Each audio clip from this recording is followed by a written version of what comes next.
along the way. Big opinions, big laughs. Sometimes big hair. This is Headliners, the paper review show that won't send you to sleep like the others will. 11 p.m, 7 nights a week. Join us.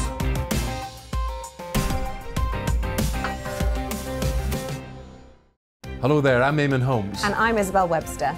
And we hope you can join us for Breakfast with Eamon and Isabel. You make me laugh out loud, belly laugh. Is that important first thing in the morning? Yeah, absolutely. And there's me trying to be deadly serious.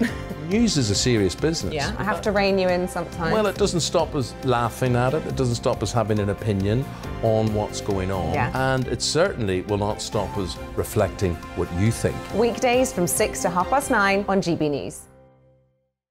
I'm Dan Wootton. Join me Monday to Thursday from 9 to 11 for the feistiest and most fun news debate on TV, where free speech reigns. I'll bring you a sharp take on the day's biggest stories, bombshell newsmaker interviews, and A-list guests. And I guarantee you, no spin, no bias, no censorship, and no reason to go to bed. That's Dan Wootton Tonight, Monday to Thursdays from 9 on GB News.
The Foreign Secretary fears peace talks between Ukraine and Russia are being used as a smokescreen, while the Kremlin reportedly prepares to carry out more war crimes. Good morning to you. It's 6 o'clock on Saturday, March the 19th. This is Breakfast on GB News with Stephen and Bev, live across the whole of the UK on your TV and on your radio. Coming up this morning. Liz Truss warns Russia is using peace talks with Ukraine as an opportunity to regroup its forces. This comes as Prime Minister Boris Johnson is set to close the Conservative Party's spring conference with his attention on the UK's response to the war. Should we be doing more? The Duke and Duchess of Cambridge are forced to cancel their first engagement in their Caribbean tour amid local reports that residents did not want them there. You can join in any of our discussions by emailing gbviews@gbnews.uk or tweet us at gbnews.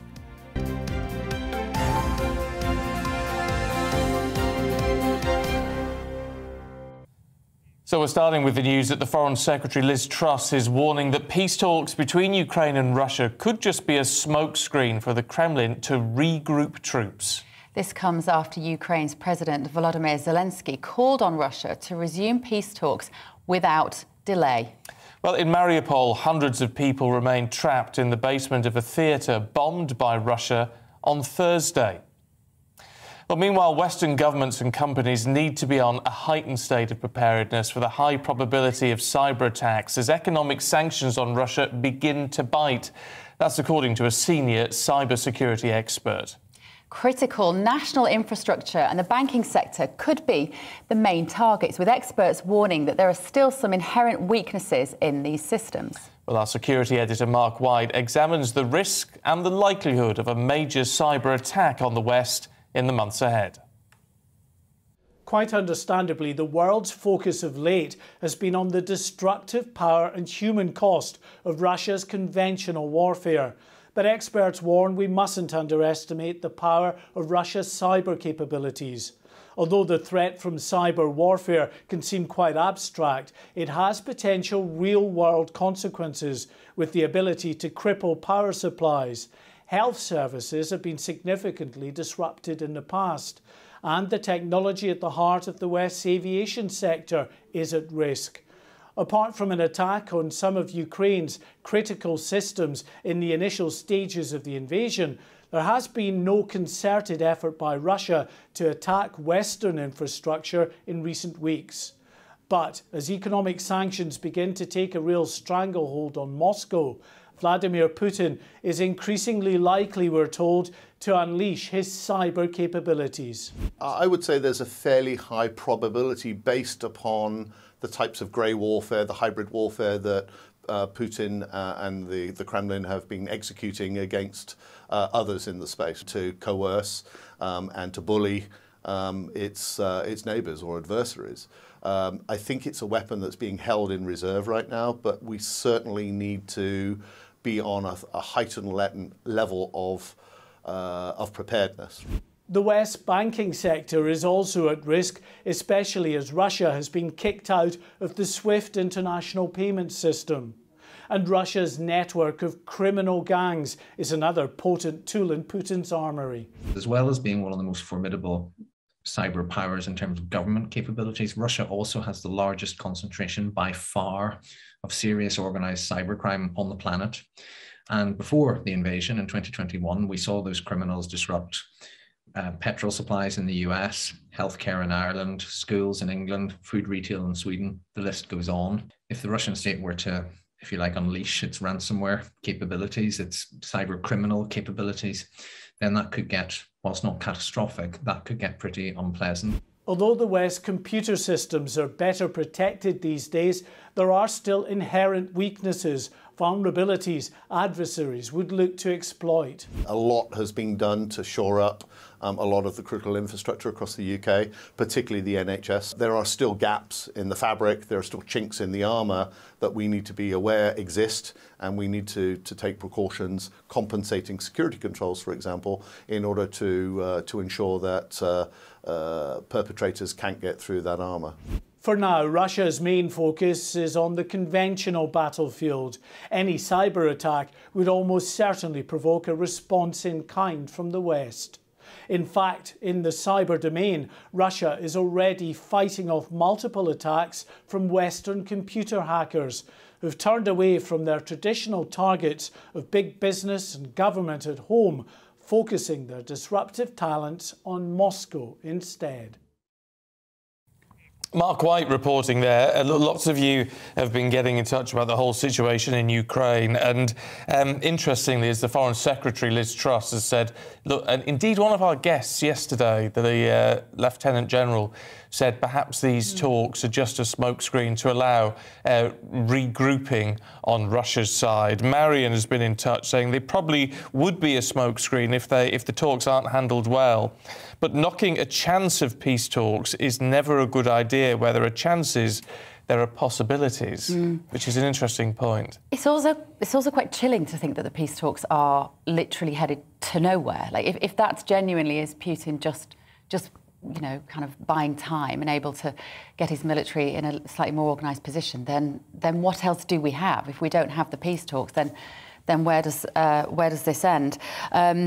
Tom has said, you've been in touch, Tom, thank you, GBViews at gbnews.uk. If Putin has been largely frustrated by UK alone, why was NATO so afraid to get involved? Well, this is what we keep returning to, isn't it? That as soon as NATO are involved, it's rather than helping Ukraine to defend itself, it becomes an act of aggression from NATO countries, which effectively, as Joe Biden said, would trigger World War III. So it's a very delicate game of chess at the moment. Yeah, I mean, it certainly is. Keep your thoughts coming through to us today. Let's get more on the situation in the ground. We can speak to Ukrainian parliamentary advisor Mykola Volkivsky, who joins us now. Look, morning to you. What can you tell us about what is happening? I mean, certainly there's a lot of focus on Mariupol at the moment. What do we know of the situation there?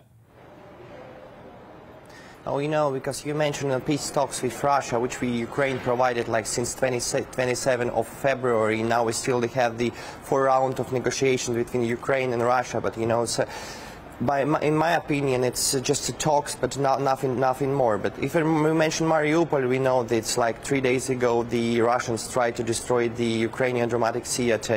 Even if like population of Mariupol is 450,000 people, now it's like a bad humanitarian catastrophe in this city. But even we know there are a lot of Greek community before it used to live in this city.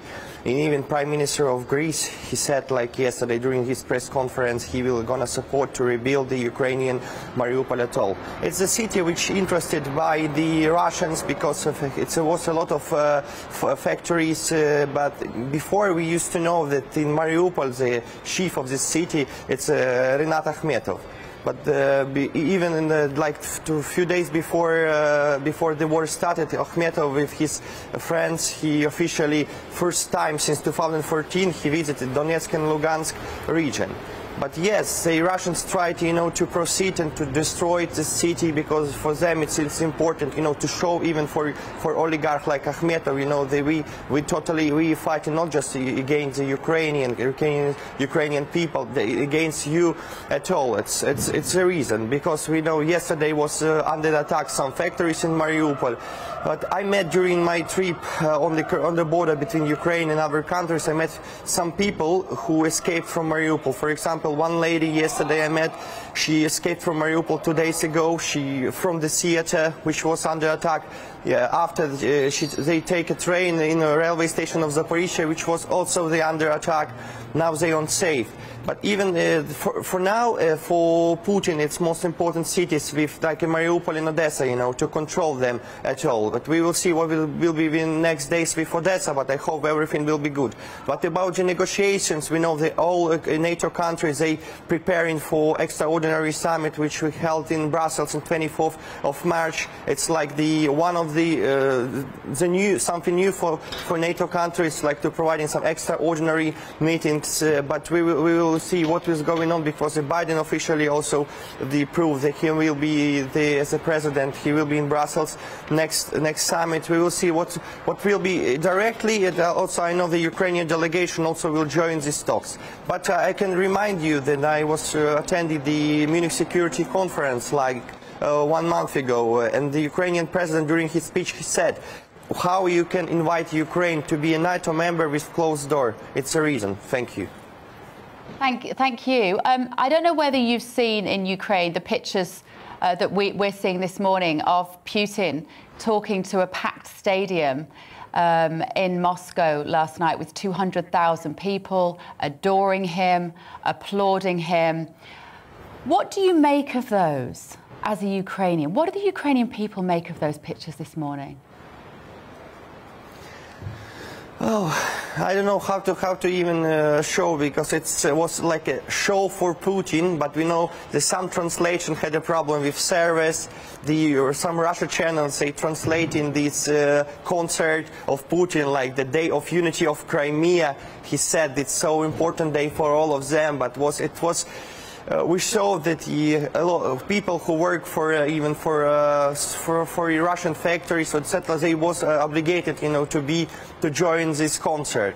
A lot of Russian artists, a lot of Russian, they also join this group who support Putin. But we know we will see what will be the next in Hague, and also what will be the good, you know, opportunity for the whole world to say more correctly against him. But this show, its concert, it was just like the last step for Putin to see what we are united, but isn't true. We know more and more in Russian communities, they understood what is the situation now. It's provided in Russia's media, in Russia's, you know, in Russian TV channels.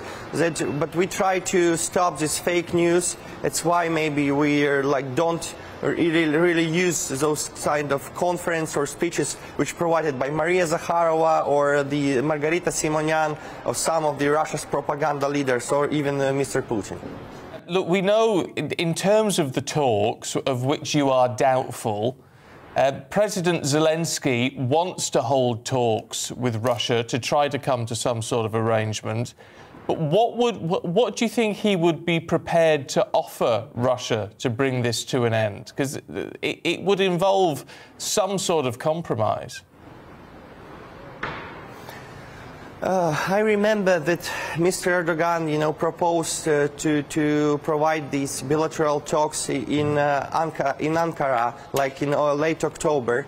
But now we have just this possible to be these bilateral talks between Zelensky and Putin somewhere. But I think it won't be any French or somewhere. But Ukrainian team like Arestovich, Podolak, and Ukrainian Service of the People political party of Zelensky, they preparing some documents, agreements between for Russians, But the main reasons we never be recognized as Crimea as a part of Russia or Donetsk, Lugansk. We want to have united Ukraine, like independent Ukraine, with all territories that we have in 1991. It's a reason. In any way, if Russia will propose some status of, status that Crimea it's a Russia, I think Ukrainian side never will prove it. It's a reason, yeah. But we will see. Maybe next fifth round of these negotiations will be also providing in Belarus. We don't know actually. We are preparing now, and we are doing in format via video conferences. It's the time what we used to talk with the Russians now. Okay. Look, Mykola Volkivsky from the Ukrainian Parliament, thank you. Thank you. Thank you. OK, let's bring you up to date now with what's going on in the world. Well, the Prime Minister is set to close the Conservative Party Spring Conference in Blackpool today, focusing on the UK's response to the Ukraine conflict. At yesterday's Scottish Tory conference in Aberdeen, he also discussed the war, saying he was more convinced than ever that Vladimir Putin will fail. Sir Martin Broughton vows Chelsea would never face another fight for their future again, should he win the battle to buy the club. The former British Airways chairman has submitted a bid alongside fellow Blues fan and World Athletics president Lord Sebastian Coe. The government's being urged to publish the legal advice it got on whether P&O broke the law when it sacked 800 workers. The Labour Party asked if there are legal moves ministers could take to reverse the decision to make their employees redundant without consultation. A new study suggests that average UK wages would be £76 a week higher if growth had kept the same pace as the rest of the world since the financial crisis. The TUC said its research shows the exceptional nature of the UK's pay squeeze. New research suggests Scottish first-time buyers saved about £1,800 last year, keeping a roof over their heads, compared to renters. The data from the Bank of Scotland also shows wannabe buyers face paying out an average deposit of £35,000. Bradford, County Durham, Southampton and Wrexham County Borough have all been shortlisted to be named UK City of Culture for 2025. Currently held by Coventry, judges say winning can help to attract millions of pounds in additional investment and to grow local tourism. Now, the Duke and Duchess of Cambridge have cancelled a visit to a farm in Belize as part of their Caribbean tour because there are reports that people there protested that they just didn't want them. The couple head off on their 8-day trip to Belize, Jamaica and the Bahamas in honour of the Queen's Platinum Jubilee today.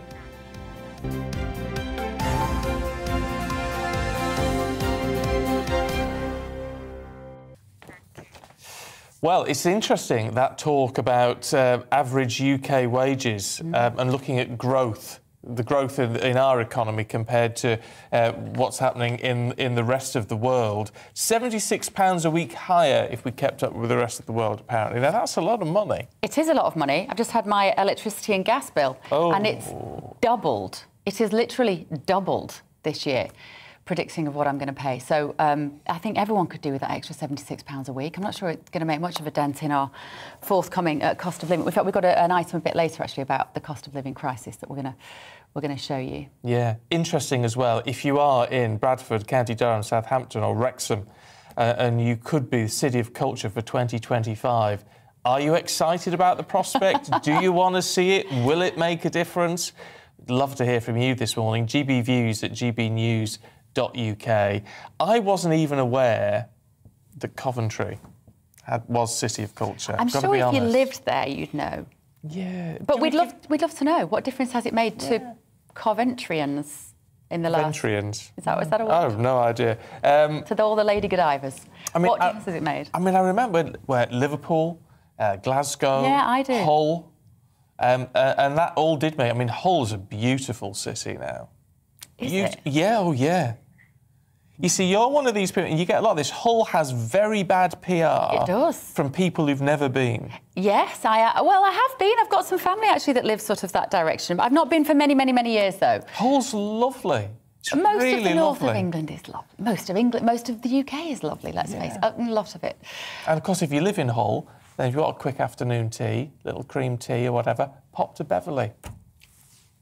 And actually, it's spelt the same as my name as well. Yeah, with yeah, an it E. is. Yeah, it is. L-E-Y. Lovely, Beverley with an E. But no, I would love to know if that makes a difference to you, if you do get voted City of Culture. And, you know, the thing is, the only thing I can say about Coventry is they've had this in the pandemic. So how much culture could they have enjoyed? They probably feel like they should be able to have another little go at it. Maybe you can resubmit in a couple of years. Yeah, a bit cheated in a way out of it, but it's just the way the world's gone at the moment, isn't it? Anyway, let us know what you think.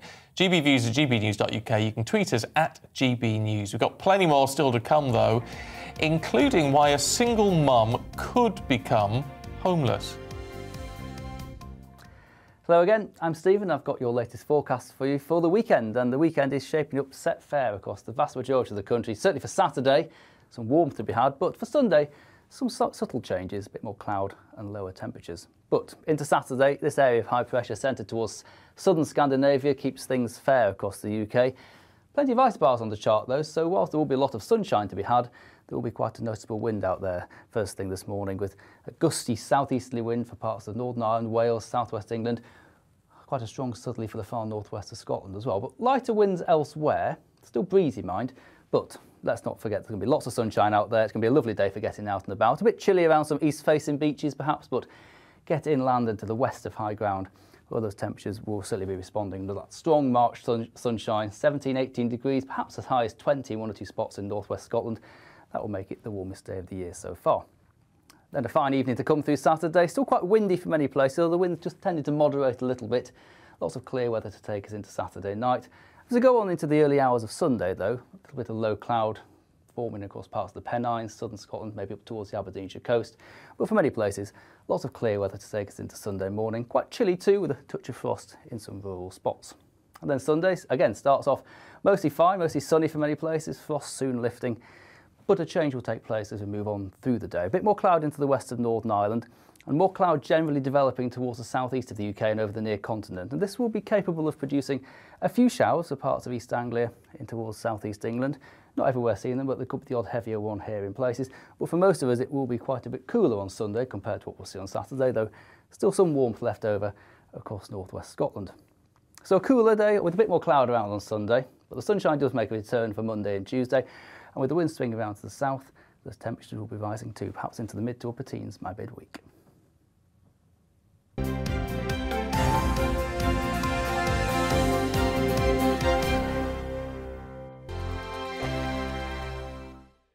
GB News is the UK's home of discussion and debate from all perspectives. To stay up to date on the latest stories, make sure that you subscribe to the GB News channel right here on YouTube. You can watch us live 24/7 across the whole world. You can also check out exclusive content and catch up on previous episodes of your favourite shows. Every day, we ask the questions that you'd ask, so why not add your voice to the conversation in the comments section? Don't forget to subscribe. We are GB News, Britain's news channel.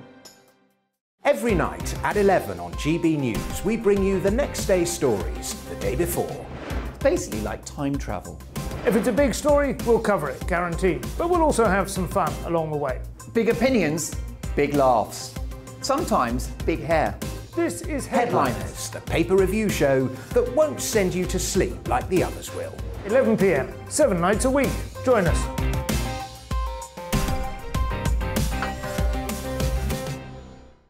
Hello there, I'm Eamon Holmes. And I'm Isabel Webster.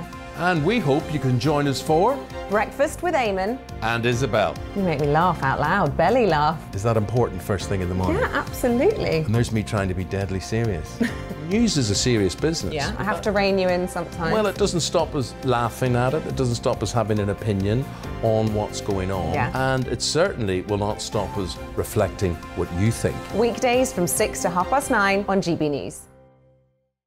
I'm Dan Wootton. Join me Monday to Thursday from 9 to 11 for the feistiest and most fun news debate on TV, where free speech reigns. I'll bring you a sharp take on the day's biggest stories, bombshell newsmaker interviews, and A-list guests. And I guarantee you, no spin, no bias, no censorship, and no reason to go to bed. That's Dan Wootton tonight, Monday to Thursdays from 9 on GB News.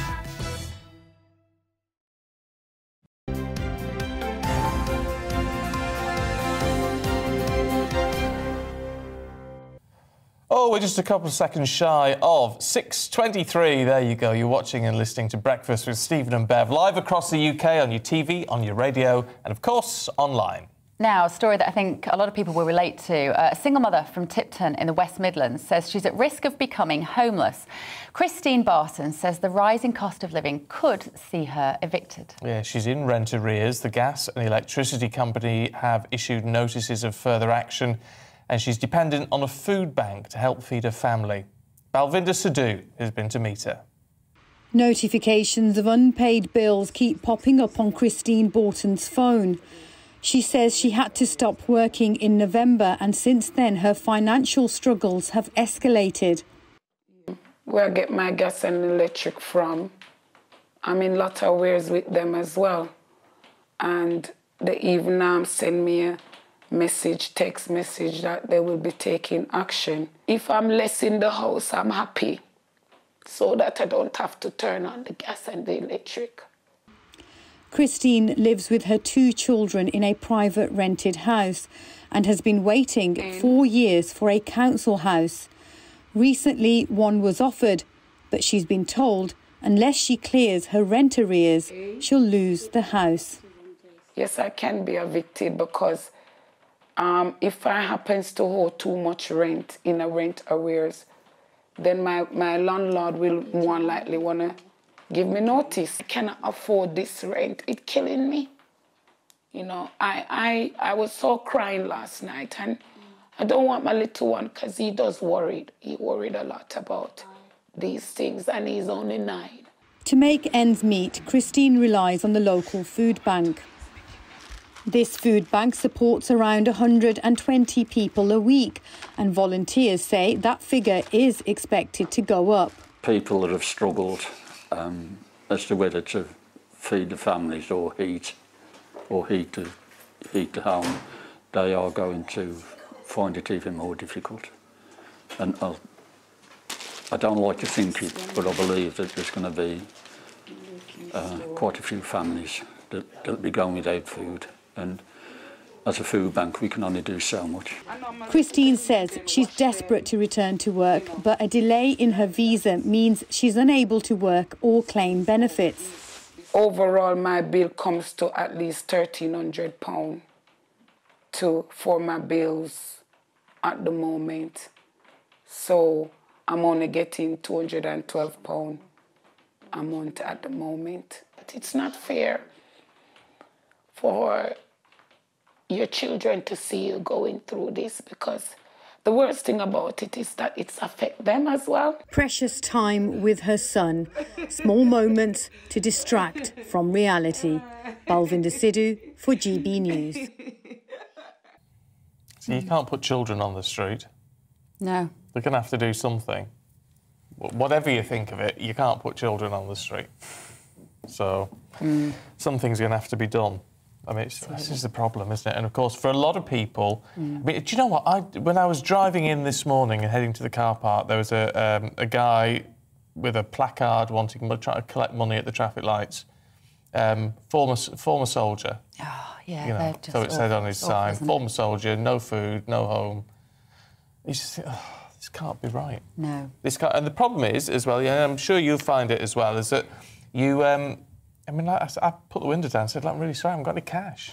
Absolutely. Any cash. This is a cashless society. There's a lot of, we're not tipping, can't give money to... So what do you do?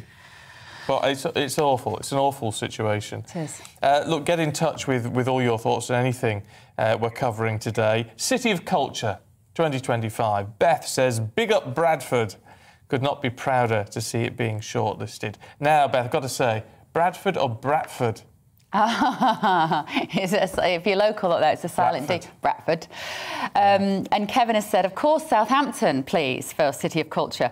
We've some of the best museums and seaside views. Try to beat us. Do you know how much money Coventry got for their City of Culture, or how much do you think it generated with 172 million quid? Ooh, it's a lot. That's a lot of money. I can see why these cities would like it. Bradford, County Durham, Southampton, Wrexham, all shortlisted. They will be announced in May as to who will get City of Culture 2025. Can we throw out some relationship advice this morning? Oh, I'm very good at this, why not? Well, I'm divorced, clearly not that good. No. Look, Danny, I'm a bit worried about you, Danny, because Danny's been in touch saying, I'm in bed with my partner watching you in Glasgow, and he loves Bev's outfit today. He loves Bev's outfit. He doesn't say what his partner's... Well, Danny's partner, you have excellent taste. Thank you but, really, for your feedback. I think there's something wrong in that relationship. I think that's marvellous. Do you? Yeah, I do. Oh, I feel a bit overdressed for 6 o'clock in the morning, to be honest, but, Better over than under, Bev. I'm making an effort for you. It was either this or my pyjamas and my bobbly old dressing gown, so thank you. It's very nice to have my very cheap dress appreciated. Yes, it's cheap, don't be cheap.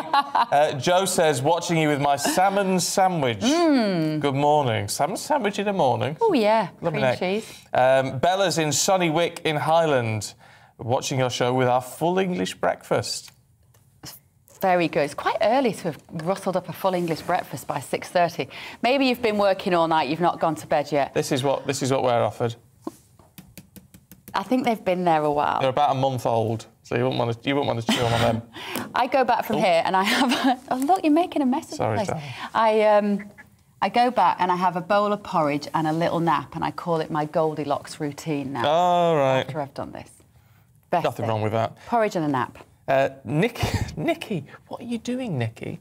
Love your show. We're watching from our shed in... Now, is it Clynelly?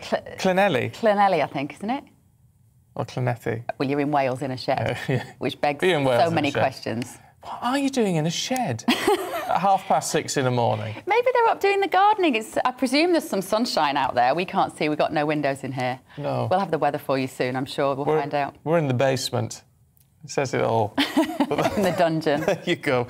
Look, keep your thoughts coming through. It's lovely to hear from you. It's lovely to know where you are and what you're doing this morning, whether you're in bed with your other half looking at Bev's outfit or in your shed in Wales. It's always good to hear from you. gbviews@gbnews.uk. Coming up, we're going to take through the papers in just a few minutes. Got a treat for you today. The legendary Pete Price and the journalist Ella Whelan will be joining us. Stay with us.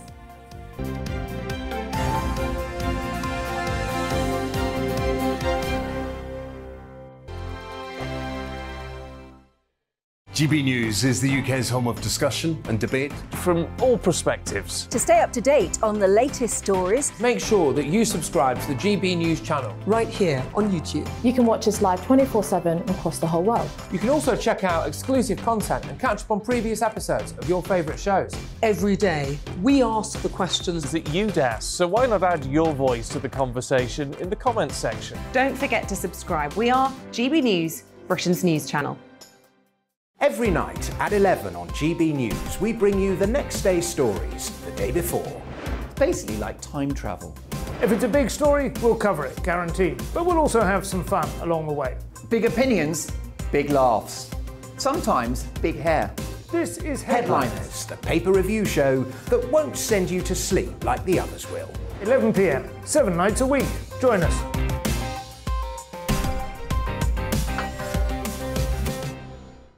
Hello there, I'm Eamon Holmes. And I'm Isabel Webster. And we hope you can join us for... Breakfast with Eamon. And Isabel. You make me laugh out loud, belly laugh. Is that important first thing in the morning? Yeah, absolutely. And there's me trying to be deadly serious. News is a serious business. Yeah, I have to rein you in sometimes. Well, it doesn't stop us laughing at it. It doesn't stop us having an opinion on what's going on. Yeah. And it certainly will not stop us reflecting what you think. Weekdays from 6 to 9:30 on GB News. I'm Dan Wootton. Join me Monday to Thursday from 9 to 11 for the feistiest and most fun news debate on TV, where free speech reigns. I'll bring you a sharp take on the day's biggest stories, bombshell newsmaker interviews, and A-list guests.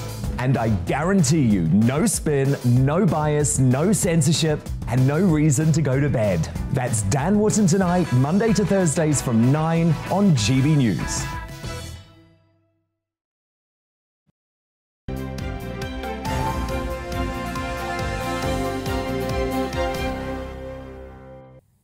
It is 6:32. Good morning. This is Breakfast with Stephen and Bev on your TV, your radio and online. Right, let us go through the papers now.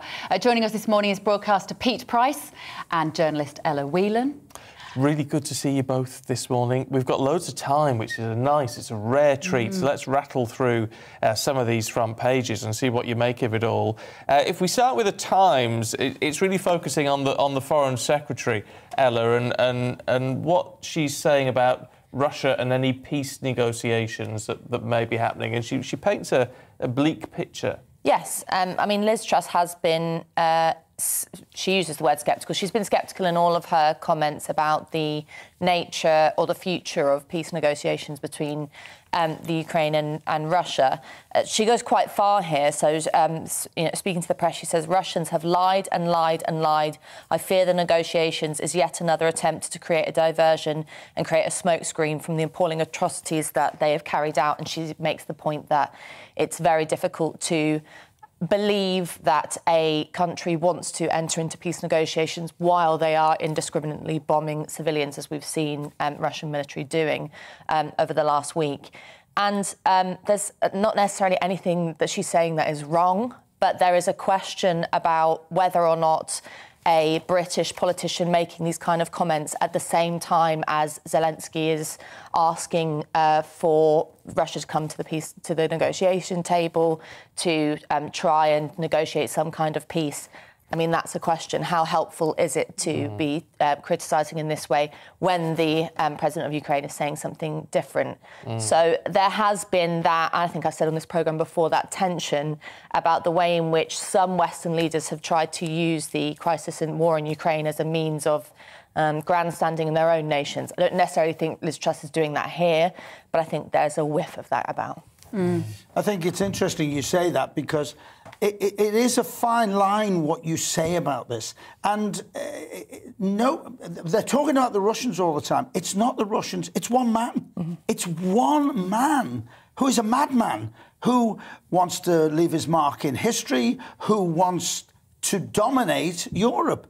The man is out of control completely. And when we're hearing about all this fake news, and he's using, thank you, Donald Trump, he's using fake news all the time, I think that money should be spent bombarding somehow the Russian people to let them know what's going on, because it's very hard to know how to do that, though, is it? Because they're cutting off all things like Instagram and a lot of the internet and social media services. It's just like, how do you get the message through to them? It's crazy, but in the early days, of course, you can't do it now, but in the early days, you used to drop leaflets. Yeah. I mean, that was a way of getting to it. That's the thing that bothers me, and I don't think a lot of people realise how dangerous it is. And I don't want to be a scaremonger at this time of the morning, but it worries me, absolutely worries me. The only way, to me, it's going to end, and all the peace negotiations in the world aren't going to help in any shape or form. The man just wants his pound of flesh, and I think the only way it's going to change is if somebody takes him out. What about international pressure, though, Pete? I mean, but China's the only one, then. China, and the Telegraph is leading with President Biden's warning to China that they need to step up their game. First and foremost, not arm Putin, not assist in that way, but also to start condemning what has happened. Yep, it's interesting that China's been warned about Putin by America. Is that one step too far? Because these are leaders who are playing toy soldiers, to me. I mean, they're all older gentlemen, like myself. They haven't got that much to lose in life because they haven't got that many years left. I don't know whether Biden has crossed the line. by saying this? Because do China need to make their own mind up? You know, I mean, what do you think? Well, I mean, it's interesting. This is the first conversation that Biden and Xi Jinping have had since the war broke out, and the Telegraph reports it as this very comprehensive 2-hour I said 2-hour Zoom or whatever it was. It's a long time. Yes, and the sticking point seems to be that, you know, America is saying you can't get involved in this, and China is replying, the quote here saying, "He who tied the bell to the tiger must take it off," insinuating that it's really the West's fault what's happening, or at least the West has a significant role to play in what's happening in relation to Russia and Ukraine. I mean, the backstory, I think we have to remember to all of this, there is a lot of worry about China's role. Xi Jinping is, you know, coming up for appointment as his third term as leader. He's not wanting to endanger economic stability within China. He's also most likely got his eyes on Taiwan rather than Ukraine. And so priorities in China are not necessarily focused on Russia's actions in relation to Ukraine. But in that sense, is President Biden being very clever? Because you say they need economic stability.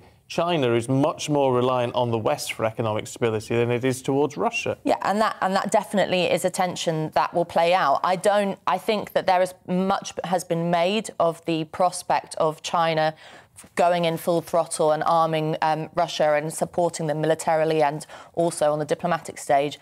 I can't necessarily see that happening at this point because of the way in which China is looking to both Taiwan and the US in terms of its priorities. Let me ask you all, because I'm curious about this.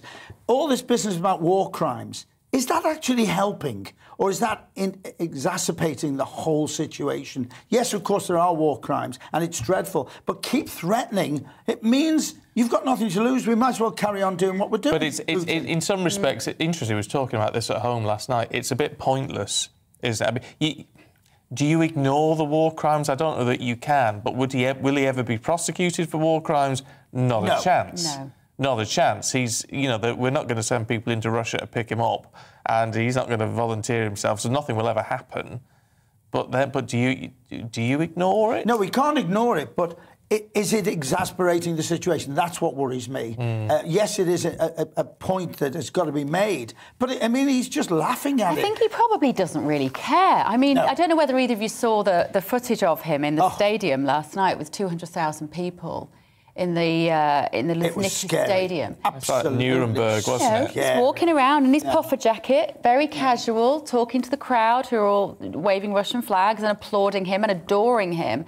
So difficult for us to know what to make of that. Interesting you say that. I heard a few reports that, once again, we don't know if it's fake news or what, but we heard a few reports that a lot of those people work for the government and had to go and had to fly the flags because they I mean, he's been in power for 23 years, though. You know, he is well loved in Russia, whether that's because they've had a distorted version of the truth for whatever reason. I mean, OK, there has never been a democratic election in Russia, but he is apparently popular with Russian people. I think we have to remember that it's on the front page, that rally is on the front page of the Times this morning. I think we have to remember, number one, that he is an autocrat, and the reason why he is able to command a rally like this is because of the significant political and security power that he has. I mean, we've seen it's coming up to now 15,000 people put in jail for, you know, doing things like holding up a sign. I mean, they saw a video of an individual holding up a sign that literally said the words, 2 words, you know, as a demonstration of how this is not about any kind of political stability. It's a sign of a fragile nation. I mean, Pete is right. There were reports from some BBC reporters in Russia who went around and talked to some of the people in the crowd there who didn't want to be on camera and were pulling up their hoods and were saying, well, I work for a school and I was told I'd be fired unless I came here. That's not to... I think you're right, Bev, that's not to say that there isn't some support for him. There is, quite clearly.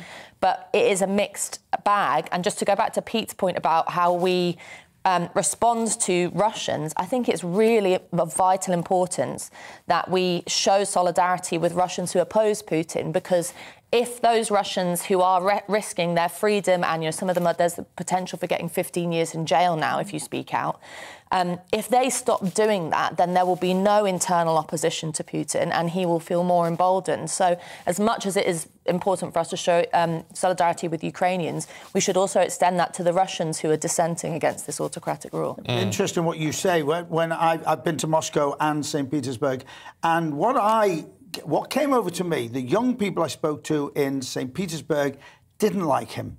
This is a little snapshot. Didn't like him. The people I spoke to in Moscow, who were quite successful, as long as they have their lifestyle and their success, they'll let him get on with it. Because let's face it, he is like the mafioso boss who has given all these contracts to his oligarchs. They get the chunk of money back.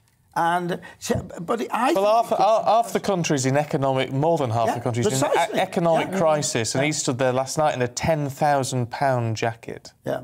Oh, I said it was a puffer jacket. I didn't know it was a £10,000 puffer jacket. Do you know what just say what stayed with me, and I'll never forget it as long as I live? I said to one young person in St. Petersburg, "Why don't the old people in Russia smile?" Because I smiled to everybody, and they went, "They've got nothing to smile about." Yeah. And that stayed with me.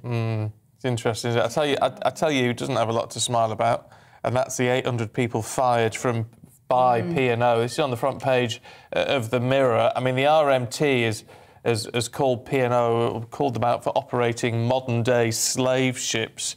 So it says, I mean, that's very emotive language.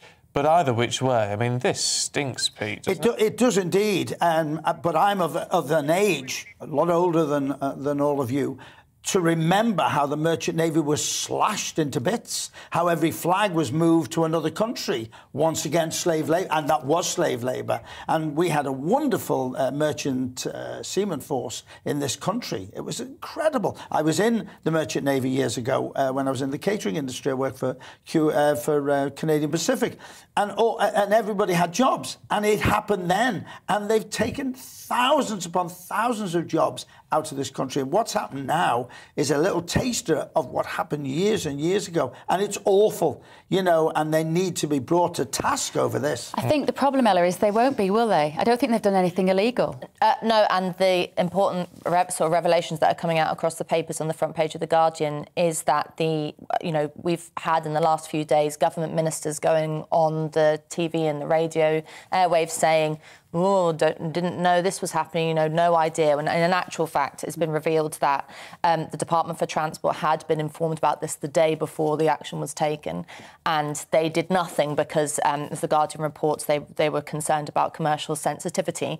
So the idea that this has blindsided the government is, quite frankly, a nonsense. And it's quoting the RMT Union's General Secretary, Mick Lynch, is saying that it's, this is shocking that the government has basically refused to defend its own workers, security and its own workers' livelihood. Except if they're employed under Jersey contracts, which would seem to be the case, there's very nothing the government can do. Well, that is the question. I mean, this comes down to a fact of, we've seen this from small industries right up to large industries. I mean, it's pretty disgraceful that P&O is trying to use the pandemic as a means of gaining sympathy, suggesting, we've lost up to 100 million. But in terms of PR, whatever happens now, this is a PR kicking for P&O. Yes. Can they ever recover from this? No, from my point of view, no one should ever get a P&O cruise again until they reinstate those workers. The fact that you had, who cares how you get fired? Being fired is being fired. But the fact that they showed people a pre-recorded video that blindsided them, said this is your last day, that people were escorted off the boat by security, and that they had agency workers waiting on in coaches to replace them, it's sort of almost medieval. The only problem is, if it's a ferry, you may not have a choice. Those routes, it's a very clever business model. You can survive a PR disaster. The other problem is, you just say the figure 800. It's 800 lives. 800 One guy has been working there for 30 years. Yeah. Forget the money. His life will be in turmoil, maybe for the rest of his life, because all of a sudden it's been taken away. When I left radio full-time, I mourned and I left of my own free will. So imagine these people just walking and being told, you ain't got a job anymore. Yeah, it's brutal. Awful. Cruel, isn't it? It's awful. There we must leave it. Pete Price, Ella Whelan, thank you both. We'll catch up with you a little bit later on, though, of course. OK, British-Iranian charity worker Nazanin Zaghari-Ratcliffe headed home this week from 6 years of captivity in Tehran. We were all delighted to have a bit of good news, were we not? Yeah, but of course, it means she was separated from her daughter and husband for such a long time. But how does that really affect mental health? Well, broadcaster, psychotherapist and generally very intelligent woman on these matters, Lucy Beresford, is joining us now. Hello, Lucy. Nice to see you. And you, Bev. Good morning. Good morning. Now, we were all celebrating on Wednesday with the release of Nazanin, but it won't necessarily be emotionally a straightforward route back into family life, will it? Absolutely right. It will be its own challenge, actually. There will have been so much hope around that one moment of reuniting with family and to some extent with friends. But actually, people who have been kidnapped or held hostage will be going through huge emotional turmoil at this very abrupt transition from what they've known for a long period of time to this new way of functioning. So everyone needs to take it super slow, really carefully, and also be alert for some really quite big mood changes. It can't always be euphoric and overjoyed. There are going to be some really maybe lower moods and perhaps even quite confusing moods for people who are observing the people who've been released. It's very difficult to think about the marriage in all of this, because obviously Richard has worked tirelessly to get his wife released, and yet they will have both become very different people in the years they've spent apart, just as a result of what has happened. How do they begin to rebond and reconnect, do you think? With lots of patience and lots of compassion for that sense that they will both have undergone very radical changes. And in some ways, there will be that sense of, you don't know what I've gone through on both sides, what it was like for the other person. Richard campaigning, Nazanin having to endure that awful torture. But there are going to be these really powerful moments as well of reconnection, where the ordinary things of everyday life, Richard spoke about how Nazanin had written to him about how all she really longed for was him making her a cup of tea. And if we recognise that those everyday things can really reconnect us much more than the really big flamboyant shows of emotion, and I suppose what we need to recognise is that they need that time apart in order to reconnect with each other, to get to know each other again. And for Nazanin in particular, to relearn what it means to be spontaneous and to not have your life controlled by other people. That takes some adjusting. They've both got, effectively, a challenge of identity ahead of them, don't they, Lucy? And lots of us in life, when we kind of conflicted about a route to take, it's often about related to who we are, who we believe we are, who we want to be. And actually, that's what both of them, and we haven't even talked about Gabriella at the moment, but that's what both of those individuals have got to work out. How do you do that as individuals, but also as a team? Well, you need to take time on your own to assess what you think that identity is and what those goals are going to be in the future, but also lots and lots of communication, not just one conversation, but picking up those little threads. That is so much easier now that they're in the same room, as opposed to just maybe talking to each other once in a while on a video call, to actually talk about feelings, to talk about where they're at, to not be afraid. And of course, this is the other thing that we need to remember about anybody who's been held hostage.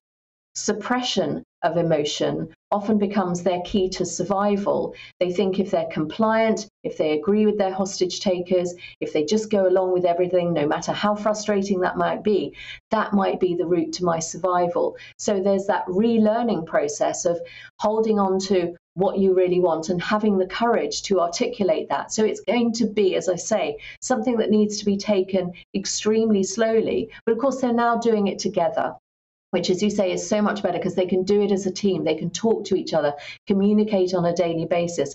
That's probably going to be the biggest change. That actually, they can wake up every morning knowing that they could just reach out and talk to that person who, until this time last week, and that's incredible, isn't it? This time last week, their world was so different. And now they've got all the time in the world, if we can allow ourselves to give them that. How important is their daughter in all of this? Because, of course, she hasn't been apart from her mother for 6 years. She was with Nazanin for a significant amount of that time before she came back to the UK and was with her father.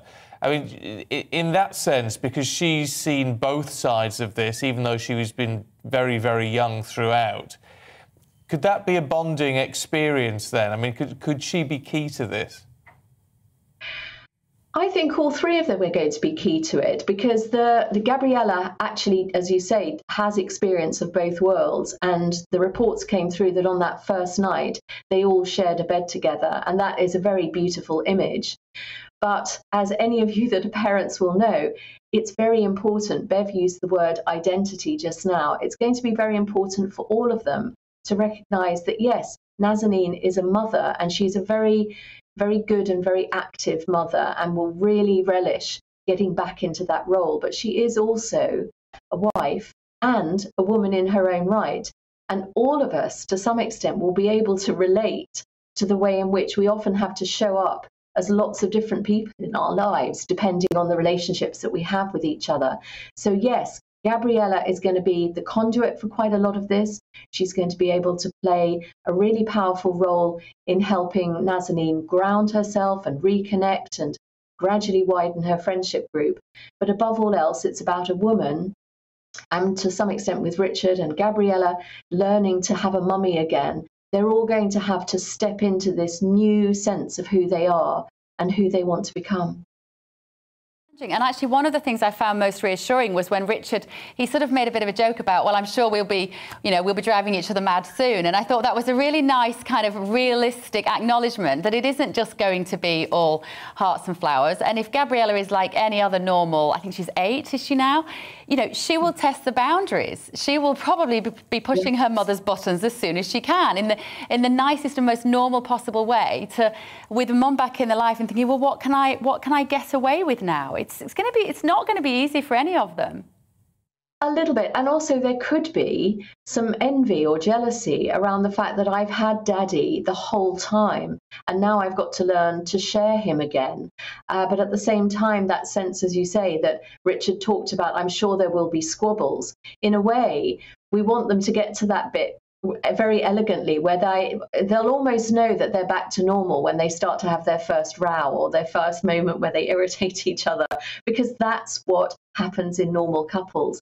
At the moment, it's the proper honeymoon period, the joy, the relief that they're all back together again. The next few weeks are going to test them in a completely different way, so that they can navigate that squabble, so that they can navigate that first child's tantrum where Gabriella kicks off. But it's all important stuff for them to navigate, because that then shows they're on the path to normality. Almost out of time, Lucy, but look, the bottom line here is we have to leave them alone, don't we? Yeah. We are so curious about it, and because we as a nation were so invested in their story, I don't know anyone who didn't stay up to wait to see that moment where they came off the plane and they reconnected, and that you heard Nazanin's almost howl of pain and joy as she saw her daughter again off camera. It was so powerful. Something really human happened there, and we really want to know how this story ends. But this is the moment where we all have to step away so that their story can carry on without us. Absolutely. Lucy, thank you so much. Lucy Beresford there, psychotherapist. And I've been wanting to have that conversation actually since Wednesday, because I was looking, and it was all joyous, but I was thinking it's not going to be straightforward for them, it's not an easy ride. It's not. But no. Fingers crossed we give them the space to do what they need to do. But we've got the very latest heading your way in just a moment. Of course, the very latest on the situation in Ukraine. First, though, here's your weather. Hello again, I'm Stephen. I've got your latest forecast for you for the weekend, and the weekend is shaping up set fair across the vast majority of the country. Certainly for Saturday, some warmth to be had, but for Sunday, some subtle changes, a bit more cloud and lower temperatures. But into Saturday, this area of high pressure centred towards southern Scandinavia keeps things fair across the UK. Plenty of ice bars on the chart though, so whilst there will be a lot of sunshine to be had, there will be quite a noticeable wind out there first thing this morning, with a gusty southeasterly wind for parts of Northern Ireland, Wales, southwest England. Quite a strong southerly for the far northwest of Scotland as well. But lighter winds elsewhere, still breezy mind, but let's not forget there's going to be lots of sunshine out there. It's going to be a lovely day for getting out and about. A bit chilly around some east-facing beaches perhaps, but get inland and to the west of high ground, where those temperatures will certainly be responding to that strong March sunshine, 17, 18 degrees, perhaps as high as 20 in one or two spots in northwest Scotland. That will make it the warmest day of the year so far. Then a fine evening to come through Saturday. Still quite windy for many places, although the wind just tended to moderate a little bit. Lots of clear weather to take us into Saturday night. As we go on into the early hours of Sunday, though, a little bit of low cloud forming across parts of the Pennines, southern Scotland, maybe up towards the Aberdeenshire coast. But for many places, lots of clear weather to take us into Sunday morning. Quite chilly too, with a touch of frost in some rural spots. And then Sunday, again, starts off mostly fine, mostly sunny for many places, frost soon lifting. But a change will take place as we move on through the day. A bit more cloud into the west of Northern Ireland, and more cloud generally developing towards the southeast of the UK and over the near continent. And this will be capable of producing a few showers for parts of East Anglia in towards southeast England. Not everywhere seeing them, but there could be the odd heavier one here in places. But for most of us, it will be quite a bit cooler on Sunday compared to what we'll see on Saturday, though still some warmth left over across northwest Scotland. So a cooler day with a bit more cloud around on Sunday, but the sunshine does make a return for Monday and Tuesday. And with the wind swinging around to the south, the temperatures will be rising too, perhaps into the mid to upper teens by midweek.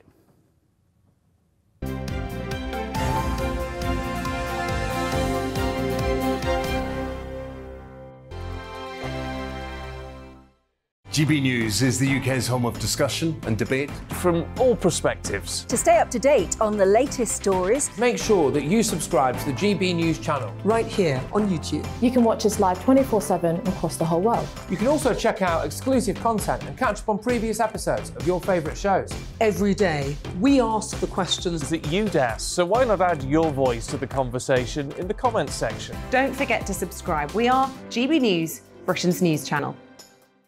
Every night at 11 on GB News, we bring you the next day's stories the day before. Basically like time travel. If it's a big story, we'll cover it, guaranteed. But we'll also have some fun along the way. Big opinions, big laughs. Sometimes big hair. This is Headliners, the paper review show that won't send you to sleep like the others will. 11 p.m, 7 nights a week. Join us.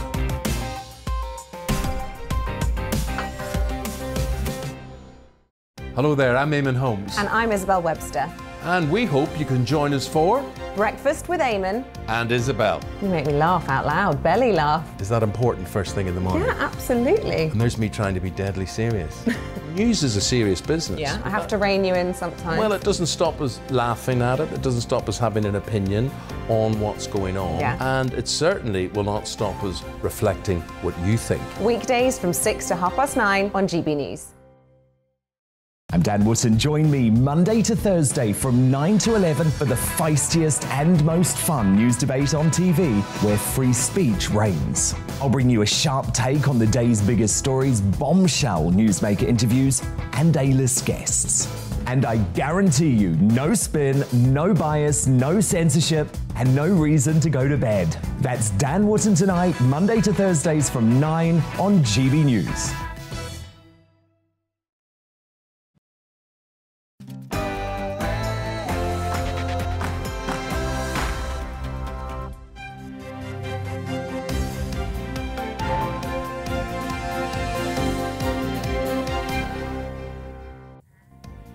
The Foreign Secretary fears peace talks between Ukraine and Russia are being used as a smokescreen, while the Kremlin reportedly prepares to carry out more war crimes. Good morning to you. It is 7 o'clock on Saturday, the 19th of March. This is Breakfast on GB News with Stephen and Bev, live across the UK on your TV and on your radio. Coming up this morning. Liz Truss warns Russia is using peace talks with Ukraine as an opportunity to regroup its forces. This comes as Prime Minister Boris Johnson is set to close the Conservative Party's spring conference with attention on the UK's response to the war. Should we be doing more? Wayne Couzens, the police officer convicted of the horrific killing last year of Sarah Everard, faces 4 more charges that predate Everard's murder. Could more have been done to prevent her death? OK, you can join in any of our discussions by emailing gbviews@gbnews.uk or tweet us @gbnews.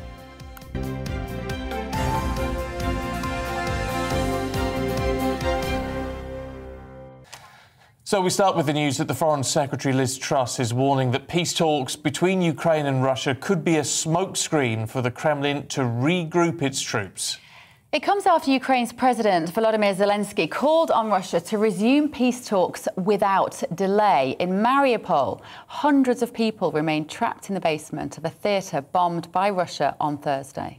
Well, the Ministry of Defence has warned that a change in Russian tactics could result in more civilian deaths. Well, let's talk to Dr. Taras Kuzio, Research Fellow at the Henry Jackson Society. Very good to see you this morning. I mean, Lieutenant General Sir Jim Hockenhull, who's Britain's Chief of Defence Intelligence, has basically said that President Putin may be fighting now a war of attrition. Could he be right? Yes, because the original plan, which was to capture Ukraine, capture the capital city of Kiev in 2 days, has failed because of the high rate of casualties of Russian soldiers. I think that the idea that somehow they're going to capture these very large cities, I mean, Kiev is 2 Birminghams in one. It's 4 million people. It is now probably been put aside because the casualty rate would go up even more. And therefore, you fall back on the traditional Russian tactic done in Chechnya 22 years ago when the city of Grozny was demolished. And of course, in Syria with Aleppo, you terrorize a civilian population, pressurizing the political leaders then to capitulate to your demands. According to the UN figures, Taras, today, more than 3 million refugees have been forced to flee Ukraine so far. How big do you imagine that number is going to get? Well, it's actually worse than the figure you just cited, because it's actually 10 million in total, because you have 2 groups of people. You have the refugees which who have fled abroad, which are now over 3 million. And then you also have over 6 million IDPs, internally displaced persons, people who have left their homes. So that's a total of practically 10 million people. That's just under a quarter of Ukraine's population has been displaced in some way by this war. And of course, that's horrific. I have friends who have fled to Berlin and other places from the city of Kiev. They have no idea when they can go back. They're people with children, so they have no idea when they can go back. It's of course horrific, and I think this is why there's a growing demand that the UN needs to step in under its mandate. The United Nations does have a right to do that and create some kind of humanitarian safe zone in Western Ukraine where refugees can be looked after by the United Nations, as opposed to them all fleeing abroad. What do you make of what the Foreign Secretary has been saying in one of the papers this morning? I mean, basically, essentially rubbishing the idea of peace talks, saying it gives Russia more time to regroup, to rethink, to re-strategize. Now, look, whereas it is an understandable viewpoint to hold, is it damaging? Because it effectively says what President Zelensky is asking for is a waste of time. Well, Zelensky he's not an extremist politician. He's a centrist. So he is going to go into these negotiations with good faith. He does want the carnage against his citizens to end. So we can't really knock him for trying his best. But at the same time, the Foreign Secretary is correct. We have to be open-eyed, and I'm sure Zelensky's open-eyed about the man sitting in the Kremlin. He's a sociopath who doesn't give a damn about human life, whether it's Russian or non-Russian. He doesn't give a damn about his soldiers. His dead soldiers are not being collected from where they're being killed. He doesn't care about them. So why should he care about the Ukrainian side? Also, Putin's sort of former background in the KGB and his Russian nationalist approach to Ukraine also makes him into somebody who's not interested in compromise. I mean, there was a chance for compromise over the last 8 years in diplomatic negotiations under the so-called Minsk agreements. Putin was never interested in that. He's always been interested, and the Kremlin's always been interested in capitulation, in Ukraine putting up its hands in the air and saying, yes, we are now part of your Russian world, part of the Russian sphere of influence. That's what it wants. So we can see both sides here have a point. Both Zelensky going in and trying his best. At the same time, let's not be naive about Vladimir Putin. Can I just ask you about, just before we let you go, on the Russian soldiers issue? Because, as you said, they're not collecting their dead, which is a bad sign. And there's a lot of dead, as we understand it, several thousand. At what point does that lead the Russian army, to those who are on the front line, actually saying, we're not going to do this anymore? Because that is a possibility, isn't it? We understand that a lot of them, aren't being fully briefed, don't really know what they're doing or what they're meant to be doing or why they're there.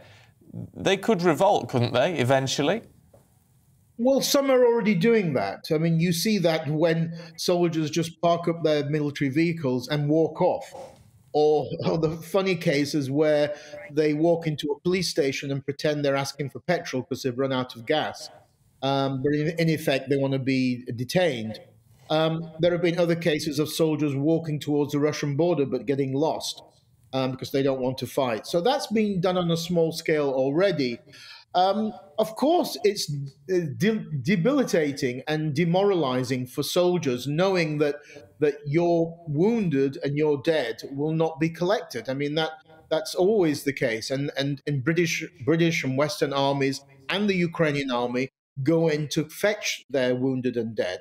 The Russians don't. The figure is actually higher than you mentioned. The American estimate, which is conservative, is 7,000. The Ukrainian one is about 13. Now, even if we take the middle of those two, 10,000, that's a huge number for 3 weeks of fighting. 10,000 dead means 30,000 wounded. It's usually 1 to 3. That's 40,000 in total, dead and wounded. That's nearly a third of Russia's entire invasion army of 150,000. Now, 10,000 dead is more than the Americans lost in Iraq and Afghanistan. Over 8 years in Iraq, 20 years in Afghanistan.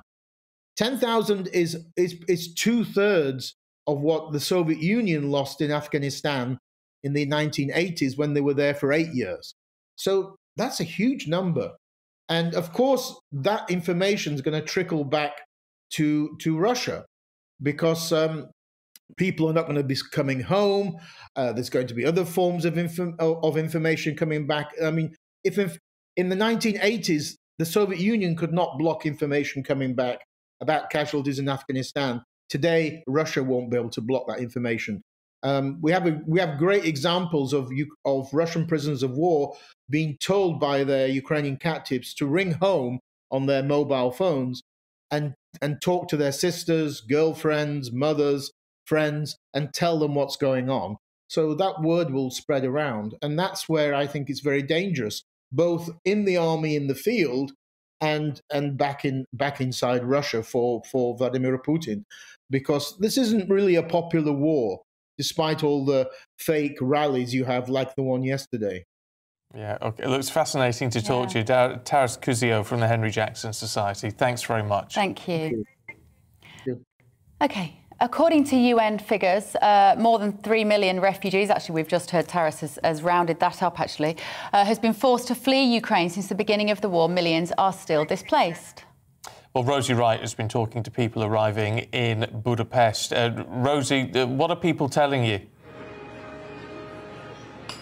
Yeah, very good morning to you both. I'm at Budapest Keleti train station this morning. Trains coming in from here and refugees arriving, and it's quite quiet at the station right now, but in the next 40 minutes a previously unscheduled train is going to arrive in from Zahon, a town that we're heading to in a few hours' time on the Ukrainian border, bringing people to this makeshift humanitarian centre. Come and have a look behind me.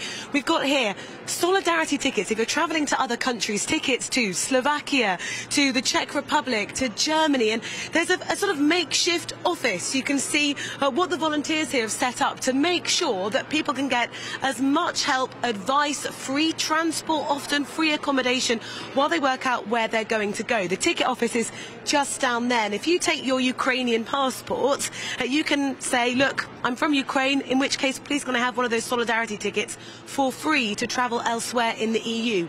Some are choosing to stay in Hungary, but that number is quite few. We've also got over here, there's medical assistance, there's sort of a makeshift creche, lots of food, hot drinks, information about arrivals as well.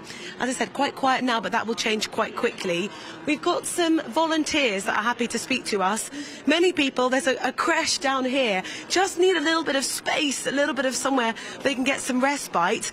Lots of people, of course, also come with their pets, carrying with them, just finding it too heartbreaking to leave them behind. Jude's been working here. Jude, thank you very much for talking to us. I know that you married a Welshman, you've both been living here. Tell us what the last few weeks have been like and what you're doing here at the station. We've been here for over a week now, and we are here helping anyone coming with pets, giving them food, giving them boxes, because they are traveling further on and they have to put their pets in boxes, or we are helping them to get boxes to travel on the airplane. We even have some worms, super worms somewhere, because people are turning up. Yesterday we had a family with 6 Sphinx cats turning up, and we have cats and dogs, and honestly helping wherever we can. What's it been like for you just watching this situation play out right on the border, families going through the most horrendous of times? It's absolutely horrible. Horrible to listen to their stories, how they managed to get away from the war, and they're leaving their family behind, leaving partners behind, husbands behind, because they just can't get out. And we talked the other day with a young lady who said that she's an engineer and she built Kiev, and then she's watching it to be destroyed, and she had to leave her father behind, her husband behind, and she was here with her dog, her mum, and 2 little kids. I know that you've been speaking to lots of people. Our experience has been that when people are travelling, they want to go to France, to Germany, maybe Romania. People haven't really said they're keen to go to the UK. Do you have any idea why that might be? I'm not quite sure. Quite a lot of them going to Israel and Switzerland, and some of them are going to Germany as well. But I haven't heard anyone who was saying that they would go to the UK. Not sure why. And just finally, for you, there's parliamentary elections coming up in a really short amount of time in Hungary. How's it playing out here in this country? We are not even thinking about it. We are just thinking about the war and how we can help people who are running away from it. But what I mean is, do you think the war is impacting on the political environment here in Hungary? I'm sure it is, but I'm just not even dealing with it, to be honest. I'm only doing as much as I can, and I think all my days are helping refugees and looking after my own family as well. I can't even think about the election, to be honest. Jude, thank you very much for speaking to us. Jude is one of many volunteers, and I'll just show you briefly down here. This is where there's been a makeshift creche set up as well. So whatever situation you turn up with, whether it's that you need spare clothes, spare food, a space to stay, some transport, a huge team of people are trying to facilitate helping people going through the most heartbreaking situations.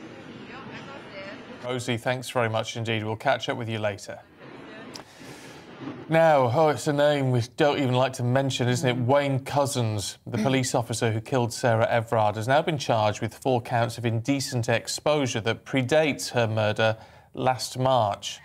The alleged offences took place between January and February in 2021. For more on this, retired Scotland Yard Detective Inspector and crime consultant Hamish Brown joins us now. Good morning, Hamish. Can you tell us how these... Good morning to you, Bethany, and hello, Stephen. Nice to meet you again. Yeah, it's good to see you again, Hamish. Can you explain to us how these extra charges have come around when he's already serving a sentence for the murder of Sarah Everard? Yes, the crimes were always there, or the allegations of crime, and it's a difficult call, this one, because I know Stephen didn't want to mention his name, but Mr. Cousins, all the same, is entitled to a fair trial, which is going to be a bit difficult because there's hardly a person in this country who hasn't heard of him. But a fair trial all the same, and these are allegations as opposed to convictions, but he is convicted and serving a whole life sentence, appalling events in relation to Sarah Everard. Now, the allegations are there, the investigation was there, so they're entitled to bring the charges if it is, one, capable of proof, of course, and two, in the public interest. And I'm sure there are going to be different views on that. But the issue's got to be, why on earth wasn't this investigated much earlier? And I think those dealing with police conduct will be looking very carefully at that, that this is almost a perverse way to go about things. But on balance, I'm sure some things it's a good idea to bring the charge, and it should be aired in public, in the public interest. It is interesting that these charges are being brought forward, Hamish, because, I mean, as you said, we know allegations were made, a long time ago, well before the events around Sarah Everard, and they just seem to have been at one stage almost, well, not quite brushed under the carpet, but no really serious action taken against Mr. Cousins. And that, of course, raises questions about the culture within the Metropolitan Police, doesn't it? Oh, I think they came out badly on this, unfortunately, but please remember there are 150,000 police officers in this country, many thousands of civilian staff called police staff, and their behaviour is excellent. They're dedicated people. This is an awful state of affairs, and I know some other things can be thrown at the police as well, but that isn't typical. What happened there, or these allegations are not being investigated, that is wrong. And given the responsibility this person had, I mean, he was carrying very heavy firearms, he had in diplomatic positions, and if there was any concern there, they should have moved even quicker, a serving police officer. So, unfortunately, it does give that feeling it was pushed under the carpet, and maybe because of who he was. Well, that can't happen. It's got to be properly investigated. And I think with this, and I'm sure the women's groups will be with me on this one, is the offence of indecent exposure. The sentences have been increased. It should be seen as a more serious offence than some sort of cartoonish sort of joke, the man in the long raincoat type of thing. So I'm pleased that more has been done on that. But this is a dreadful advert. What does it say when a serving police officer accused, and I stress accused, of these offences, it is simply not properly investigated, and that cannot continue. And given that these offences are alleged to have been committed in January and February of 21, and Sarah lost her life in March 21, for her family to know that if he is found guilty of these charges, that there were opportunities that were missed prior to March, that's heartbreaking and looks terrible for the police. Well, there are ramifications for that, and I think the police have unhappily got to accept that that's what the families and those close to Sarah will say, and it's something they'll unhappily have to face. You're showing, as I see, the vigils and what have you. I mean, that again, the police had a tough job there, and I don't think the policing of vigils and the challenges they had should reflect on Wayne Cousins or the Wayne Cousins investigation. But really, the indecent exposures should have been more thoroughly investigated. We should have been investigated. And I don't like the term lessons learnt, but they've got to do better. And those dealing with police conduct will be looking very closely into this and wanting to know not only bring the charge, but why wasn't it dealt with robustly in the first place. Incidentally, the murder investigation of Sarah Everard was excellent, and the officers concerned that probably haven't got the praise they should have had. They moved very quickly, and he was in custody pretty fast.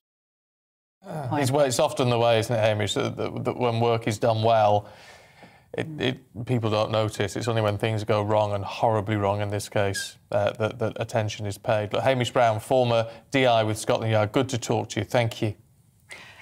I just want to keep saying time and time again that we can't tar all police with the same brush. You know, they've had some really awful kind of public opinion focused on them recently, and the majority of the police officers do an amazing job and are great. And it's a tough job and it's a hard job, and they're a good bunch of solid people. Every job has got bad apples. It's just it's when a bad apple goes rotten like that you've obviously, and there's consequences that are huge to that. The ramifications are huge and tragic. Yeah. Anyway, your thoughts on that? Actually, no, don't email thoughts on that because it gets legally very difficult. So probably best not, because we won't be able to read them out. But anyway, your thoughts on everything else, including all the sport, if you would, particularly about Chelsea, because Aidan Mcgee is going to be up in a couple of minutes, telling us who is now in the frame to take over Chelsea FC. Don't go away. Hello again, I'm Stephen. I've got your latest forecast for you for the weekend, and the weekend is shaping up set fair across the vast majority of the country. Certainly for Saturday, some warmth to be had, but for Sunday, some subtle changes, a bit more cloud and lower temperatures. But into Saturday, this area of high pressure centred towards southern Scandinavia keeps things fair across the UK. Plenty of ice bars on the chart though, so whilst there will be a lot of sunshine to be had, there will be quite a noticeable wind out there first thing this morning, with a gusty southeasterly wind for parts of Northern Ireland, Wales, southwest England. Quite a strong southerly for the far northwest of Scotland as well. But lighter winds elsewhere, still breezy, mind. But let's not forget there's going to be lots of sunshine out there. It's going to be a lovely day for getting out and about. A bit chilly around some east-facing beaches perhaps, but get inland and to the west of high ground, where those temperatures will certainly be responding to that strong March sunshine, 17, 18 degrees, perhaps as high as 20 in one or two spots in northwest Scotland. That will make it the warmest day of the year so far. Then a fine evening to come through Saturday. Still quite windy for many places, although the wind just tended to moderate a little bit. Lots of clear weather to take us into Saturday night. As we go on into the early hours of Sunday, though, a little bit of low cloud forming across parts of the Pennines, southern Scotland, maybe up towards the Aberdeenshire coast. But for many places, lots of clear weather to take us into Sunday morning. Quite chilly too, with a touch of frost in some rural spots. And then Sunday, again, starts off mostly fine, mostly sunny for many places, frost soon lifting.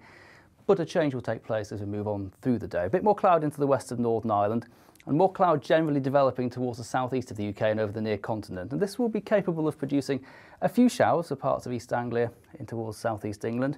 Not everywhere seeing them, but there could be the odd heavier one here in places. But for most of us, it will be quite a bit cooler on Sunday compared to what we'll see on Saturday, though still some warmth left over across northwest Scotland. So a cooler day with a bit more cloud around on Sunday, but the sunshine does make a return for Monday and Tuesday.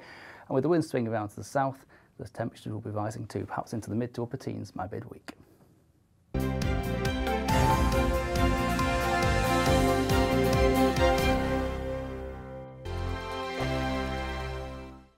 GB News is the UK's home of discussion and debate from all perspectives. To stay up to date on the latest stories, make sure that you subscribe to the GB News channel right here on YouTube. You can watch us live 24/7 across the whole world. You can also check out exclusive content and catch up on previous episodes of your favourite shows. Every day, we ask the questions that you'd ask, so why not add your voice to the conversation in the comments section? Don't forget to subscribe. We are GB News, Britain's news channel.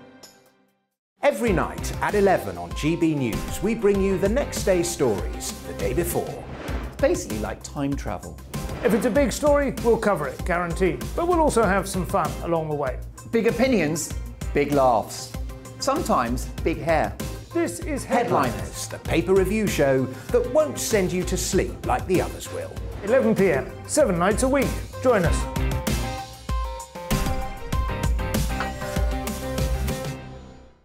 Hello there, I'm Eamon Holmes. And I'm Isabel Webster. And we hope you can join us for Breakfast with Eamon and Isabel. You make me laugh out loud, belly laugh. Is that important first thing in the morning? Yeah, absolutely. And there's me trying to be deadly serious.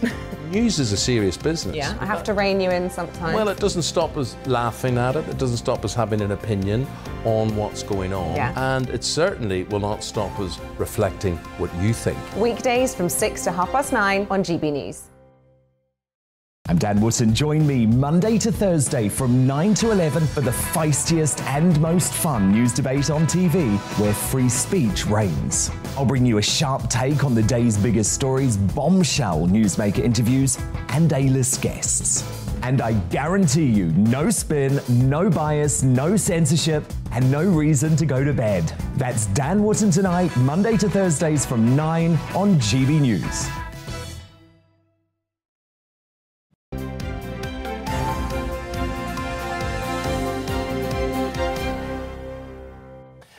It is 7:25. Good morning to you. This is Breakfast with Stephen and Bev. We're live across the UK. We're on your TV if you're watching. We're on your radio if you're listening. And we're online if you're doing both. I'm just trying to work out. Can you do both? Yeah, I could. Well, what's well, yeah. Yeah. I mean, we're everywhere, frankly. You can get us wherever you want us. Right.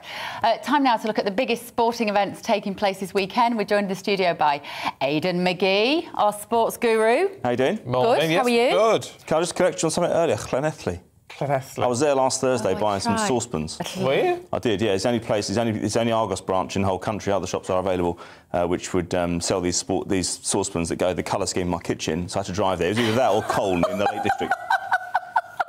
Seriously. Oh, I do like a modern man. Well, the staff couldn't believe it. They said, you come all this way from London to buy some saucepans? And I said, yeah. And they said, you're crazy. I said, well, wait till you see the colour scheme first. And what was the colour scheme? I feel like I have to ask. It's navy teal with gold.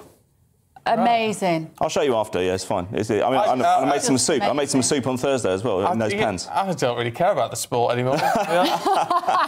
Well, there's something equally tasty. Something equally tasty going on at. Oh God, Aidan. 10 bidders. 10 bidders. So if anyone who thought Chelsea was in serious trouble, that gives you an idea of the number of people, or the number of organisations or consortia who are willing to pay in excess of £2 billion for a football club.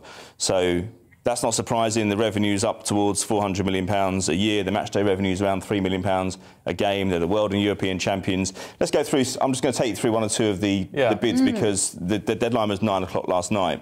But they're being a bit flexible on that, aren't they? They are being flexible on that, yeah, because, I mean, look, if you go in and, you know, especially on your new GB News salary, and you go in there and offer them £10 billion, then they might look at it. They might look at it. You know, maybe we just do it together, Stephen. Yeah, all right. Yeah, chip in together. So that's possible. So, but there are some. I mean, Sir Martin Broughton brokered the deal that saw Liverpool taken over 12 years ago. 75 years old, former BA chairman. He's been backed by Lord Coe as well, former Chelsea fan. Oh, sorry, former Chelsea fan, current Chelsea fan, obviously. Has Lord Coe put some of his money in? I don't think he would be. No, he's more of a figurehead. They're figureheads. This is what these companies do. They think, right, OK, no one knows who we are, so we better get an ex-player. So, for example, Nick Candy, the property developer, he has got Gianluca Vialli, the former Chelsea striker, involved in the figurehead. There's no way those guys are putting money. Don't get me wrong, they're getting well paid for it. But they mostly have a figurehead. There's also the Ricketts family, who are backed by Ken Griffin, 3 times as wealthy as Roman Abramovich, Chicago Cubs. So they're involved as well. So they're just 3 of the ones I'm talking about. So just to recap, yeah, Nick Candy, he's a fan of Chelsea as well, and he's promised fan representation on the board. So that's interesting as well, because the fans feel left out in all of this. Are they going to be consulted about who takes over their club? Because they're the ones who so far have had no say over the direction of travel for Chelsea. And don't forget, this is a highly marketable club. This is a club that everybody wants. But just because somebody gets the club and they say they've got the money, who's to say what they do 2 or 3 years down the line? Because the government won't be involved in it, that's for sure. They won't be able to say the direction. And how will they decide? Is it literally just going to be who will pay the most? No, not at all, not at all. It's, I mean, look, they have to show proof of funds, first of all. From then, the government, the Premier League, Roman Abramovich gives them access to the Chelsea's accounts. I mean, the accounts are available pretty much in Companies House anyway, to be honest with you, so they'll know what they're getting into. Then they can look, I would imagine, from the 10 bidders, plus a few others that might come in over the weekend, maybe call it 12 or 13. I think the Premier League would whittle it down to about 2 or 3 serious bidders. They'd have to persuade them of their football credentials. They'd also have to prove as well that the money that's being paid won't be going to anywhere near Roman Abramovich, quite frankly, who incidentally was spotted in Israel yesterday on camera, and I believe he's going to Moscow.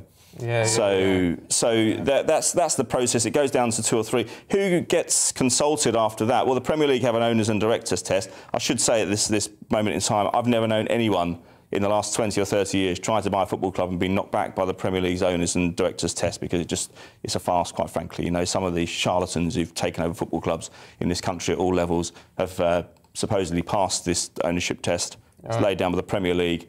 It doesn't seem to be that steadfast. It might come under scrutiny now. I think it might do a bit. Yeah, the government will have a say as well because they want to know where the money's going. And as I say, the fans, could they have a say going forward just because it's their club and they seem to have been sidelined in all of this, and yet they're the ones who put the money in every year. Everyone says to me, oh yeah, well, TV money doesn't come from the fans. I said, it does come from the fans because the fans generate the interest. Who buy? So they said, people say to me, oh yeah, Sky pay my wages. This is employees of clubs.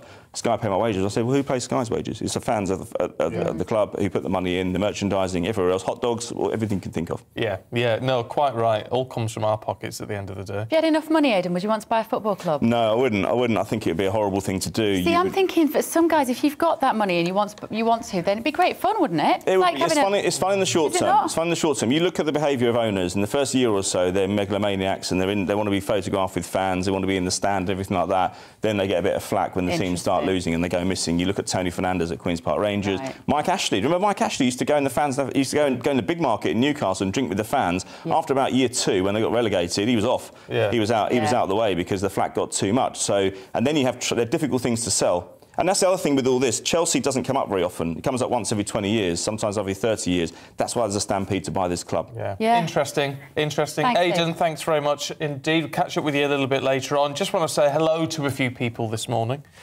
T is in Lancashire, just finishing night shift as a cyber security specialist. Oh, I'd love to know what you go up to. Had GB News on all night, so it's been a good 12 hours. Jimmy's in Benidorm, where it's been raining for days. I've got family out there, the weather's been terrible. And it's forecast the same for at least a week. So staying in bed with us, as it were. Excellent. That's what we like. That's lovely. Luna, who is a cat, is watching with her human Bridget at home drinking tea. And Gail is also in Llanelli, which is remarkable because we had someone in their shed in Llanelli earlier on, whose name I can't even remember now. But Gail's in Llanelli, but in her lounge, where it's a beautiful morning, chilly, but the sun is out and the birds have been singing away. Lovely. Love to know where you are. Really good to hear from you. Keep those thoughts coming in as well about anything we're covering. gbviews@gbnews.uk. OK, we're going to be taking a look at today's papers in just a few minutes with broadcaster Peter Price and journalist Ella Whelan.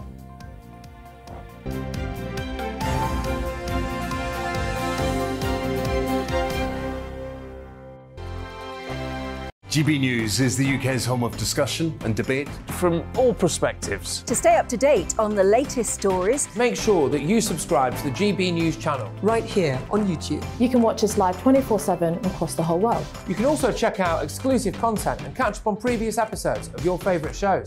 Every day, we ask the questions that you'd ask, so why not add your voice to the conversation in the comments section? Don't forget to subscribe. We are GB News, Britain's news channel. Every night at 11 on GB News, we bring you the next day's stories the day before. It's basically like time travel. If it's a big story, we'll cover it, guaranteed. But we'll also have some fun along the way. Big opinions, big laughs. Sometimes big hair. This is Headliners, the paper review show that won't send you to sleep like the others will. 11 p.m, 7 nights a week. Join us.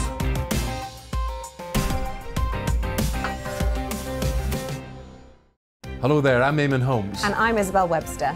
And we hope you can join us for Breakfast with Eamon and Isabel. You make me laugh out loud, belly laugh. Is that important first thing in the morning? Yeah, absolutely. And there's me trying to be deadly serious.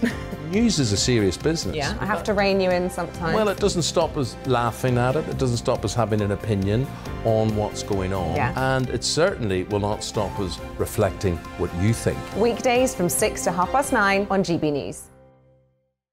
I'm Dan Wootton. Join me Monday to Thursday from 9 to 11 for the feistiest and most fun news debate on TV, where free speech reigns. I'll bring you a sharp take on the day's biggest stories, bombshell newsmaker interviews, and A-list guests. And I guarantee you, no spin, no bias, no censorship, and no reason to go to bed. That's Dan Wootton Tonight, Monday to Thursdays from 9 on GB News.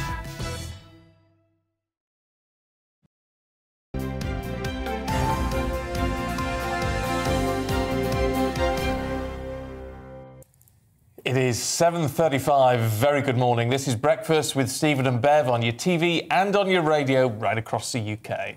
OK, it's time to go through the papers now. Joining us this morning is broadcaster Pete Price and journalist Ella Whelan. Good morning. Lots of Ukraine, obviously, in all the papers today. What's caught your eye specifically, Ella? Well, I just thought we'd go inside the Times here with a story on, obviously, as you said, there's everything going on in what's going on in the Ukraine itself.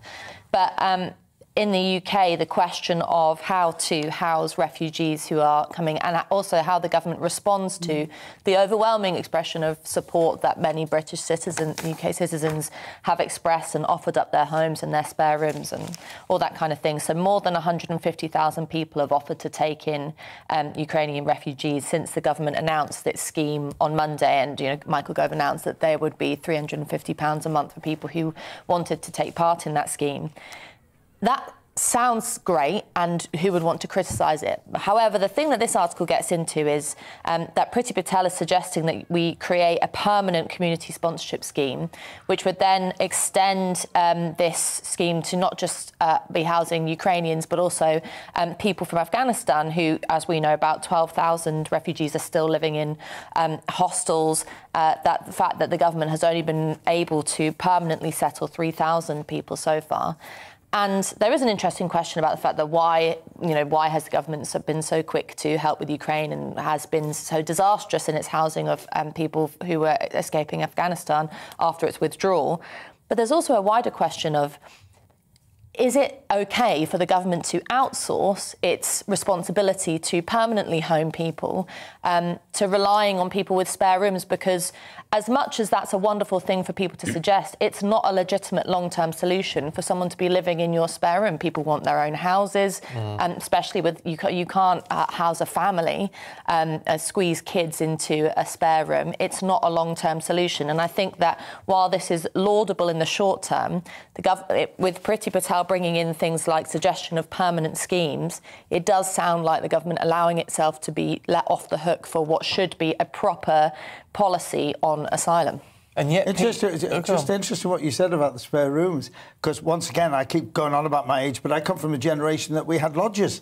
It was a way of life. It's interesting Ella says that, but it was a way of life. Yes, it was normal, wasn't it? Before people got houses, you know. Yeah. But it is an interesting situation. What do you make of it all, though, Pete? Because, I mean, it's anecdotal, but from the people we've talked to, guests we had in yesterday, Ukrainian guest who's been trying to sort out visas for her family and saying they don't want to come to the UK. We're trying to sort out these visas. They don't want to come. Talking to people on the ground at these various refugee hubs, they don't want to come to the UK. I mean, there seems to be very little appetite for coming to the UK at the moment. They don't want to go that far away from home. Well, yeah, because they've got beautiful homes and they've got a beautiful lifestyle there. You know, they've been forced out by a monster.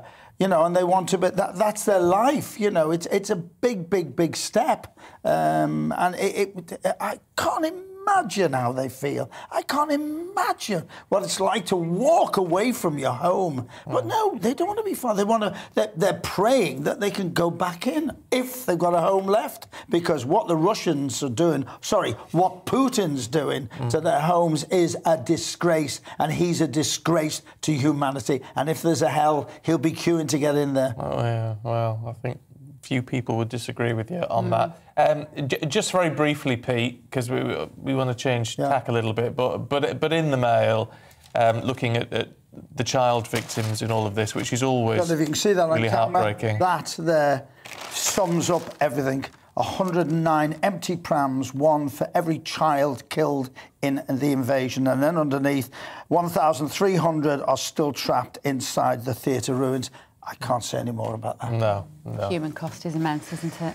Partygate, Ella, which is something which has gone off the... I mean, do you know what? Quite rightly gone off the agenda at the moment. Now is not the time, is it? But Jacob Rees-Mogg calling it fluff, this is in the Telegraph this morning, doesn't seem the right sort of language somehow. Well, it's one of those things, I shouldn't be laughing. Jacob Rees-Mogg is not someone who necessarily panders to or is sensitive to what is the right kind of PR. You know, he's someone who often you might argue puts his foot in it.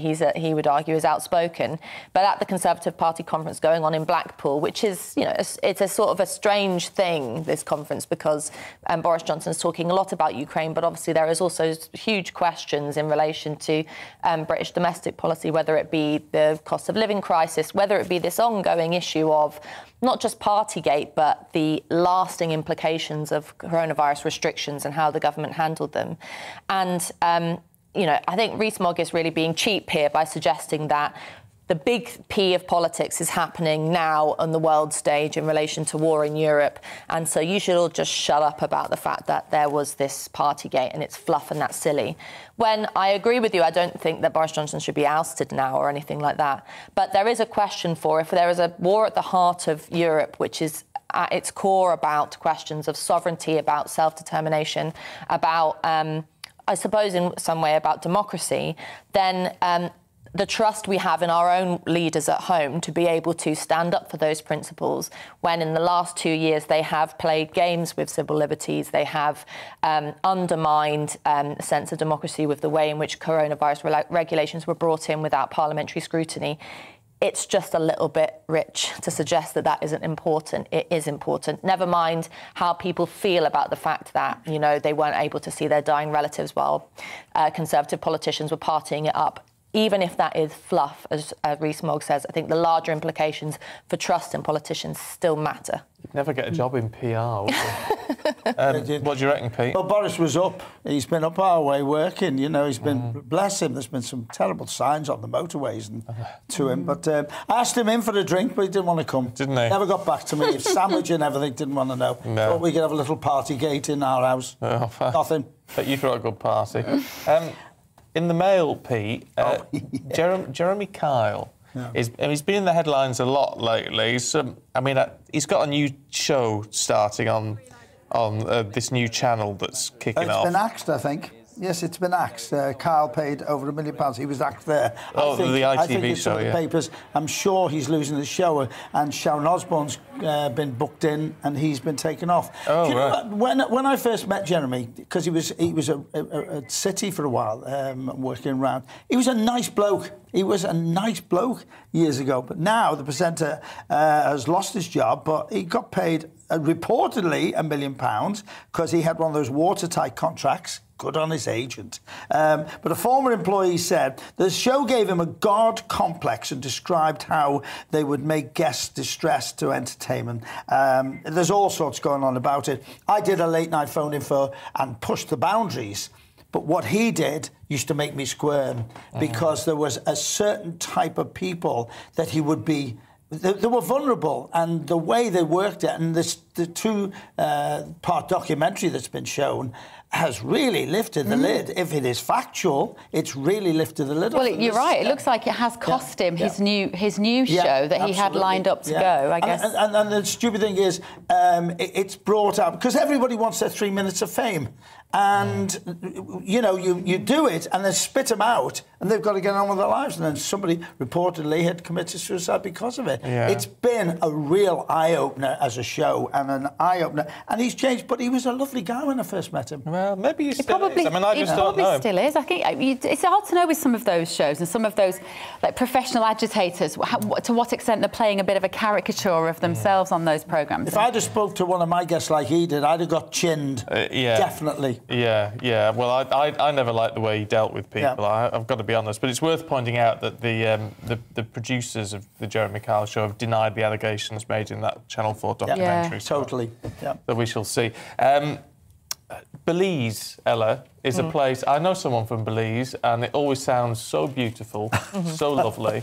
But I'm glad I'm not William and Kate, who appear to be getting snubbed by Belizeans. This is unusual. Yes. Well, it's interesting because the front page of the Mail describes this as, you know, the protests about colonialism, and we know that there has been, over the last few years, questions about, you know, racism in the royal family, not necessarily related to the Queen or William and Kate, and there's that whole row going on. But in actual fact, the details of this are quite important. So William and Kate were due to fly there and get a kind of, you know, turn on the charm, do the usual thing that the royals do.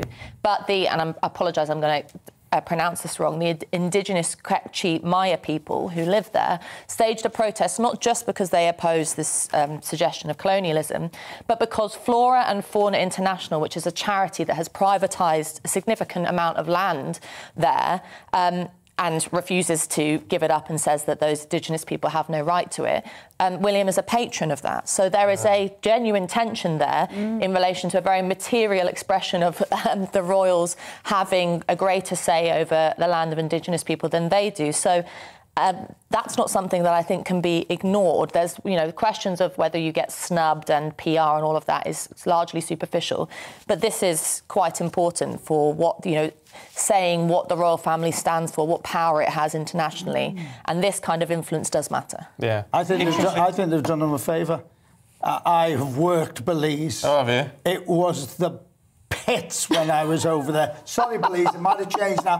The pits. I was in Salamanca jungle with the army. Oh, yeah. I had the most... one of my greatest stories, which would take far too long to tell you now. I hated Belize. Today's broadcast is brought to you by the Belize Tourist Association. I'm so sorry. Get booking, folks. So sorry. P. Price, Ella Whelan, get out. See you later. See you later.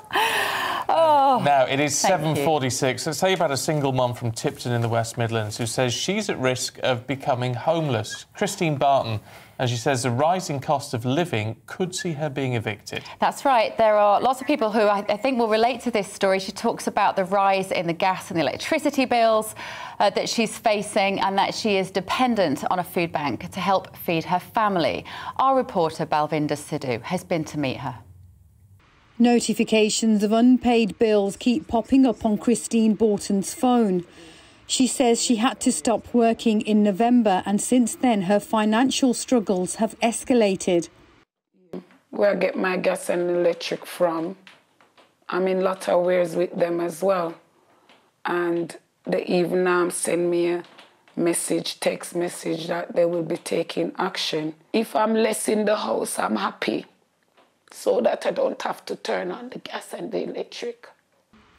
Christine lives with her 2 children in a private rented house and has been waiting 4 years for a council house.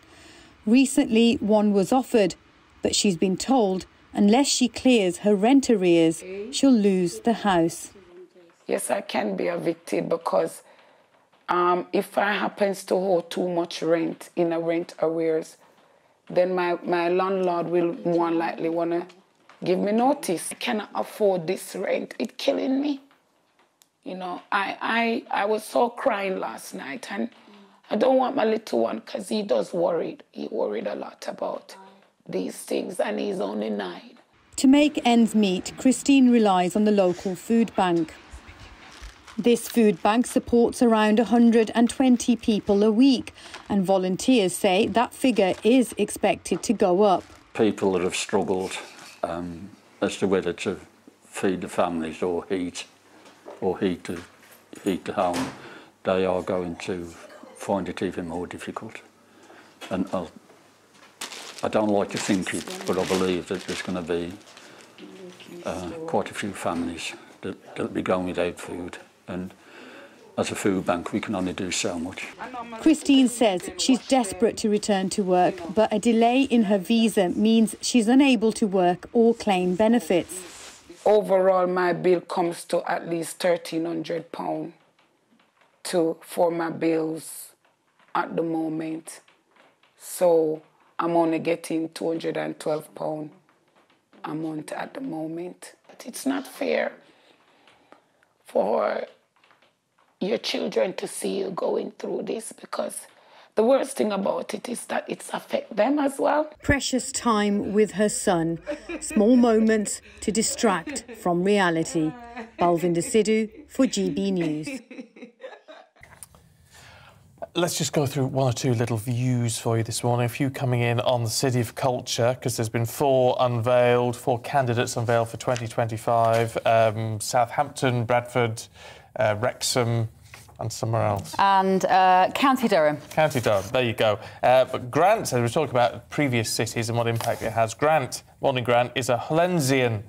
And as Stephen says, right too. It's a beautiful city steeped in lots of history. Many period films are shot in the Old Town. The Old Town is so lovely. Is it? So lovely. And Daisy says it's not just Bradford. Leeds is also a nice place to visit. I couldn't agree more, Daisy. She says we've got some of the best accents in the UK. Very true. Isabel would like to vote for the Isle of Wight. That isn't actually on the shortlist. It should be. I love the Isle of Wight. Fantastic place to go. Isle of Wight, they've got old tube buses, tube buses, listen to me, tube trains run on the Isle of Wight, You'd have to go on a ferry, though. Normally I've gone to the Isle of Wight on a P&O ferry. I think that's not looking very likely at the moment, is it? No.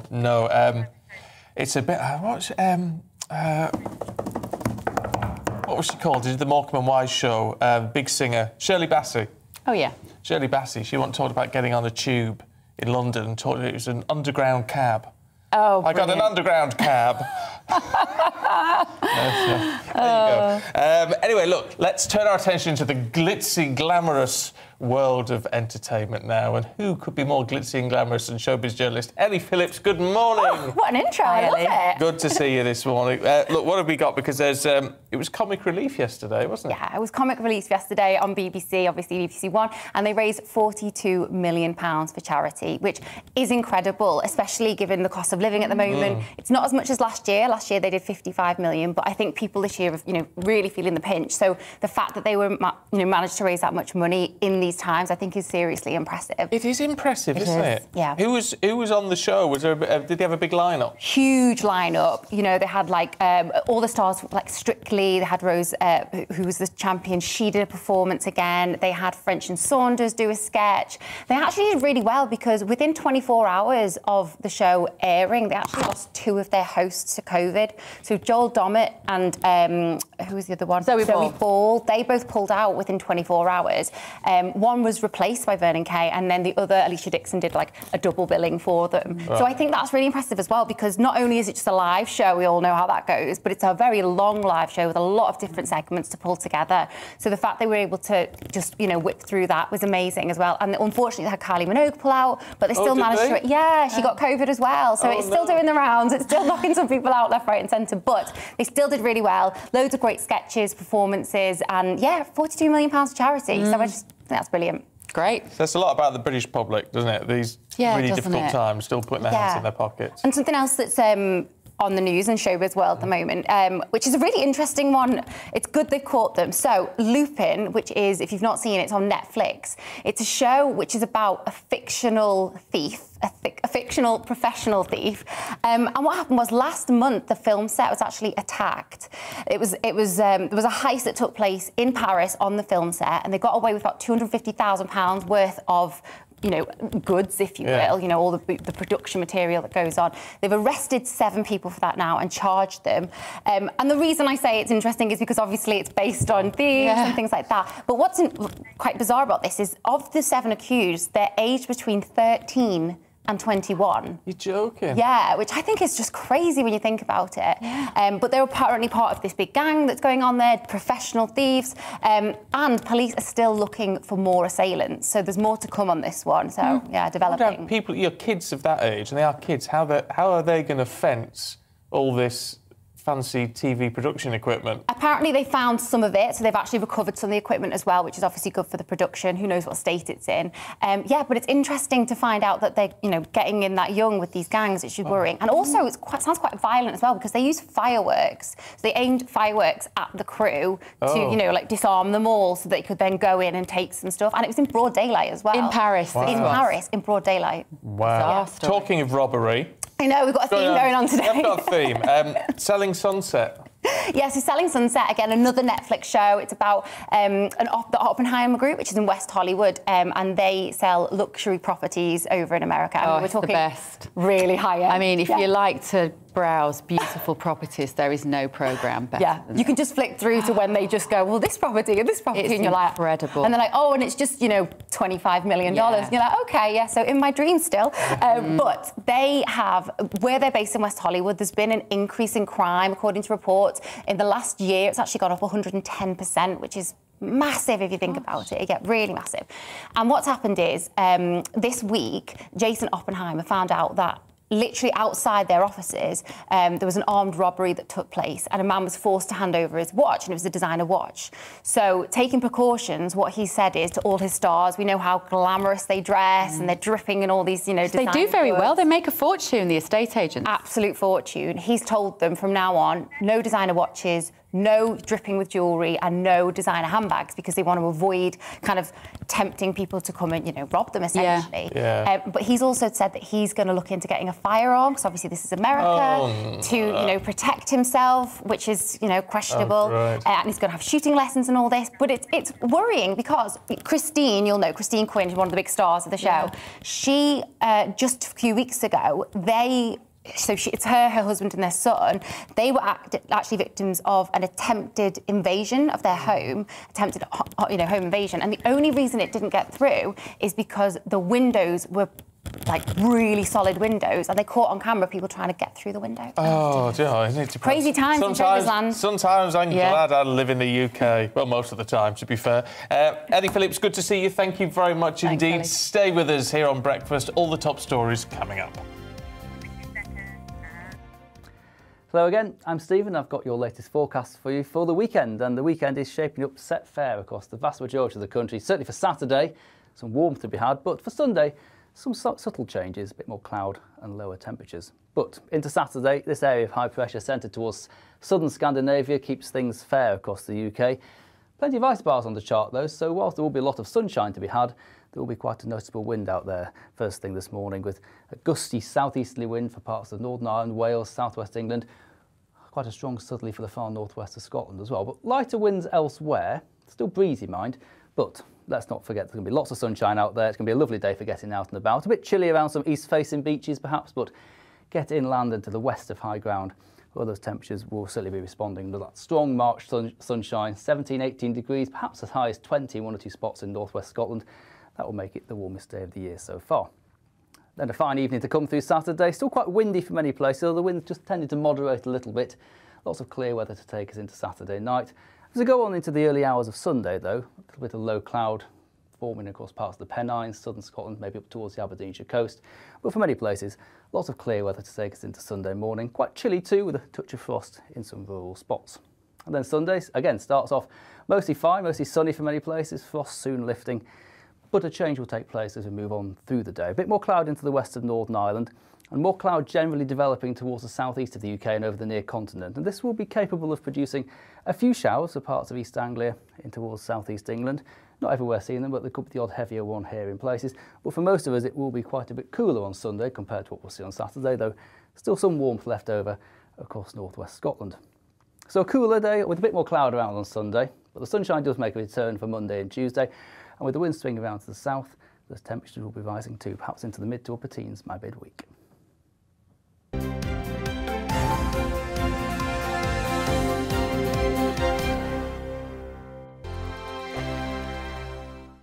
GB News is the UK's home of discussion and debate from all perspectives. To stay up to date on the latest stories, make sure that you subscribe to the GB News channel right here on YouTube. You can watch us live 24/7 across the whole world. You can also check out exclusive content and catch up on previous episodes of your favourite shows. Every day, we ask the questions that you'd ask, so why not add your voice to the conversation in the comments section? Don't forget to subscribe. We are GB News, Britain's news channel. Every night at 11 on GB News, we bring you the next day's stories the day before. It's basically like time travel. If it's a big story, we'll cover it, guaranteed. But we'll also have some fun along the way. Big opinions, big laughs. Sometimes big hair. This is Headliners, the paper review show that won't send you to sleep like the others will. 11 p.m, 7 nights a week. Join us.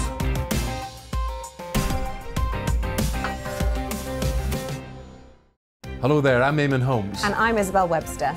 And we hope you can join us for Breakfast with Eamon and Isabel. You make me laugh out loud, belly laugh. Is that important first thing in the morning? Yeah, absolutely. And there's me trying to be deadly serious. News is a serious business. Yeah, I have to rein you in sometimes. Well, it doesn't stop us laughing at it. It doesn't stop us having an opinion on what's going on. Yeah. And it certainly will not stop us reflecting what you think. Weekdays from 6 to 9:30 on GB News. I'm Dan Wootton. Join me Monday to Thursday from 9 to 11 for the feistiest and most fun news debate on TV, where free speech reigns. I'll bring you a sharp take on the day's biggest stories, bombshell newsmaker interviews, and A-list guests. And I guarantee you, no spin, no bias, no censorship, and no reason to go to bed. That's Dan Wootton tonight, Monday to Thursdays from 9 on GB News.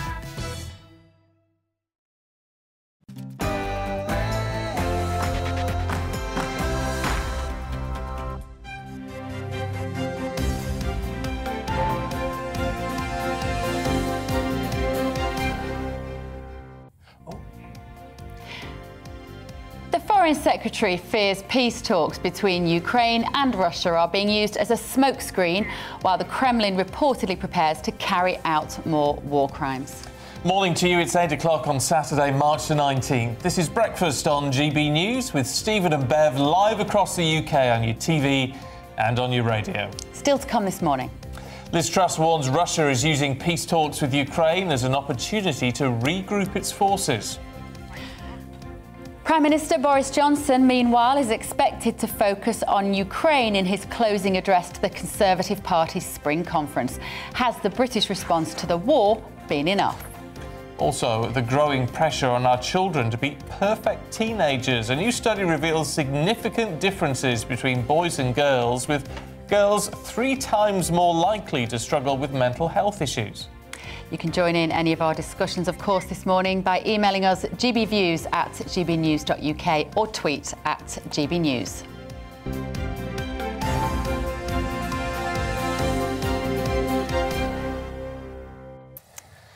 Now, the Foreign Secretary Liz Truss has warned that peace talks between Ukraine and Russia could be a smokescreen for the Kremlin to regroup its troops.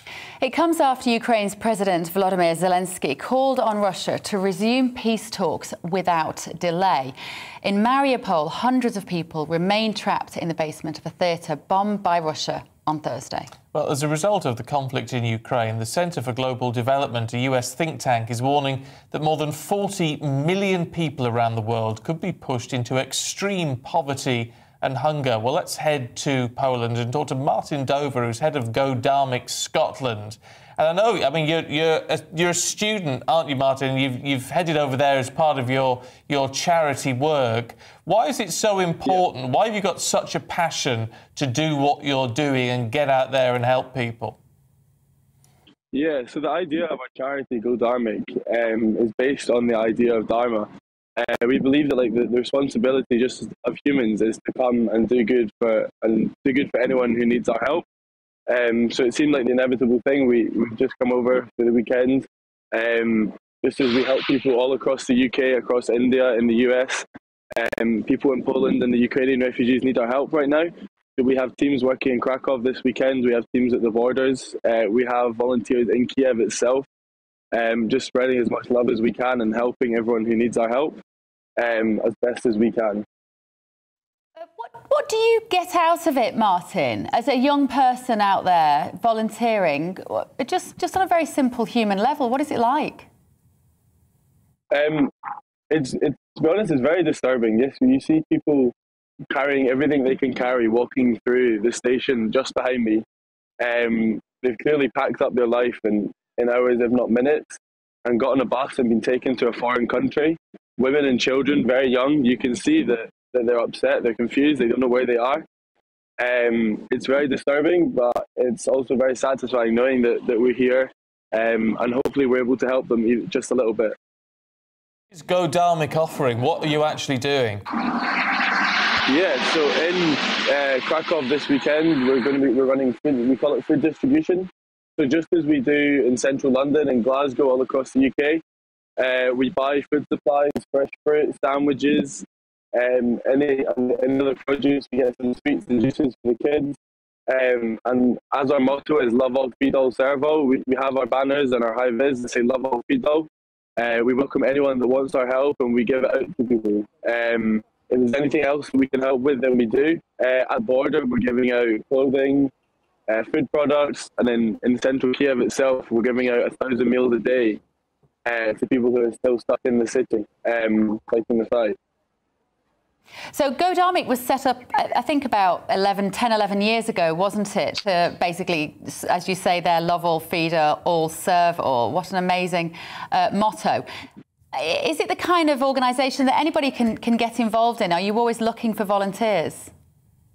Yeah, the charity was founded over 10 years ago, as you said, in London. Our founder, Hanuman Das.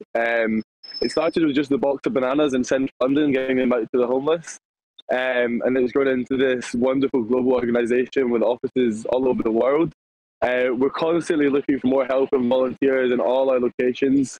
I'd highly recommend, we now have a new community app on all the app stores. You can just search GoDarmic. You can join our community app. Otherwise, social media, you can email us. All that information's on our website. And yeah, if anyone's able to donate even just £1, it makes a really big difference in allowing us to purchase essential supplies for running projects like this one. I can tell you myself what we're spending the money on. And yeah, any help is always much appreciated. You're an impressive young man, Martin, to be doing what you're doing. Oh, he's dropped out. That line's gone. But he's 18. He's a medical student. Yeah. So, I mean, he's got all that. I mean, that's not easy. And he's doing all that, and plus doing all this on the side. I mean, it's a really impressive thing to do, because there's so many people, of course, who need so much help, and there's so many refugees displaced internally, but also, of course, those crossing the borders, as Martin is helping there. Rosie Wright is in Budapest, where, of course, there are plenty of refugees heading across the border there. Morning to you, Rosie. I mean, just how are people coping there? Yeah, a very good morning. It's a much busier station now in Budapest than it was when I last spoke to you an hour ago. 2 trains have come in from the Ukrainian border, full of women with children, often with tiny babies, sometimes with a pram, sometimes with another. One lady's just trying to get her son over there. But people here trying to get some food, trying to work out where they're going to go next. I've been speaking to 4 girls in their early 20s, friends whose families didn't want to leave Ukraine, who are all headed off to Vienna, and our fixer who's with us this morning helped them onto the train as they went, kind of full of adventure but also fear. There are some really remarkable stories, though. I want to introduce you now to Elena. Thank you very much for speaking to us. Now, this is a complex story. You're Ukrainian, you've come now to Budapest, but you spent 10 years in Russia, had to leave Russia. Why it was you did that, and what story you had to tell to be able to get across the border. My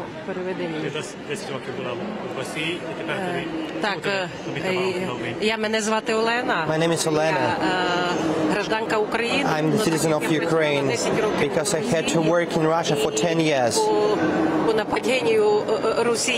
After 24th of February, when Russia started the war against Ukraine, it was my dream, to back to country, to join my family, to join my siblings, to back to Ukraine, to my country. I crossed 7 countries to get to Ukraine from Russia. It was 3 days of journey. Because I crossed the borders as a pedestrian, but finally I get to Ukraine, and it was a difficult trip, but I finally back. I saw my friends, sisters, brothers in Ukraine. I met a lot of family members. But I decided, because my son is staying in Budapest, he invited me to join me in Budapest, because he was worried about me, about my safety. He invited me to, and I crossed the Romanian border from Ukraine to Romania, and after to get to Hungary. There was a lot of refugees in Romania. It was so difficult. The Ukrainian refugees was with animals, with the pets. That's why we have a lot of Ukrainians on the whole Europe now. And finally, I'm in Budapest. I want to say for everybody, all Europe, to help the sky over the Ukraine. Please try it, because for our children We had a lot of Russian, a lot of kills, a lot of children. Even these children, which was born in 2022, they orphaned because their fathers or the parents died. I'm please ask you, please, close the sky over Ukraine, please. Now that you're in Hungary and you're safe here and you're reunited with your son, I know that some of your former colleagues, and you're working as a housekeeper and a childminder in Russia, they're trying to persuade you to go back to Russia. Зараз ви вже тут, в Угорщині, але багато друзів вас з Росії кажуть повертатися. Я знаходжуся тепер в Угорщині. I am in Hungary, in Budapest. I had a lot of friends like last 10 years in Russia, plenty of friends. It's like zombies that don't even realize what is going on in the country inside, because it's the policy of Russia to make a propaganda.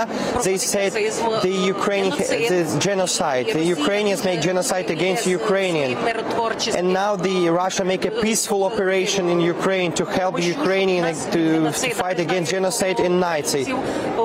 І націоналістів треба уничтожити. They say, my Russian friends, the Russians just need to kill this Nazi to help Ukraine, to make the Ukrainian peace. Не дають слова людині. But nobody in Ukraine can say anything. Вони вимушено мовчать і терплять. They keep silence because they understood when they say something, they get a prison or something.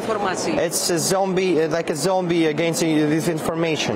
So, do you feel able to speak the truth and to say to those people who are trying to persuade you to come back to Russia, you are completely wrong, this is propaganda? А ви можете зараз відкрито сказати їм правду, чи що це пропаганда? Так, я, будучи в Російській Федерації 10 років, там не зря, я дуже благаю, що хто побачить це інтерв'ю, I saw everybody, if someone can sell these videos on Britain, to say to your friends in Russia, please, the Russian civilians, send them, don't let the children let into the war as soldiers, because they killed the Russians killed Ukrainians, the Ukrainians killed Russian. It's a war against everybody. But I pleasely ask you to stop the war, to share the Russian community, Russian civilians. The situation needs to stop. The people trying to persuade you to go back to Russia, I know you're going to stay here. What's your plan now that you're in Hungary? Який план далі в Угорщині? Чим ви плануєте займатися? Ну, так як я досконально язик не вивчила венгерський, у мене в першому очереді язик ізучати, і потім уже приступати із своєю сім'єю, строїти тут будуще, наскільки я зможу вже my family now in Hungary, in Budapest, together with my son and husband. У нього будуще в Європі, в Венгрії, далі. For my son in Europe. Щоб уже свій очах, свій дом, все устраювати в цій страні. Такі плани. І миру всім. Elena, thank you very much for speaking to us. Quite an extraordinary story and extraordinary insight into what it's like to be a Ukrainian living in Russia, watching that propaganda play out, alienating you from your colleagues, to then have to lie to get over the border and say, I'm concerned about coronavirus, which is why I'm trying to leave Russia to go to Ukraine. Now starting to rebuild a new life here in Hungary, reunited with her son, and deciding, what do I do? What do I say to my friends messaging me saying, come back to Russia? OK, Rosie, thanks very much indeed. And it is incredible to hear those stories, actually, because this is all about individuals. I think whatever we talk about, the big picture, the geopolitical picture and the land war and all the rest of it, which is obviously hugely important, it's when you break it down to those individuals. So we can relate, isn't it? Really affecting lives. OK, let's bring you up to date with what's going on. The Foreign Secretary says that she fears peace talks are being used as a smokescreen for Russia to regroup troops for fresh attacks. Liz Truss said it's President Zelensky's decision how his country approached the peace talks, which are said to have made some progress. 4 people on board a US military aircraft have died following a crash in Norway yesterday. The country's Joint Rescue Coordination Centre confirmed the Marine Corps aircraft was taking part in a NATO exercise when it was reported missing. The Prime Minister is set to close the Conservative Party's spring conference in Blackpool today by focusing on the UK's response to the Ukraine conflict. At yesterday's Scottish Tory conference in Aberdeen, he also discussed the war, saying that he was more convinced than ever that Vladimir Putin will fall. Sir Martin Broughton has vowed Chelsea would never face another fight for their future should he win the battle to buy the club. The former BA chairman has submitted a bid alongside Lord Sebastian Coe. The government is being urged to publish the legal advice it received on whether P&O broke the law when it sacked 800 of their workers. The Labour Party asked if there are legal moves that ministers could take to reverse the decision or to make their employees redundant without consultation. A new study suggests that average UK wages would be £76 a week higher if growth had kept the same pace as the rest of the world since the financial crisis. The TUC said its research shows the exceptional nature of the UK's pay freeze. The Duke and Duchess of Cambridge have cancelled a visit to a farm in Belize as part of their Caribbean tour due to reports that local residents protested that they didn't want them there. The couple leave today on their 8-day trip to, was going to be, Belize, Jamaica and the Bahamas in honour of the Queen's Platinum Jubilee. And Bradford, County Durham, Southampton and Wrexham have all been shortlisted to be UK City of Culture for 2025. It's currently held by Coventry. Judges say winning can help attract millions of pounds in additional investment and grow local tourism.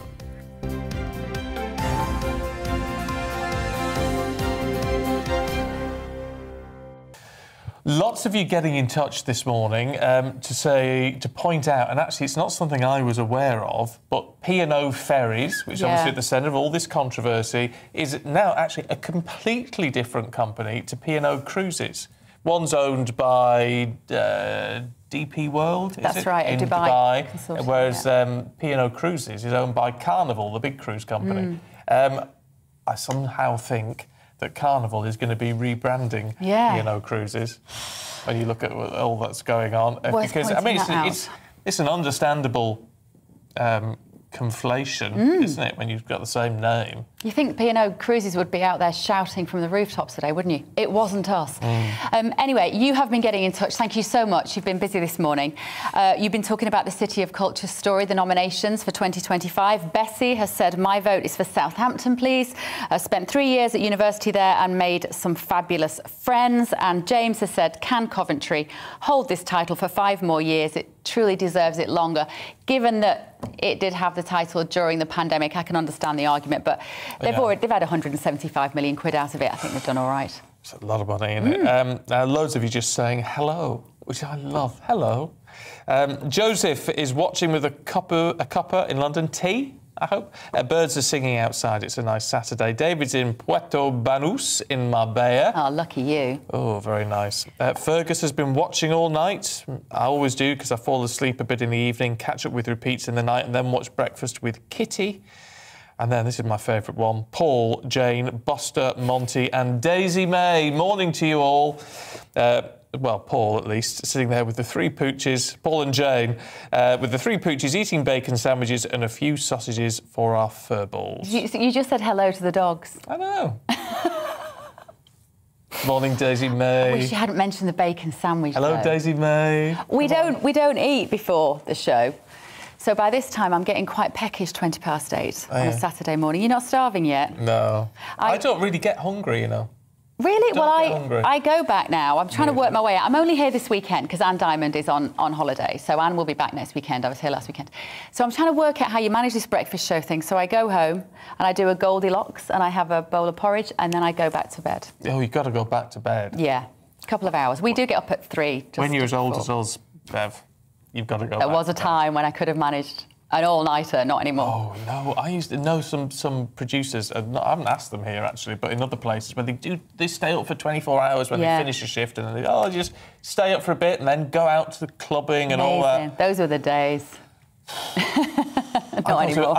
I got to bed at 9:30, even when I'm not working the next morning. Well, I had a drama this morning. Shall I tell you my little drama? I came out of the house, left my house keys in the house, hadn't brought my dress, had on my woolly old jumper, Had to then get back in the house. How do you do that at 3 o'clock in the morning when it's pitch black and everyone in the house is asleep? Ended up throwing stones at my 12-year-old daughter's window. By this point, the taxi driver's car battery had gone flat.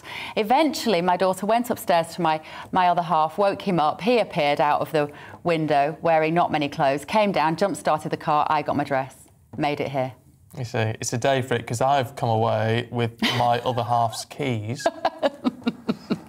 So after this, and they've gone off to work, which is miles away from home. So I've got to finish here, drive down to the army barracks, drop off the kids. They can't get into their room. It's a day of key drama. It's weird that we've both done that today. So Do let us know your stories of key drama today. GB Views. Yeah, I've got about 4 hours of driving after the show. Mate, have a little nap.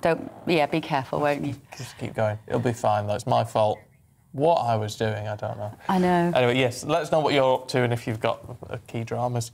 Stay with us. We've got lots more to come. We're in fabulous Blackpool with all the latest from the final day, day two. Yeah. It started yesterday, of the Conservative Spring Conference. And we'll talk to the Conservative Party co-chairman, Oliver Dowden, a little bit later on as well. Looking forward to that.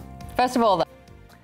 Hello again, I'm Stephen. I've got your latest forecast for you for the weekend, and the weekend is shaping up set fair across the vast majority of the country. Certainly for Saturday, some warmth to be had, but for Sunday, some subtle changes, a bit more cloud and lower temperatures. But into Saturday, this area of high pressure centred towards southern Scandinavia keeps things fair across the UK.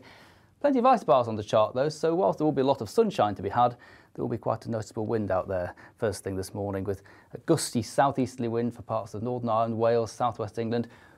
Quite a strong southerly for the far northwest of Scotland as well. But lighter winds elsewhere, still breezy, mind. But let's not forget there's going to be lots of sunshine out there. It's going to be a lovely day for getting out and about. A bit chilly around some east-facing beaches perhaps, but get inland and to the west of high ground, where those temperatures will certainly be responding to that strong March sunshine, 17, 18 degrees, perhaps as high as 20 in one or two spots in northwest Scotland. That will make it the warmest day of the year so far.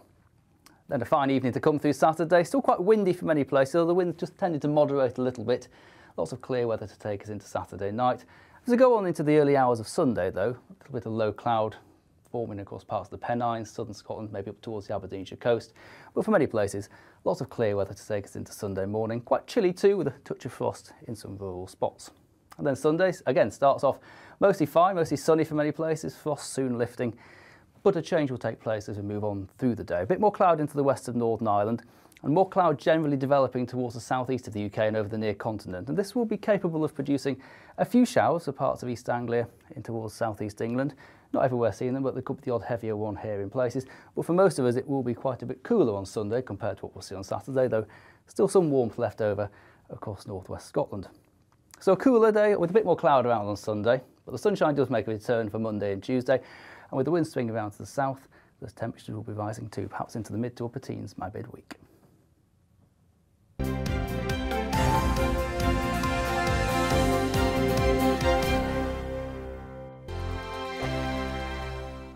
GB News is the UK's home of discussion and debate from all perspectives. To stay up to date on the latest stories, make sure that you subscribe to the GB News channel right here on YouTube. You can watch us live 24/7 across the whole world. You can also check out exclusive content and catch up on previous episodes of your favourite shows. Every day, we ask the questions that you'd ask, so why not add your voice to the conversation in the comments section? Don't forget to subscribe. We are GB News, Britain's news channel.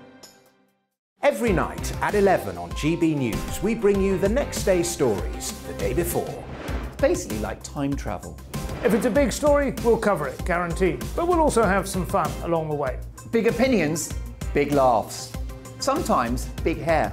This is Headliners, the paper review show that won't send you to sleep like the others will. 11 p.m, 7 nights a week. Join us.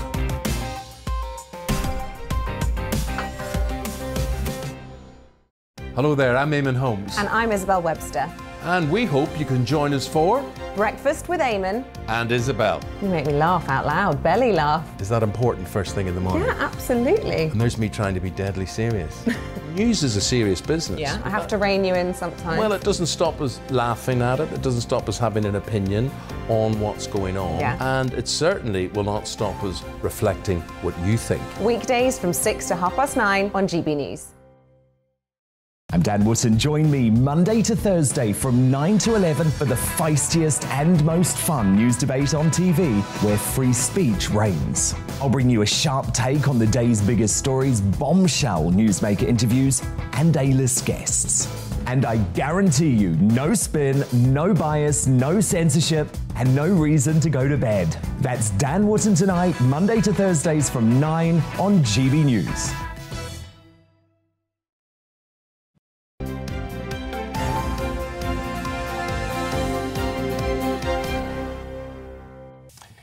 .25, very good morning to you. You're watching and listening to Breakfast with Stephen and Bev on your TV and on your radio.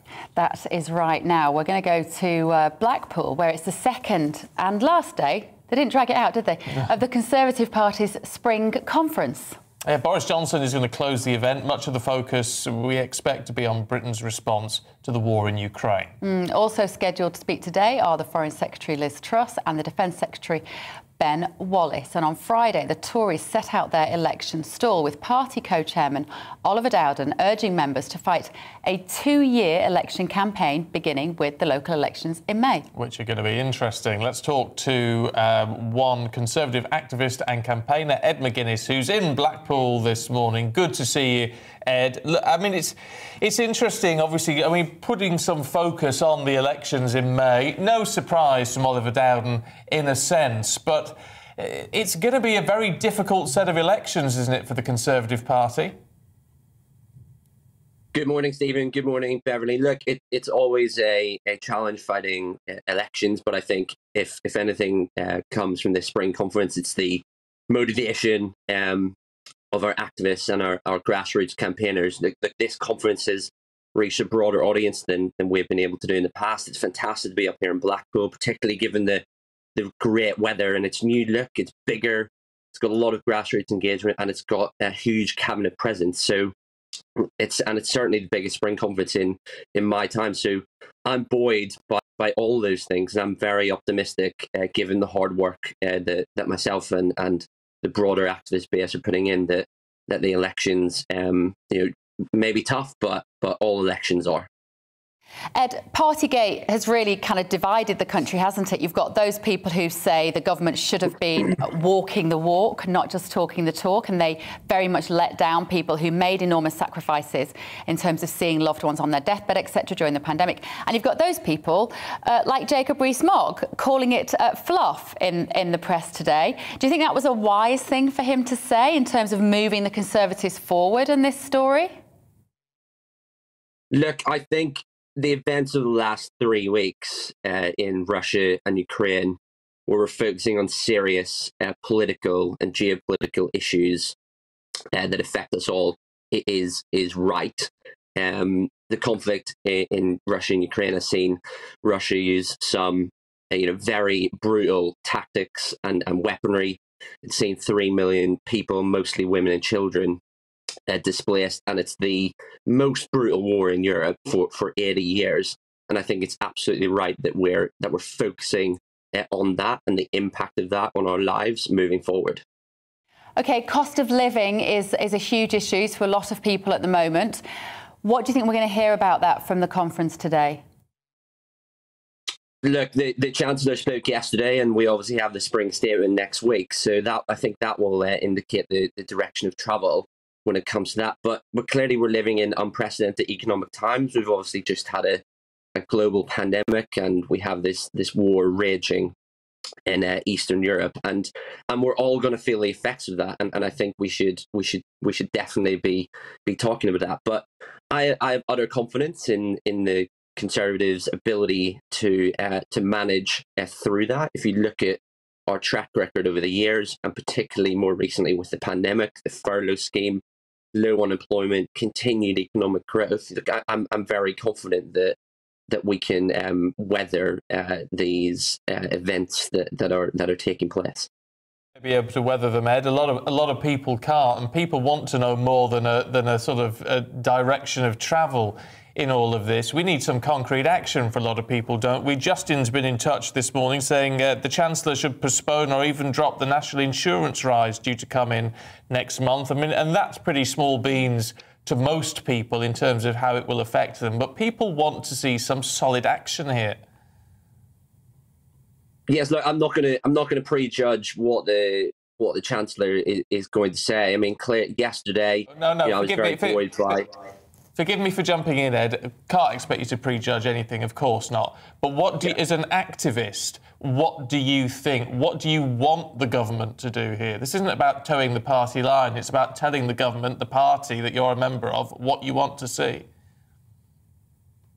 Look, it's a very complex set of issues. There's global factors at play that are outside sort of government control. But I think what we can be positive about is that when things like this have happened in the past, in the most recent past, for example, with the pandemic, that the government can rise to the challenge. Look, no one expected the furlough scheme to be the absolute success that it was by keeping people in work and keeping unemployment low and allowing our economy to emerge from the pandemic much stronger. And that was the government taking action against global forces. Now, again, I don't want to prejudge what the Chancellor is going to say next week, but I think, given the Conservatives' track record, we can be very positive that there's going to be action taken to address the issues that are going to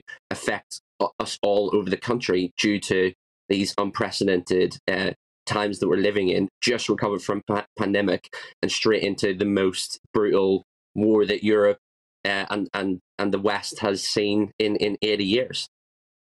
OK. Ed McGuinness, good to talk to you. Enjoy the Winter Gardens today. Thank you, Ed. Thank you very much. OK, we're going to have more from the Spring Conference in around 15 minutes when we're going to be joined by the Conservative Party co-chairman, Oliver Dowden. So don't go anywhere.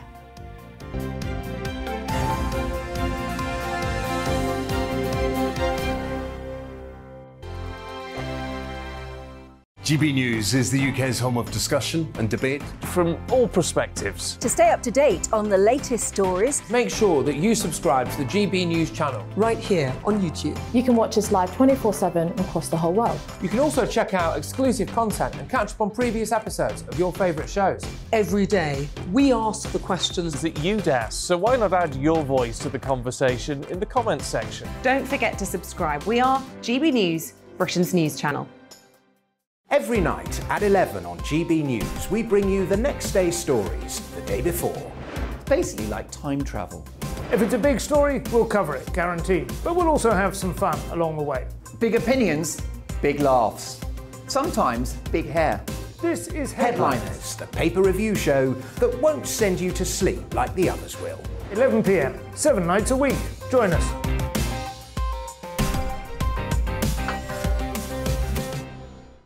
Hello there, I'm Eamon Holmes. And I'm Isabel Webster.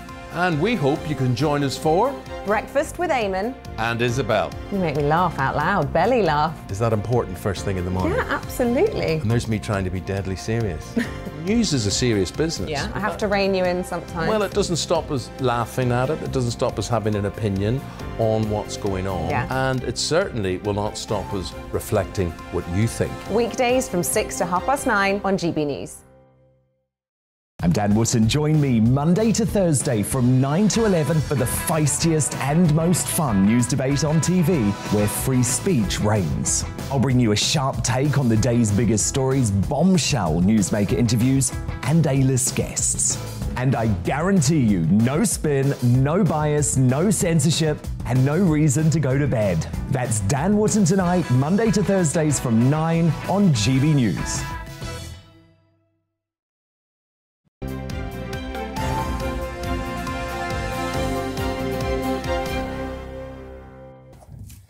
Oh, no, you don't need to go and buy the papers this morning, which they won't like me saying that, because you can just sit back, relax, watch and listen here on Breakfast as we take you through the papers today with the delightful broadcaster Pete Price, legendary, actually, especially up in Liverpool. Oh, absolutely. 1 inch outside Liverpool, no one's heard of me. No.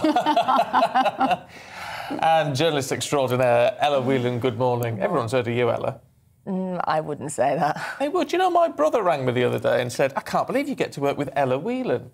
Well, put me in touch because he's one of my few fans. Do a podcast or something? And the Spiked podcast comes out. Oh, yes, of course you do, Ella. I like working with you. Oh, well, there you go. That's a first. You sound surprised, doesn't it? First. I'm honoured. OK, look, Pete, let's kick off. We're looking through some different stories today, this time round, which is quite nice. And in the Mail, we've got Britain's kindest village. Yeah, it's a great double-page spread. It's a beautiful village with thatched roofs and a cricket club, and it's absolutely gorgeous. And all these people want to take in the Ukrainians, which is fabulous, and I think it's great. What I would say to all these lovely people, if you're listening, I wouldn't have asked them, because there's no way they're going to leave. They're going to stay in these beautiful houses. The bigger picture is about bringing these people over. As we said before, they want to go home. But also, the NHS is bursting. 6-point-something million people are waiting for treatments. Schools are bursting. We are going through a financial crisis, so benefits are going to be bursting. And it's a bigger picture, and it frightens the life out of me about having these people over. And what I would say to these lovely people is, why didn't you offer your homes to the people crossing on the boats from France? Because they've got nowhere to live either. We've got, Pete, it's cynical, but I mean, I get what you're saying. Well, I didn't say it. I hinted at it. But it's, I mean, what do we do? I mean, I know there are questions to be asked about why we seem to have more empathy with Ukrainians than we do with other people. Yeah. There are real questions to be asked about that. Absolutely. Do you know what? Yeah, we've got it, but we can't then dismiss, can we, the goodness of what is happening and people wanting to help out nonetheless. Or in some cases, is it trendy? I'm sorry if that's negative. I'm sorry. Let's jump in on the bandwagon. Do you know, you're absolutely right. There is some hypocrisy going on here, isn't there, Pete? I think, you know, that's kind of what we're picking up on. That, well, why have we never been so open-hearted? Somebody actually messaged the show last weekend, and she said, I think the difference for me is that this is predominantly women and children. Not that that should make any difference necessarily, but predominantly women and children, and it's for a short period of time because they do want to go back home. If they do go. They might want to stay. I'd certainly want to stay in with these. The beautiful village, by the way. It's North Morton is the village, isn't it? In Berkshire. And they're very nice people. And if you're listening, lovely. And if you want me to stay, I'll come anytime you want. Yeah. Good house guest. Yeah, no one. 350 quid to put you up, Pete, isn't it? Just saying. That's true. Ella, let's look at The Guardian and RT. Russia Today, as it was. Ofcom has said they've broken their broadcast licence. Partiality rules, and so they've been removed. And, you know, you can still get RT online. And actually, as lots of people have pointed out, that's where most of their viewership comes from. But I just thought I'd pick this out because, I mean, this has been, you know, rolling news for a while and the decision has come in.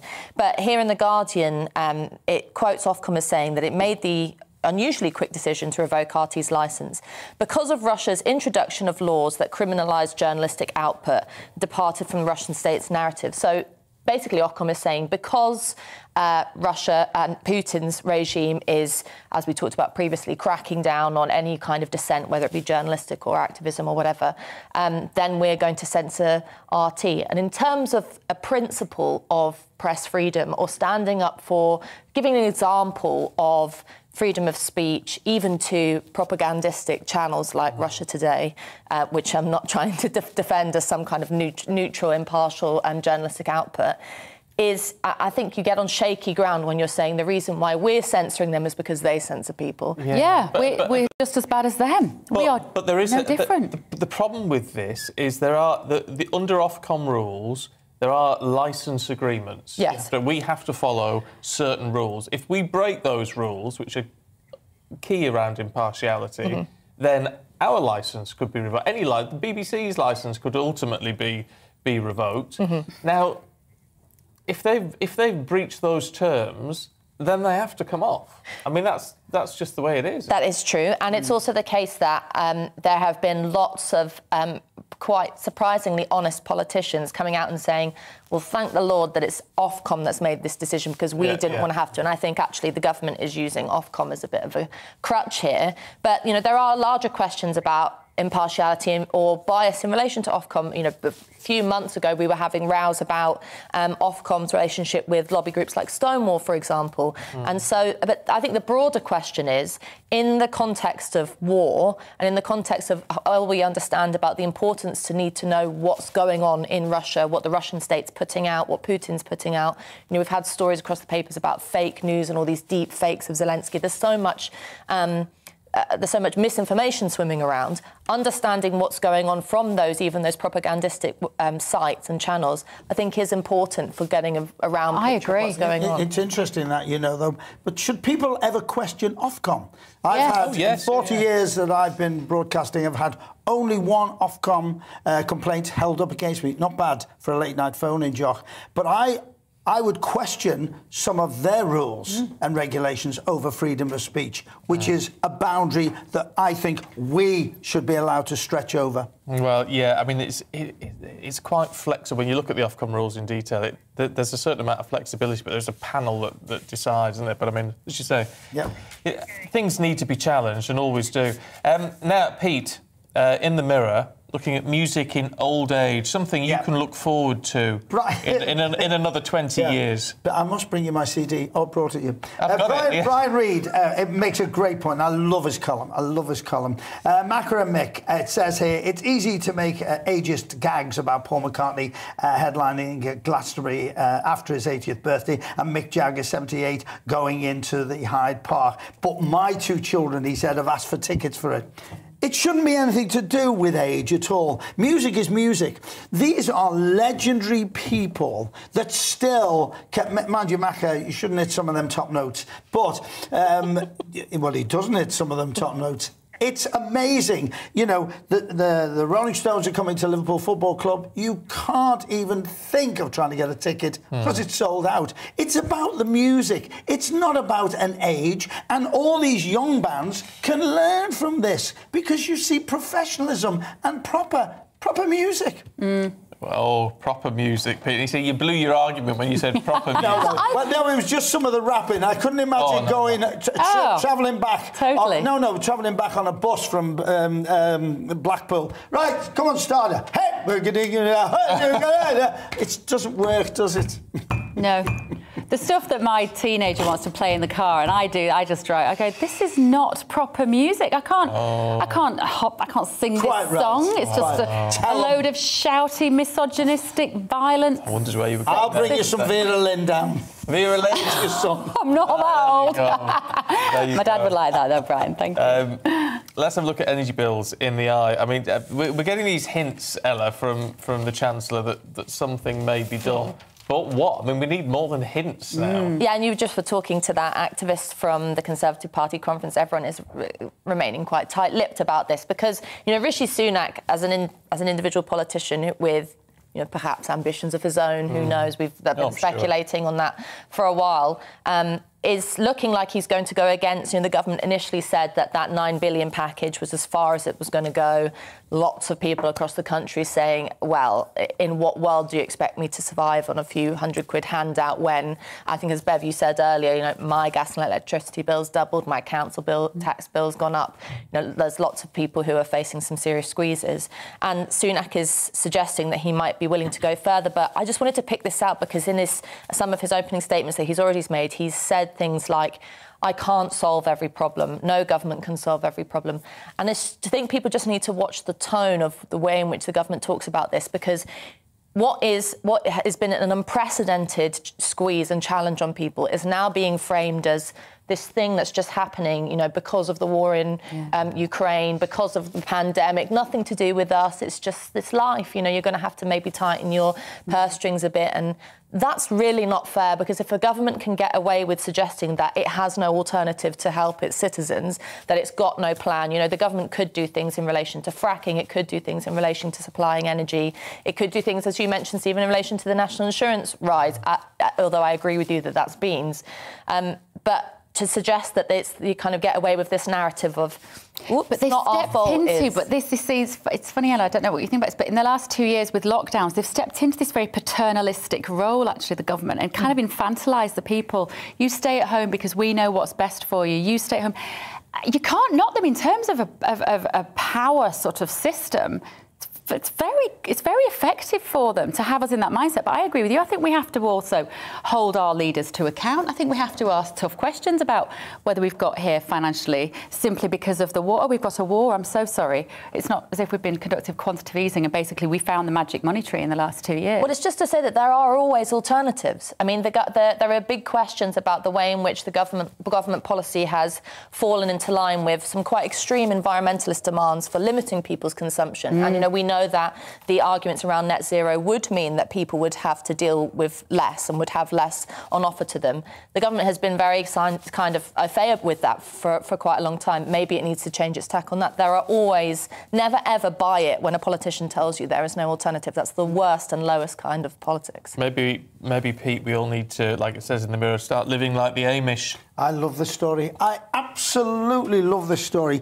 Channel 4 are doing a new show called The Simple Life. And it's spend a quiet night reading by candlelight and swapping stories around a roaring campfire. King Ganguliga.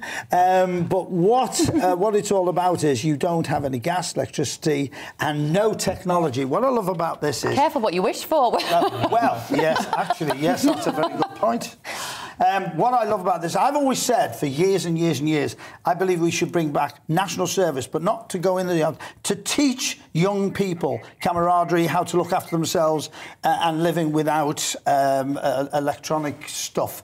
I think this would be a great idea. I think the Amish should be allowed to come into the country, take young people, because there's no conversation anymore. They've got their phones. I saw a family... Tech zombies. I was in a restaurant the other night. I saw a family. Nobody spoke to each other, including the grandmother. It's about time we started to go back. I can't wait to see this programme. I'd love... What are you pulling your face for? Well, it's only because I'm... No, it's him. Oh, it's him. We're both pulling... I'm all for living a simple life and getting away from technology and things for a period of time.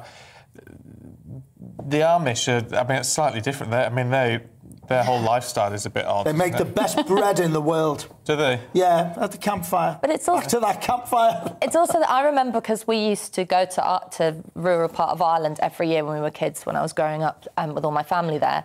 And we had running water and electricity, but we didn't have any kind of distraction with technology. And there's always a kind of wholesome view of this, of that, you know, what would happen is the kids would be with the families and you'll be reading, it'd be lovely singing songs. And the trouble we used to get up to is astonishing. So actually, when I have kids, I'm going to make sure that they're not stuck to their phones.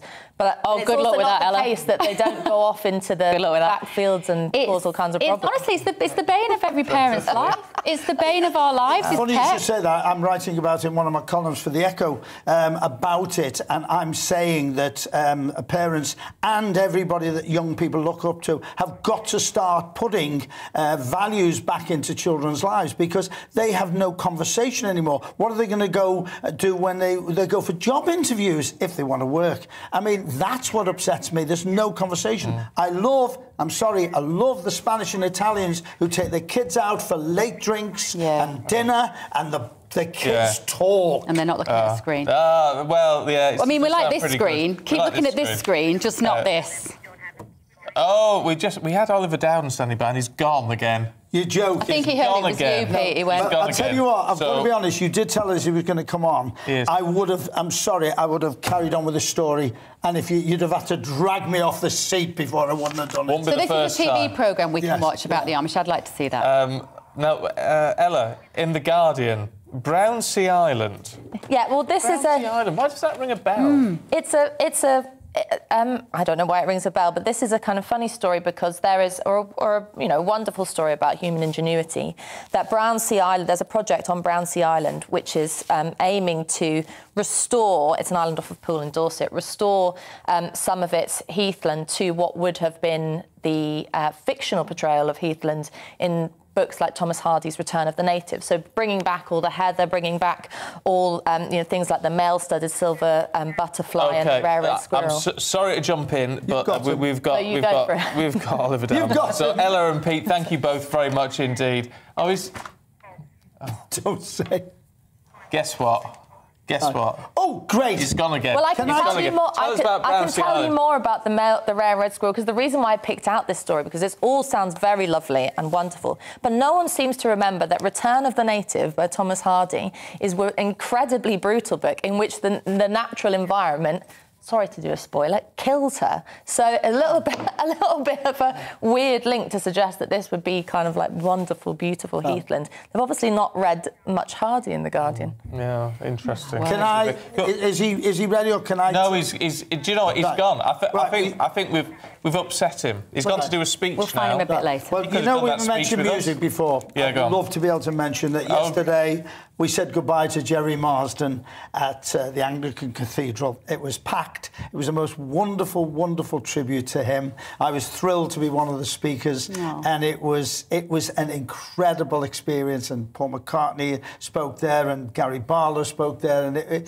we talked about music before with Paul and the Rolling Stones doing these concerts, but to have something like that, and Jerry was, and of course Jerry was also in the West End with Dame Anne and the Eagle when you were all children. Wow. Working. It was a great way to say goodbye to him. Yesterday. Was it a bit controversial, Pete? There's just some controversy in the Anglican Cathedral. I told him something in private, ladies and gentlemen, and he's just set me up. No, it was wonderful, but Sooty, if you're listening, that was a bit outrageous, that speech. A bit outrageous. It's interesting when you look at people like Jerry Marsden. And it is legendary status. It's not just they've been around for a long time. It's what they did. They broke the mould, didn't they? I mean, and that's part of the thing with like the Stones and with Paul McCartney and all the rest of it. That you're not just seeing someone who's been at it for a long time. You're going to see someone who really broke the mould. Yeah. What I said at the end of my little piece, and I did get upset over it, but I go down to the ferry because, of course, he wrote Ferry Cross the Mersey, and he wrote it.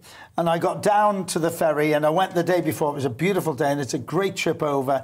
And as you get off the ferry, they play Ferry Cross the Mersey. And I looked up at the sky and went, Jerry, still making money, lad. You mightn't we with us?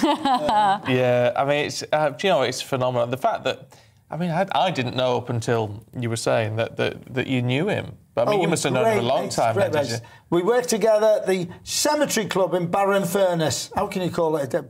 Well, I'm from Barrow. Right, well, Cemetery Club, we worked there. Cemetery Club? Just outside. So it's and there's a thing with it which says duck when you go on stage because there was a low ceiling. But Jerry and I didn't have to duck. Because we're both smaller. I don't remember the Cemetery Club. Do you? It probably wasn't going when you were there. Right, I wonder if it turned into the... So you're from Barrow? I'm from Barrow. That's a lovely drive there, by the way. It is a lovely... Through the Lake District. I'm not sure Ella and I have anything to contribute on the topic of Barrow, do we, Ella? No, not on the topic of Barrow. No, or Jerry Marsden. There's plenty of people watching in Barrow, actually. The views there and the drive there, when you get off the motorway, is spectacular. It is, really lovely. I work there regularly. Up on the A590. Nominated for City of Culture next year, maybe. And of course, we were City Culture, 2008. Oh, you were? That was when Scylla came out of retirement to do Panto with me, and she did that famous line when she went like that, how shall I kill him? And somebody went, sing to him! Really? Really? They don't call you the name dropper for nothing, do they? That's why the book's called Name Dropper. You can buy it on eBay. Oh, there you go. Can't put them out now. You asked No, that. It's out of print. It's out of print. Get it for £1. Get it for £1. £1. Do you get? Do you know what? They're busy telling me to throw to a package, but I'll tell you what, I think we should just keep talking, Pete. What? Oh, right. Because this is more entertaining. Do you frankly. know? Well, that's nice to say. But you know what's interesting about it is we're living in such doom and gloom, and I love the way GB do stuff like this because we are living in so much doom and gloom. And we do need cheering up. Yeah. We do. I mean, you've got to know what's going on, but you need cheering up as well. And you do. You're very informative, an incredibly informative platform. Who's of all the people you've worked with over the years? I mean, because you've been a DJ, you're a DJ, you do stand-up, you've got albums stand-up out, comic for the whole sort of thing. Panto and everything. Who's the best person you've worked with that we'll know of? One of the most difficult questions I've ever asked, but Tommy Cooper comes in the top 5. Tommy was just an amazing, and I had to look after him. Scylla was a dear friend, and I loved working with her. Dave Allen, bless him, when he was alive. Yeah. Bob Monkhouse was like a dad to me. Was he? Like a dad to me. There's a lovely story I tell. He had a house in Barbados, and he said to me once, I stayed with him 7 years, and he said, I think it's time you paid your way.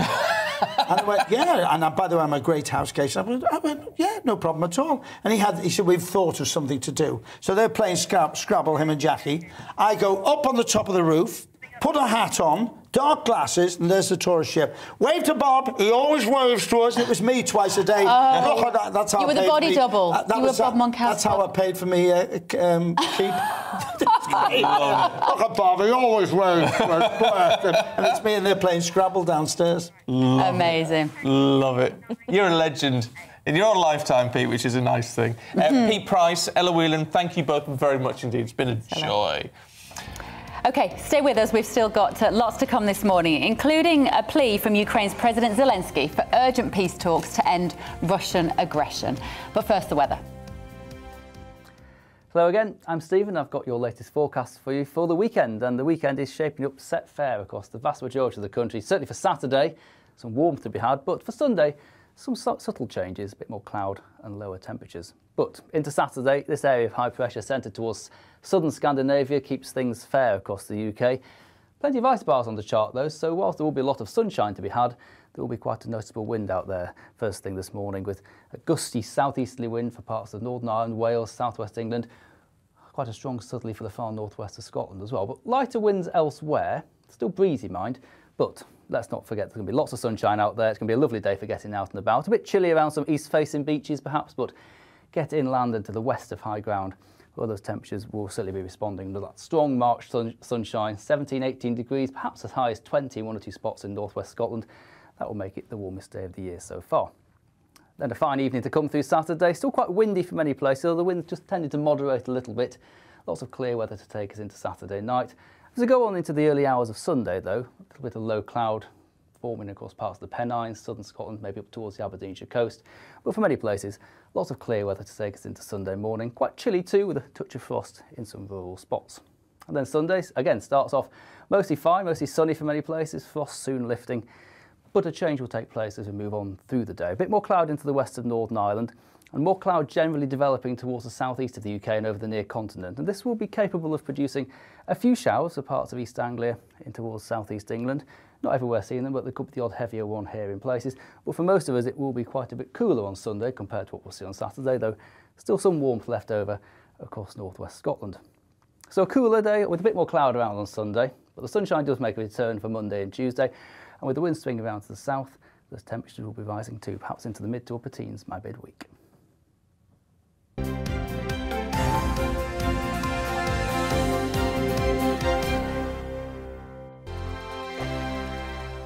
GB News is the UK's home of discussion and debate from all perspectives. To stay up to date on the latest stories, make sure that you subscribe to the GB News channel right here on YouTube. You can watch us live 24/7 across the whole world. You can also check out exclusive content and catch up on previous episodes of your favourite shows. Every day, we ask the questions that you'd ask, so why not add your voice to the conversation in the comments section? Don't forget to subscribe. We are GB News, Britain's news channel.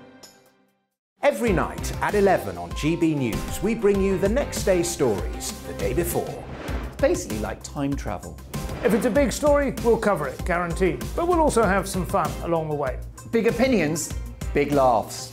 Sometimes big hair. This is Headliners, the paper review show that won't send you to sleep like the others will. 11 p.m, 7 nights a week. Join us.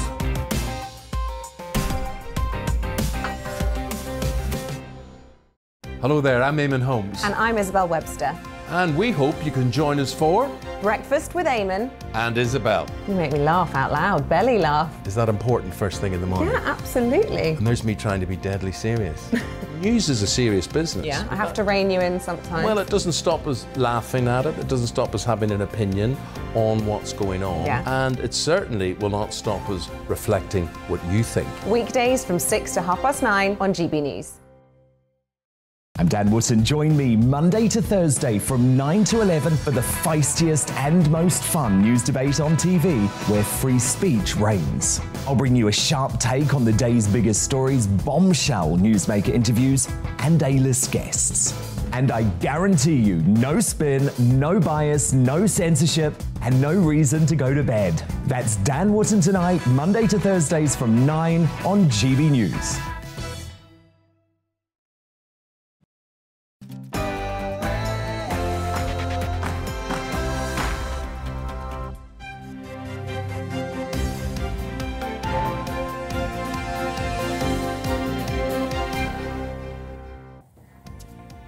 Vladimir Putin should face a Nuremberg-style war crimes trial. Former Prime Ministers Gordon Brown and Sir John Major add their names to a petition calling for the Russian president to face an international tribunal over Ukraine. Morning to you, it's 9 o'clock, it's Saturday the 19th of March and this is Breakfast on GB News with Stephen and Bev. Live across the whole of the UK, we're on your TV and on your radio. Coming up this morning. The Foreign Secretary Liz Truss says peace talks between Ukraine and Russia could be used as a smokescreen while the Kremlin prepares new military action. Boris Johnson, meanwhile, is expected to focus on Ukraine in his closing address to the Conservative Party's spring conference. Has the British response to the war been enough? We'll hear what he has to say. Also, the growing pressure on our children to be the perfect teenagers, as a new study reveals significant differences between boys and girls. Girls 3 times more likely, apparently, to struggle with mental health issues. Do join in any of our discussions. Email us gbviews@gbnews.uk or tweet us @gbnews.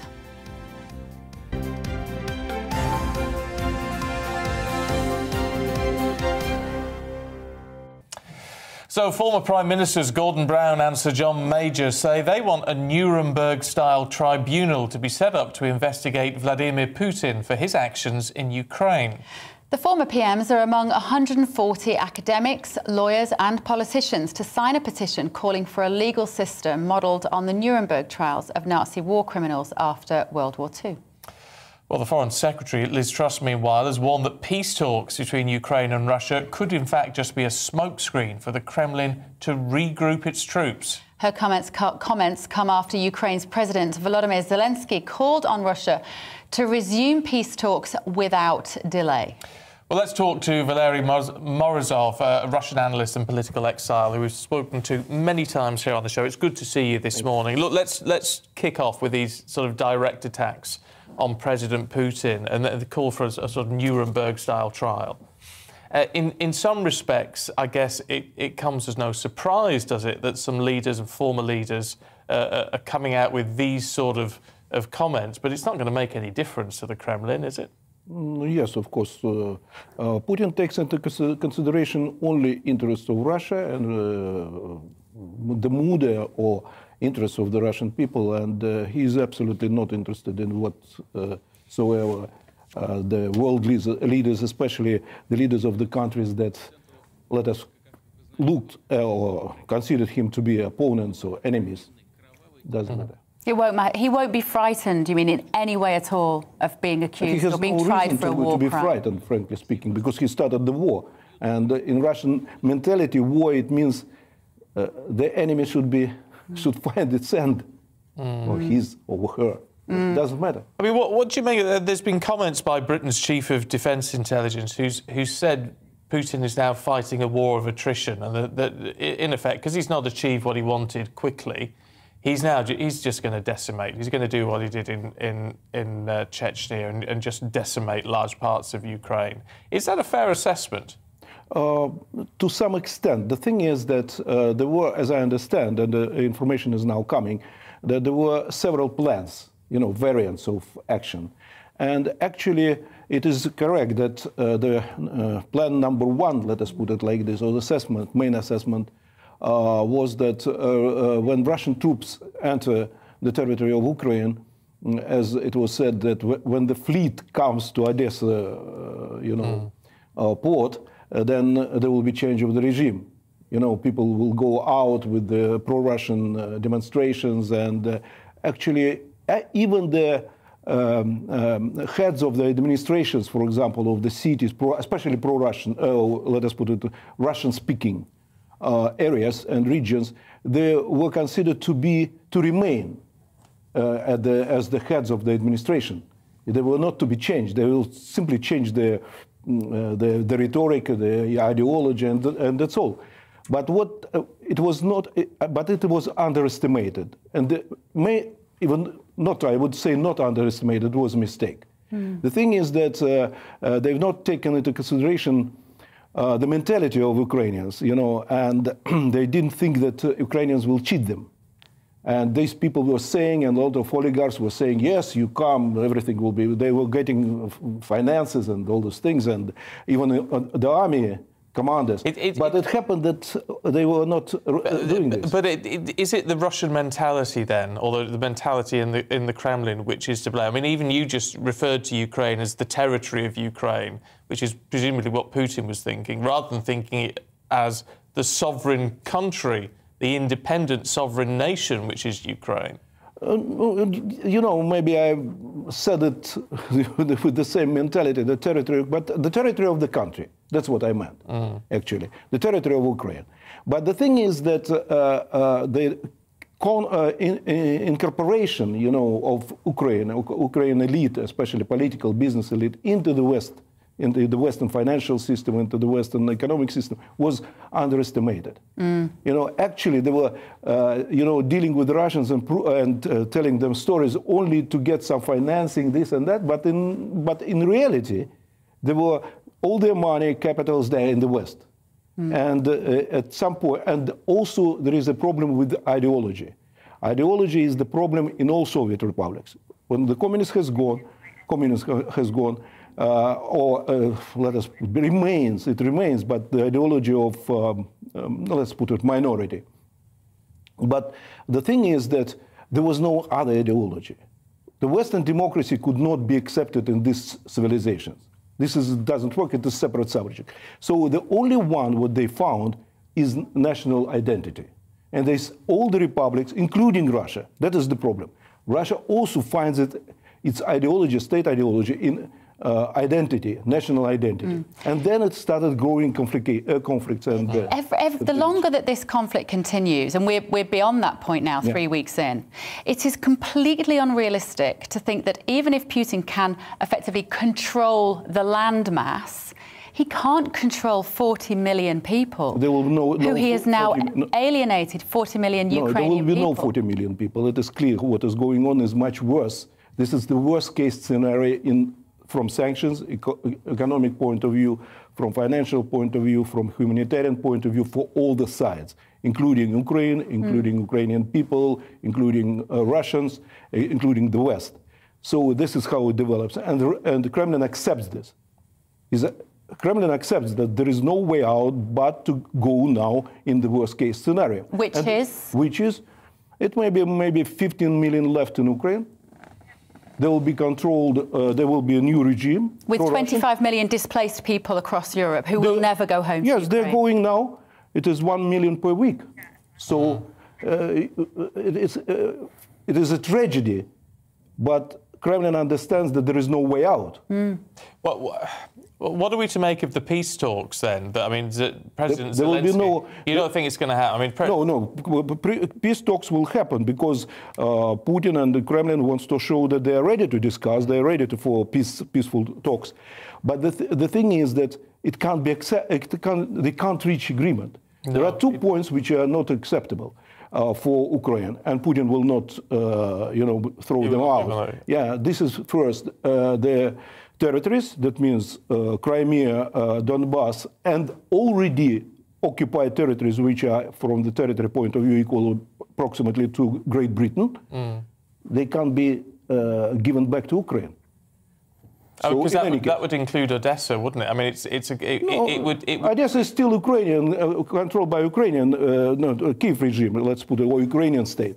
But Well, it is at the moment, but under those, I mean, it would seem that Putin in these peace talks. I mean, it's why the Foreign Secretary is saying it's just a smokescreen, because what he's arguing for would effectively cut off all the seaports from the Ukrainian Not only government. this, no, that is the first point, but the second point is more important. This is denazification. What does it mean, denazification? What has been done in Germany after the Second World War? All the population has filed a certain papers, and they were divided. Say, for example, those who made crimes, they were sent to trial and executed even. Some were imprisoned for 25 years, and some were not were in the list that they couldn't be, say, for example, army officers or in the army or in the civil service. So this is what it means, denazification. Well, Zelensky can't agree that, say, for example, now the Donbas republics, they are demanding that 50 officials, Ukrainian officials, including Poroshenko, the president, former acting president Turchinov, who started in 2014 this fighting in Donbass, they are to be brought to court in Donbas republics. And there is death sentence. But just to push back on that, though, because the Ukrainian people would say we did not need denazification. If you're talking about the Azov soldiers, the small battalion, a tiny percentage of the Ukrainian army that may have did identify as Nazis. It was fairly well documented. But that's not the whole of the Ukrainian army, and it's certainly not all of the Ukrainian people. No, the thing is that first, these Nazi battalions now fighting in Mariupol and in Donbass, they're approximately 70,000. And this is the best units of the Ukrainian army. This is first. Then the whole process, because of the war, you know, it is dividing people. And more people, maybe it was underestimated, not maybe, it was underestimated by Kremlin, that a lot of people went or supported the government. And that means supported the regime. So the Nazification is growing. And Kremlin demands, and Russia, let us put it, demands denazification. So this conflict is growing and growing. When you look at this, how can Putin survive this, in the sense that even if he achieved what he wants in the worst case scenario, as it would now be, and they take control of Ukraine, the vast majority of the population's gone, he's going to be, for the rest of his lifetime, absolutely isolated by the international community. So, at what point then? At what point do the general, the public and the generals turn around and say, take into consideration that the conflict is going on not with Ukraine, it is in Ukraine, but it is with the West. And Putin is fighting to change the whole system, the whole economic system, the whole international relationship. There should be no control by the United States. And in this conflict, Europe may just break. You know, say, for example, I'll tell you only one thing. What do you think is the difference? So, for example, petrol in Moscow, say, for example, is 25, I think, p a liter. And do you know what is the difference between what is being paid for electricity and gas now between here and in Russia? When I came here, it was 2012. It was 2 to 3 times. So 2 to 3 times, I was paying less in Russia than here. Now, at this particular moment, compared to Europe, not the United Kingdom, I don't know the figures exactly, it is 1 to 90. Yeah. The economy is different. And the prices for so he has us over a barrel, down in Russia. That is the thing. Well, look, I mean, it's always interesting to get your thoughts and your analysis, Valeri. Thank you very much indeed. Good to talk to you. Thank you. OK, let's bring you up to date with the rest of the news. And the Foreign Secretary, Liz Truss, says she fears that those peace talks between Russia and Ukraine are being used as a smokescreen for Russia to regroup troops for new attacks. Speaking in The Times, Liz Truss says it's President Zelensky's decision, though, on how his country approached the peace talks, which is said to have made some progress. 4 people on board a US military aircraft have died following a crash in Norway yesterday evening. The country's Joint Rescue Coordination Centre confirmed the Marine Corps aircraft was taking part in a NATO military exercise when it was reported missing. The Prime Minister is set to close the Conservative Party Spring Conference in Blackpool, focusing on the UK's response to the Ukraine conflict. At yesterday's Scottish Tory conference in Aberdeen, he also talked about the war, saying he was more convinced than ever that Vladimir Putin will fail. The government is being urged to publish the legal advice it received on whether P&O broke the law when it sacked 800 of their workers. The Labour Party has asked if there are legal moves that ministers could take to reverse the decision to make their employees redundant without consultation. A new study suggests that average UK wages would be £76 a week higher if the growth had kept the same pace as the rest of the world since the financial crisis of 2008. The TUC says its research shows that the exceptional nature of the UK's pay squeeze has cost us. The Duke and Duchess of Cambridge have cancelled a visit to a farm in Belize as part of their Caribbean tour due to reports that local residents protested they didn't want them there. The couple leave today on their 8-day trip to Jamaica and the Bahamas in honour of the Queen's Platinum Jubilee.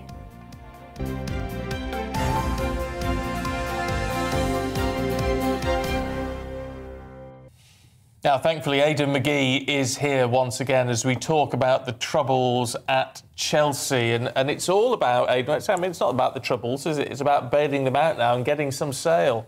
Yeah, I mean, I wouldn't say it's necessarily bailing it out. I mean, this is a commercial juggernaut. It earns money.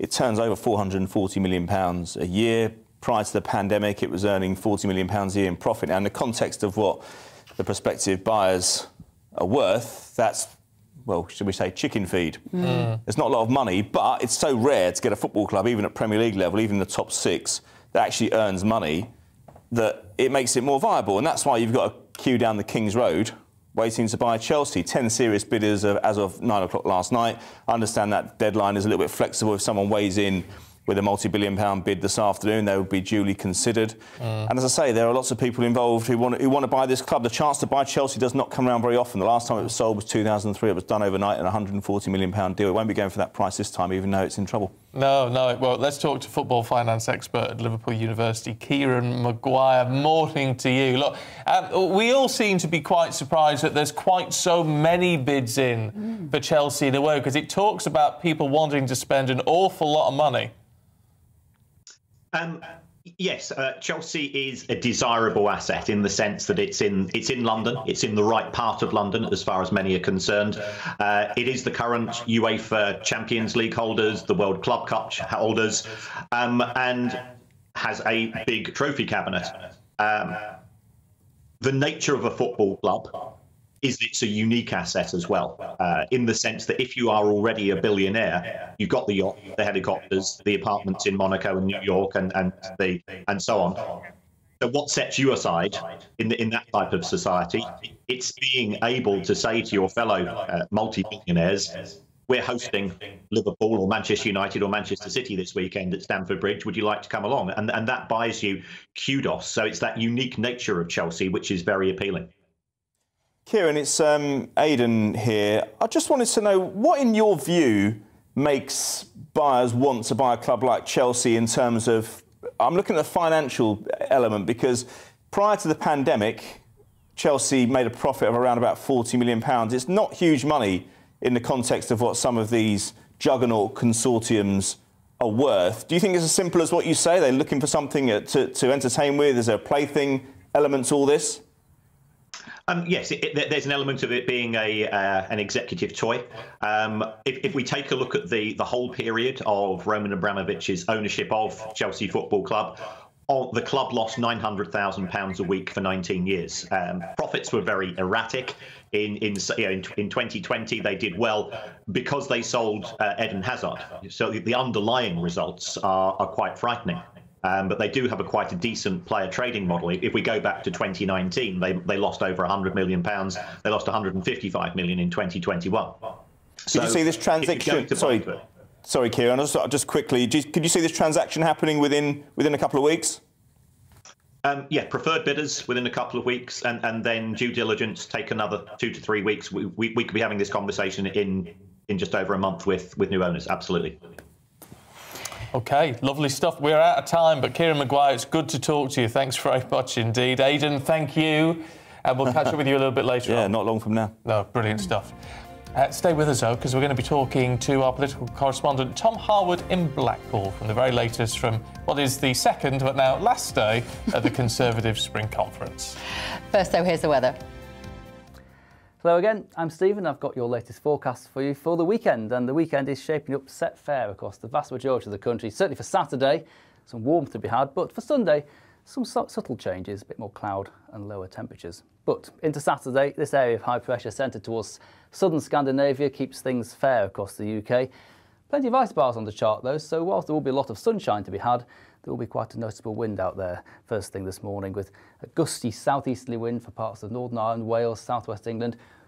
Quite a strong southerly for the far northwest of Scotland as well, but lighter winds elsewhere. Still breezy, mind, but let's not forget there's going to be lots of sunshine out there. It's going to be a lovely day for getting out and about. A bit chilly around some east-facing beaches perhaps, but get inland and to the west of high ground, where those temperatures will certainly be responding to that strong March sunshine, 17, 18 degrees, perhaps as high as 20 in one or two spots in northwest Scotland. That will make it the warmest day of the year so far. Then a fine evening to come through Saturday. Still quite windy for many places, although the wind just tended to moderate a little bit. Lots of clear weather to take us into Saturday night. As we go on into the early hours of Sunday, though, a little bit of low cloud forming across parts of the Pennines, southern Scotland, maybe up towards the Aberdeenshire coast. But for many places, lots of clear weather to take us into Sunday morning. Quite chilly too, with a touch of frost in some rural spots.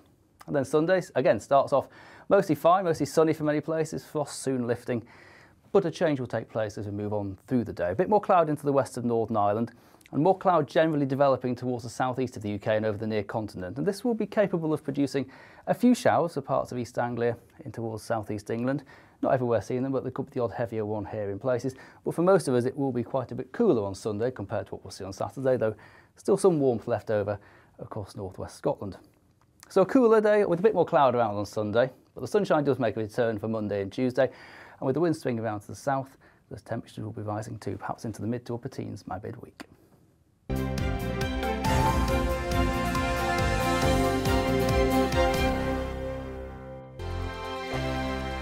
GB News is the UK's home of discussion and debate from all perspectives. To stay up to date on the latest stories, make sure that you subscribe to the GB News channel right here on YouTube. You can watch us live 24/7 across the whole world. You can also check out exclusive content and catch up on previous episodes of your favourite shows. Every day, we ask the questions that you'd ask, so why not add your voice to the conversation in the comments section? Don't forget to subscribe. We are GB News, Britain's news channel. Every night at 11 on GB News, we bring you the next day's stories the day before. Basically like time travel. If it's a big story, we'll cover it, guaranteed. But we'll also have some fun along the way. Big opinions, big laughs. Sometimes big hair. This is Headliners, the paper review show that won't send you to sleep like the others will. 11 p.m, 7 nights a week. Join us.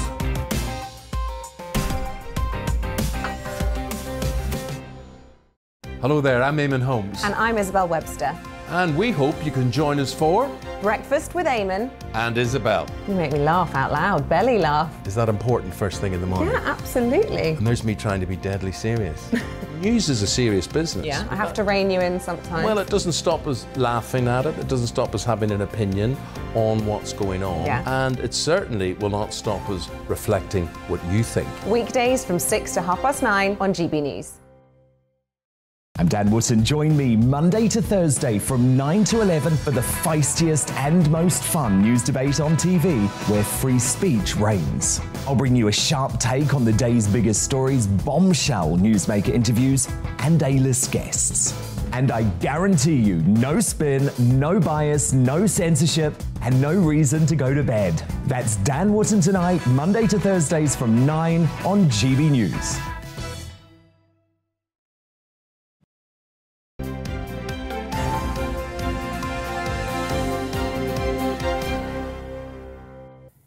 9:22. A very good morning to you. This is Breakfast with Stephen and Bev, live on the TV. On the TV. On the TV. We're on the TV. You can even tape us on a VHS if you like. Oh, yes, on the telebox and on your wireless this morning and on the old internet as well.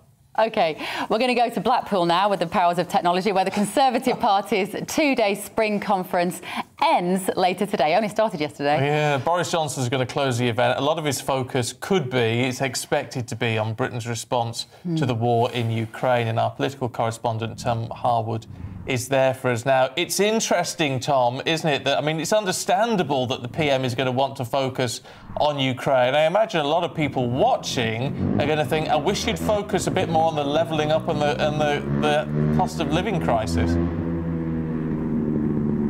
Certainly there are lots of competing demands for this government, but this is a government that, of course, has been struck by crisis after crisis since it's won its historic majority back in 2019. It was only a few months before the country was struck by coronavirus and now, of course, war in Europe. It seems like this government just can't get a break.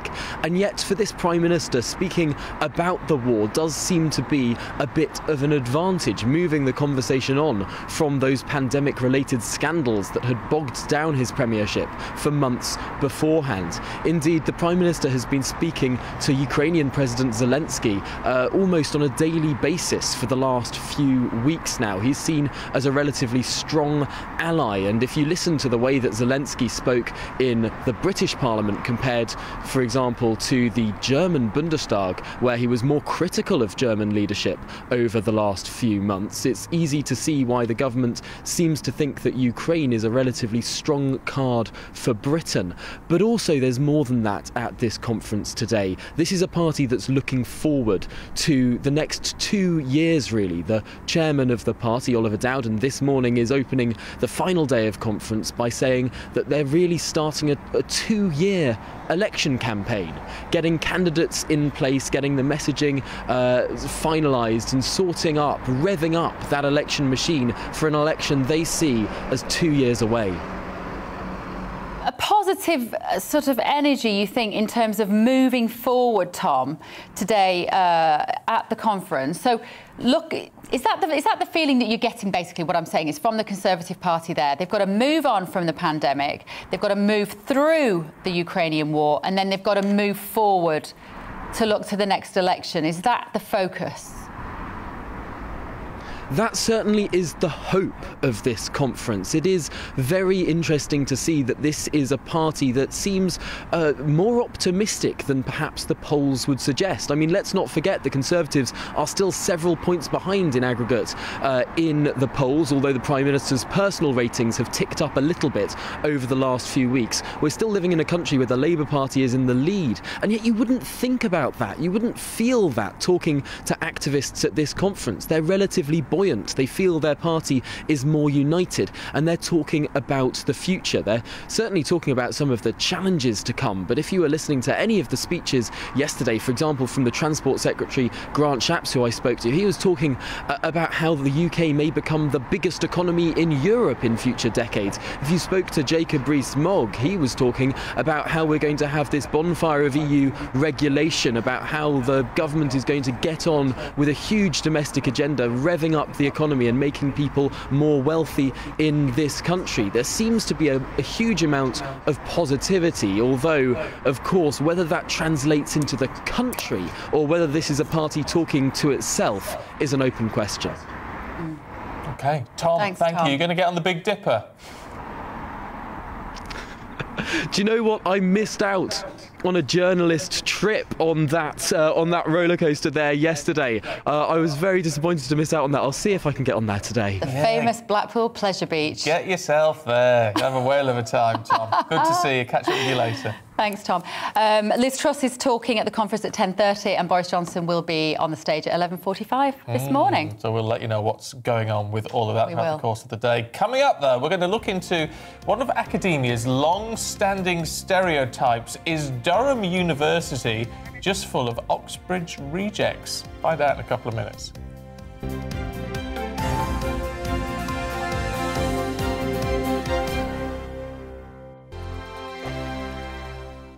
GB News is the UK's home of discussion and debate from all perspectives. To stay up to date on the latest stories, make sure that you subscribe to the GB News channel right here on YouTube. You can watch us live 24/7 across the whole world. You can also check out exclusive content and catch up on previous episodes of your favourite shows. Every day, we ask the questions that you'd ask, so why not add your voice to the conversation in the comments section? Don't forget to subscribe. We are GB News, Britain's news channel. Every night at 11 on GB News, we bring you the next day's stories the day before. Basically like time travel. If it's a big story, we'll cover it, guaranteed. But we'll also have some fun along the way. Big opinions, big laughs. Sometimes big hair. This is Headliners, the paper review show that won't send you to sleep like the others will. 11 p.m, 7 nights a week. Join us.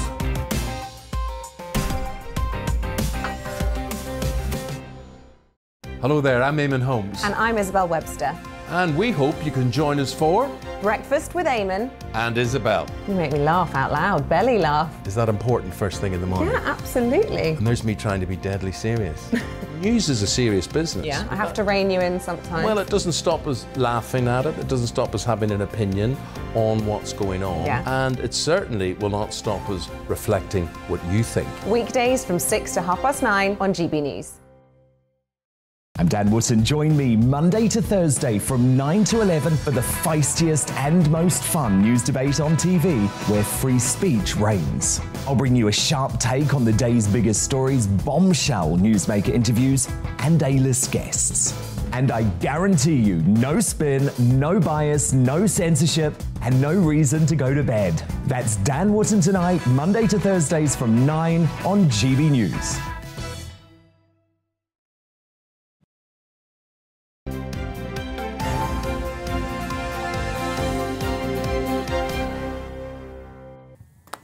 Good morning to you. It's 9:29. This is Breakfast with Stephen and Bev on your TV and on your radio. Can't tell you what we were just talking about. I'm so sorry. I wish I could tell you. I might say it on Twitter afterwards. Now, if you are a parent, you will know that life can be pretty tough for our children these days. The pressure on them seems so much greater than they were on us when we were growing up. According to a new study, it's girls who suffer more. Is it really that much more pressure? No. Well, no, different pressure. Different pressure? Different pressure. I don't know. I'm no expert, though, so let's talk to someone who is. Joe Hemmings, behavioural psychologist. Morning to you, Joe. We've all said this morning, as we've looked through this is a bit of a surprise. It says there's a lot more pressure on girls, a lot more mental health issues with girls, yet it's young men, of course, who we know with the suicide rate, so it's the biggest killer of young men is suicide. So why is this study showing it's girls who've got the issue? Yeah, it's quite interesting. So I was going to start with the fact that I think it's girls who express the issues more. So the issues are going on with boys, but girls are known more as empaths, so they're more likely to say how they're feeling vulnerable and acknowledge how they're feeling vulnerable. Boys don't tend to do it. The other factor, I think, is that puberty with girls always starts before boys, and that puberty age is dropping all the time. So there is a sort of pressure much earlier, if you like, on girls simply because they're going through puberty early. But they also do spend much more time on social media, 5 hours a day, than boys do. They tend to, it's this quest for perfection that's going on with girls. It's this comparison constantly, which knocks their self-esteem really, because they are looking for unattainable goals, unrealistic expectations. And so I can see how the pressure is on them, but I do think it's also on boys, but they're just not as able or willing to express or acknowledge it. Hey, Joe, I have an 18-year-old son and I have 2 daughters who are almost 11 and almost 13, so I can very much relate to this story. This is controversial. But I think part of what might be behind these statistics is that girls are largely people pleasers, and teenage girls can be very suggestive. And I would argue that they are surrounded by so much chat about mental health now that it's becoming a bit of a self-fulfilling prophecy. And in fact, my 12-year-old came home from school this week and said, "Mummy, we've done more chats on mental health. I wish they would stop going on about my mental health because we're all now starting to think we should have a problem." Has it gone too far? And how do we somehow rein it back to tell these children, you know what, you're tougher than you think? Yeah, and you're absolutely 100% right. So it is about resilience. And it's a conundrum with mental health because we want to make everybody more aware of it so that people can feel they can speak out rather than hide it. But at the same time, there's so much of it going on that, I mean, there are hashtags all over TikTok, for example, that are talking about self-harm or talking about suicide. They're just hashtags of girls' names. And people are getting drawn into this. And they're starting to, instead of learning their own identity and their own strengths, they're beginning to get swamped by feeling that they may have some of these issues. Yeah. So in that self-fulfilling prophecy way, they are beginning to resonate with issues perhaps they don't have at all, but feel that they almost should have. That sounds terrible. Exactly, it is exactly that. And I think in many ways we're pathologizing normal human emotions. And I mean, what's your position as a psychologist in terms of allowing parents and mothers, perhaps predominantly, because sometimes it's us that have those conversations over the kitchen table, empowering us to be able to say to the children, it's okay to feel normal emotions without having to stick a big label on it? Yeah, 100%. So I think we do have to give them some sort of sensible perspective. We have to praise them where praise is due. You know, I had a client the other day whose daughter was in a terrible state of panic and anxiety because she was doing exams. Well, exams create anxiety in everybody. I mean, that's that no one can say, hey, it's all going to be good. I'm going to, run through this. So I think we've got to sort of separate normal feelings of emotions, sadness, joy, worry. There's a lot of fear for the future with girls. They're very concerned, were concerned during the pandemic. Now they're concerned about the invasion. But these are all normal. These are things that we have to say, that's okay to be like, and not give them a label, and definitely not give them a diagnosis. Because I think, as you say, it just tends to do that self-fulfilling thing where once you've got this label, you identify with a tribe rather than finding your own self-identity. Yeah. It's well, I hate to sort of jump onto a stereotype, but you almost think it's no wonder we end up with a whole load of snowflakes, Jo, when this the whole self-resilience thing, it does seem to be pushed to one side. Yeah, I'm not a huge fan of the word snowflakes because that's another label. But I do think in schools, if they're going to teach you about mental health, they should not just be talking about mental health issues. They should be talking about the robustness and the resilience that we can learn and become so that we don't have those sorts of issues. I don't feel you can have one without the other. It just doesn't. It's not a positive direction to be going in. Yeah. As you say, it's a very difficult balance, isn't it, to get right? I guess it's sort of the message for children sometimes is, do you know what? Life is tough, but you are tougher. And we learn from our mistakes. Absolutely. You do better the next time. And these sorts of things are very important for kids to know. Yeah, okay. Absolutely. Jo, Thanks, Jo. Yeah, really good to talk to you. Thanks very much. Jo Hemmings there. I like your point on that one. Do you? Yeah, you know what? It's a slightly northern thing, Buck up, Bev. My mum and dad will be watching in bed today. It is a delicate balance because, as we know, suicide is the biggest killer of young men, and we do have a problem with boys not talking about their emotions, and we do have a problem with social media and the pressure it puts on young people, but we've gone too far. We've gone way too far, and we are, as Jo was saying there, it becomes a self-fulfilling prophecy for a lot of teenagers. And parents are frightened to say that. We're frightened to... We sit around with other mums and have, oh, my daughter's got anxiety and my daughter's got depression and my daughter's self-harming and we have to go, what do we do about it and how do we make these children stronger as opposed to weaker? Yeah, I agree. Let us know what you think. GBViews at GB News. Now, did you go to university? If you did, where did you go? Does it matter? Well, there is a university stereotype out there, and it may be confirmed. It's about Durham, which is like one of the fancy ones. One of the good ones to go, apparently. Absolutely. Well, it does seem to be full of Oxford and Cambridge rejects, according to the stereotype. A student newspaper in Durham has been trawling through admission statistics, and they've revealed that over the past 5 years, an average of 43% of new Durham students had failed to get into either Oxford or Cambridge. Yeah, well, let's talk to Jack Edwards, who's now an online content creator. Oh, sounds very fancy, that, Jack. It's not. Oh, no, fair enough. What do you, I mean, I've got to be honest, I'd not heard of this stereotype before, but then I didn't go to Durham. But, I mean, it seems a bit unfair to me, I think. I think it's almost like a bit of a running joke. It's a bit of fun. You know, when COVID started to spread, people said it would only make it to Durham if it got rejected by Oxford and Cambridge first. You know, I think it's one of those things. The statistics do speak for themselves. At least we can say almost half and not most students are rejected. We can stick with that one. I mean, I guess what it does show is that people are, I mean, it's good news for Durham, I would have thought, in that people who are applying for Oxbridge are also the type of people who are applying for Durham as well, which is no doubt why it's got a good reputation. Exactly. I think there's a lot of things you can be ashamed for in this life, and being ambitious is not one of them. Applying to a top university is not something you should ever be embarrassed about, you know.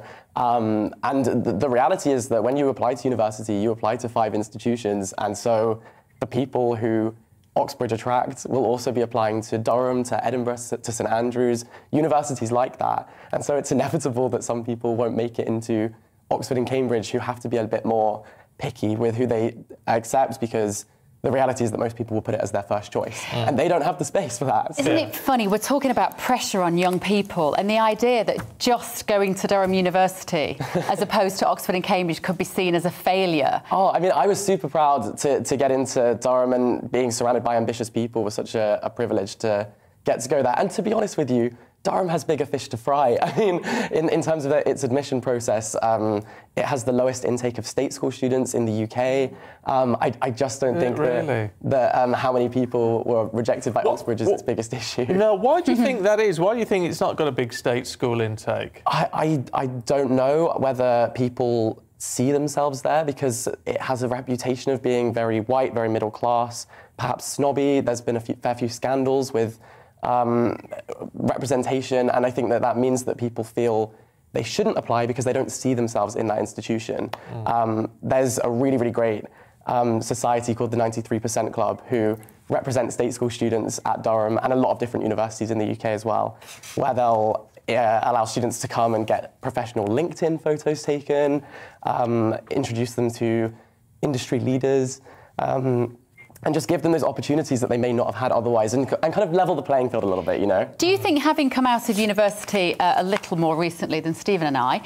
speak for yourself. Do you think it's still something it's worthwhile doing? It's very expensive, it can be a lot of spare time and very little tutor time, particularly the last 2 years. But would you still recommend it? Do you think you got a lot out of it? Oh, for sure. And I feel like I use my degree every day in what I do now. Which was what? Which is English literature. So me too. There you go. So I now work in, I think it's a long-term investment into being good at pub quizzes. That's my kind of, that's the sales pitch, I think. But yeah, I work in publishing now, and I make videos online about books, and reading diversely from a range of intersectional authors, and trying to go a bit beyond the curriculum as well. And so, yeah, I think that Durham equipped me with with the tools to articulate myself confidently and feel like I kind of knew the basics. And you haven't got a chip on your shoulder because you didn't go to Oxford or Cambridge? Yeah, straight for the jugular there, yeah, thank you. Did you apply? I did, I applied to Oxford, yeah, and so I am completely, unashamedly one of your statistics. Good. Well, Oxford's loss was Durham's gain. Yeah, how old are you, Jack? I'm 23. 23, right. What do you make then of all these, and it's talked a lot about the sort of cancel culture at universities these days. And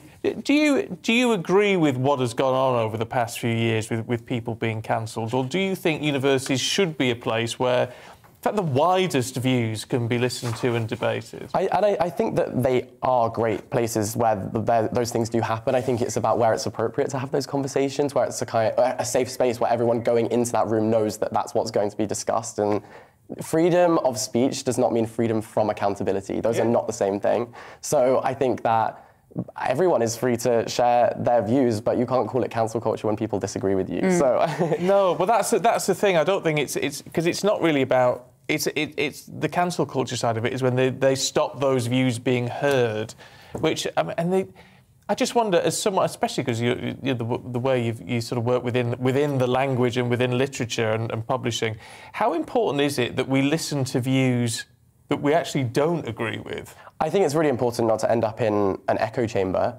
so that you're still, being surrounded by views that aren't necessarily the ones that you originally had. That's how we learn, that's how we grow.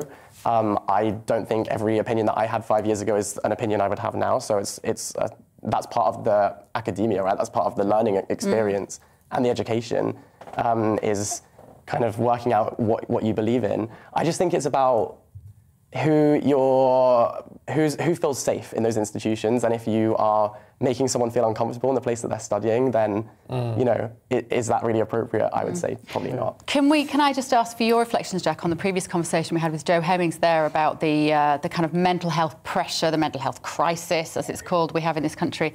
What's your take on it as a young person? I think that we care a lot about physical fitness. If someone had a broken leg, they probably wouldn't run a marathon. So I think that I think that we're starting, hopefully, as young people, to view our mental health in the same way.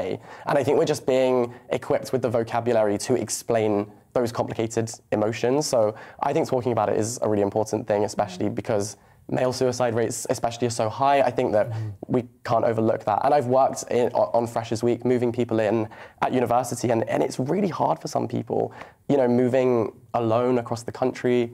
Durham for me was a very long way from home because I grew up in Sussex. So people do struggle, and it's really important not to bottle those feelings up because... But why are they struggling? Because I don't think we struggled. Well, I didn't. When I went to Nottingham Trent, I didn't struggle, no, and I love my family very much, but I was just so excited to be getting on with it. It felt like a really, really exciting time. So I didn't struggle. Yeah. But I can understand how some people... It's a big adjustment, isn't it? Yeah, for sure. And there's a lot of pressure. It's information overload in that first week, and it's so disorientating. I think that, if you've never had to deal with it, then lucky you. That's if you haven't had to think about those things, then that's great. But it doesn't mean that other people have. See, we can tell, Jack, that you're a well-educated man because we've dragged you in here and we've talked to you about every subject we've been talking about this hour, and you just deal with it all. Keep it coming. You see, that's a Durham education for you. You can't argue with that. Jack Edwards, it's really good to talk to you. Thank you very much. Thanks, Jack. See, that's what I like. I think young people do get a bit of a kicking at times. Oh, every young person I meet is lovely. I mean, they are lovely. I have kitchen tables full of teenagers. They're amazing. Just need to book up a bit sometimes. OK, let's bring you up to date. We'll start with the news. It's pretty grim news, actually. 4 people on board a US military aircraft have died following a crash in Norway. It was yesterday. The country's Joint Rescue Coordination Centre confirmed the Marine Corps aircraft was taking part in a NATO military exercise when it went missing. The Prime Minister is set to close the Conservative Party's spring conference in Blackpool today, focusing on the UK's response to the Ukraine conflict. At yesterday's Scottish Tory conference in Aberdeen, Boris Johnson also discussed the war, saying that he was more convinced than ever that Vladimir Putin will fail. The government's being urged to publish the legal advice it got on whether P&O broke the law when it sacked 800 workers. The Labour Party wants to know if there are legal moves that ministers could take to reverse the decision to make their employees redundant without consultation. A new study suggests that the average UK wage would be £76 a week higher if growth had kept the same pace as the rest of the world since the financial crisis. The TUC said its research shows the exceptional nature of the UK's pay squeeze. The Duke and Duchess of Cambridge have cancelled a visit to a farm in Belize as part of their Caribbean tour because local people there protested that they just didn't want them to visit. There are some interesting issues behind this. The couple leave today on their 8-day trip, which takes them to Belize, Jamaica and the Bahamas in honour of the Queen's Platinum Jubilee.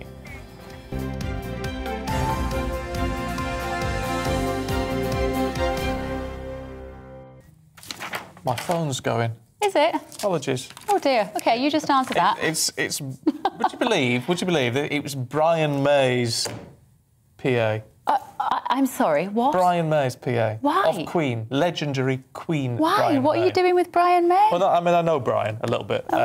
That's his man ringing me. There you go. I mean, how weird is that? Is that how we transfer now to the showbiz? Yeah, I'm friends with Brian May, Ellie. What do you reckon? What a name drop there! Oh. Where did that come from? Pretty cool, eh? There's not much cool in my life, but that is one of the things. Yes, showbiz and sport. Aidan's here as well. Indeed. Let's kick off, though, with a little bit of showbiz and some Britney Spears. The news we've been waiting for. Britney Spears is back on Instagram. Woohoo! So she deleted her account 2 days ago. She's got 40 million followers. And obviously, since she's been freed from her conservatorship, she's been posting constantly odd content, I would say, bizarre videos. She deleted it for no reason 2 days ago. She's back online now. And in her last post before she deleted, she said that she wanted to be feared rather than loved. Feared? Yes. Oh, that's a bit miserable. Because she said, and I quote, "Being loved and nice got me taken advantage of." Oh. She said, "I want to be feared now," which is fine. I don't think her posts are that scary. She's posting, herself wiggling her hips and doing her thing. Oh, wow. She looks great. But the other reason I think perhaps she deleted it is because she did say last weekend that she's got two teenage sons, and she said that they've banned her from posting any recent photos of them to her Instagram account. So maybe it was a bit like, Mum.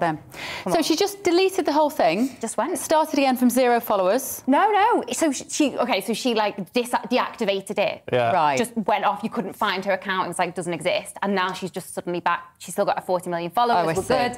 And she's back to posting her funky content. Oh, which is right. great stuff. So she made a stance for 48 hours. Yeah. Oh, we should try that.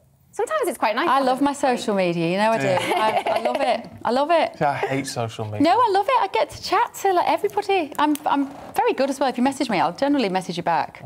I do. I like it. I think, you know what? Create your own content, get your own views out there, share interesting information. Yeah, but Aidan posts pictures of himself in weird QPR tops, don't you, Aidan? Well, I don't know, what about my cooking this week? I put one on about... did you? I made some chestnut soup. Oh, we're not talking about your pans again, are we, Aidan? Sorry. Yeah, I made some chestnut soup. That sounds quite interesting. I said I knocked the ball out of the park and I put the ingredients in. I said I'll be a long time finding that ball.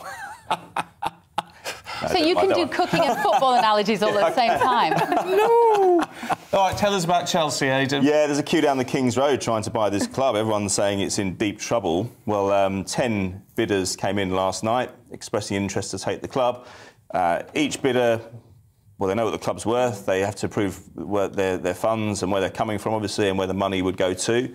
But yeah, and the price of the club is around about £2 billion. Of course, you could get a situation where, with so many people involved, it could push the price up. But yeah, some interesting bids coming in as well. Lord Coe is behind one of them with a guy called Sir Martin Broughton, former BA chairman. He oversaw the Liverpool takeover back in 2010. So he's got that feather in his cap. And then, of course, there's the Candy brothers as well. Nick Candy's promised a place for a seat on the board for the fans as well, representation on the I reckon he's going to get it. Well, possibly. Can we place bets on this? Well, they can chant I love Candy in the stands. Yeah, they can, but also he can help with the new stadium. They've got this big problem with the stadium, £1 billion. Well, he's got the expertise around South West London, or West London specifically, to try and get some land if they have to move site. Oh, it's hard to find a good builder. Well, if he can, you know, he's going to know builders, isn't he? Yeah, well, I would have thought so, yeah. But also, Yeah. I've been told off the record as well that whatever he builds, it will put Tottenham in the shade. They opened theirs 3 years ago. It's considered to be probably the best club stadium in London at the moment. So plenty of interest as well. One other bid fronted by it's the Ricketts family. I mean, they're backed by a guy called Ken Griffin. They're associated with the Chicago Cubs in the States. 3 times the wealth of Roman Abramovich, apparently. Wow. And they've got the finance up front to grease the wheels of the organisation straight away, because they'll need money just to keep going. So they're just 3 of the bids that I've highlighted, but there's other ones as well. Yeah, it's interesting. It's going to be so interesting to see, isn't it?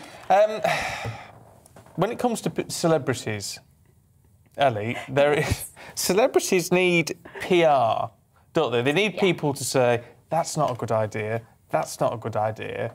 Why on earth are Harry and Meghan not getting good advice?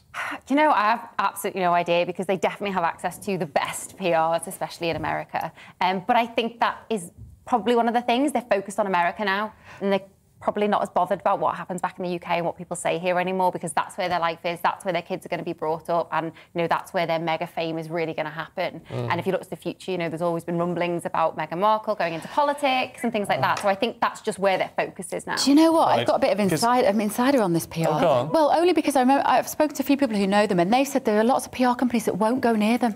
So there are firefighting PR companies who do such a good job, and they've said we don't want anything to do with them because they make decisions for themselves. No bad thing, they're in the public eye, but a lot of their decisions, as you say, are not very wise. Well, yeah, because they're going to present Best Picture Oscar. So this has been reported by The Sun, and the Oscars take place next Sunday in LA, and it's reported that, yes, Meghan and Harry are going to present Best Picture. They were originally intended to present Best Actress, but then Kristen Stewart was shortlisted for Spencer, which obviously is a biopic of Diana, which was controversial. So they wanted to do Best Actress because of their work with women and... Oh, but I'm sorry, the headline writes itself if Meghan Markle gives the award for Best Actress, doesn't it? How can they not see it? How can they not see what the editors would do with that idea? And what's allegedly happening now is that they're going to present Best Picture, which is the big award of the night, Best Picture. But this comes off the back of, obviously, Harry saying that he's not going to be at the memorial for Prince Philip, which happens 2 days later. He got a better offer. Well, yeah. No, but there is the security issue over here, isn't there? Well, that's what he said. Well, and yes, he's probably right. He's probably, but it doesn't look good, does it? To pull out of Prince Philip's memorial and then, I'm just going to give an Oscar instead. Yeah. Again, it's just what you're saying about the PR. They don't think it through. I've always liked Harry, and I wanted to give Meghan a really good shot. When she got married, thought it was all great. I did. But since all of this, it's just like, stop digging. Yeah. I know. Digging themselves into a hole with all of this. Six Nations. Yeah, before I go on to that, Ellie, can I just say what you said to me off set about I'm a Celebrity is being delayed because of the World Cup? Yes, I'm a Celebrity, reportedly, again, going to be delayed, or actually brought forward because of the World Cup. So last year it started on November 21st, and that's when the World Cup starts, and ITV apparently don't want to have to, compete for viewership. Yeah. You see, this is the problem with the World Cup, it was controversial anyway. I told you a couple of weeks ago how I went to Qatar in 2010, had a chat with the organiser, had no hope of actually winning it at all, and then they won it 6 months later. We all know what probably happened behind the scenes, but if it's now interfering with the scheduling of I'm a Celebrity, then it takes it into a different... Where is it this year? Where is the World Cup this year? Qatar. Oh, it is in Qatar? I like Qatar. It's in Qatar, yeah. Oh, I see. So this was negotiated that many years prior? Yeah, the people who made the decision probably weren't interested in what happened 12 years down the line, but that's what's happening this year. But it's interfering with I'm a Celebrity. I think that's pretty serious. Yeah, well, look, you've talked yourself out of time there, Aidan. Sorry. But Aidan and Ellie, thank you both very much indeed.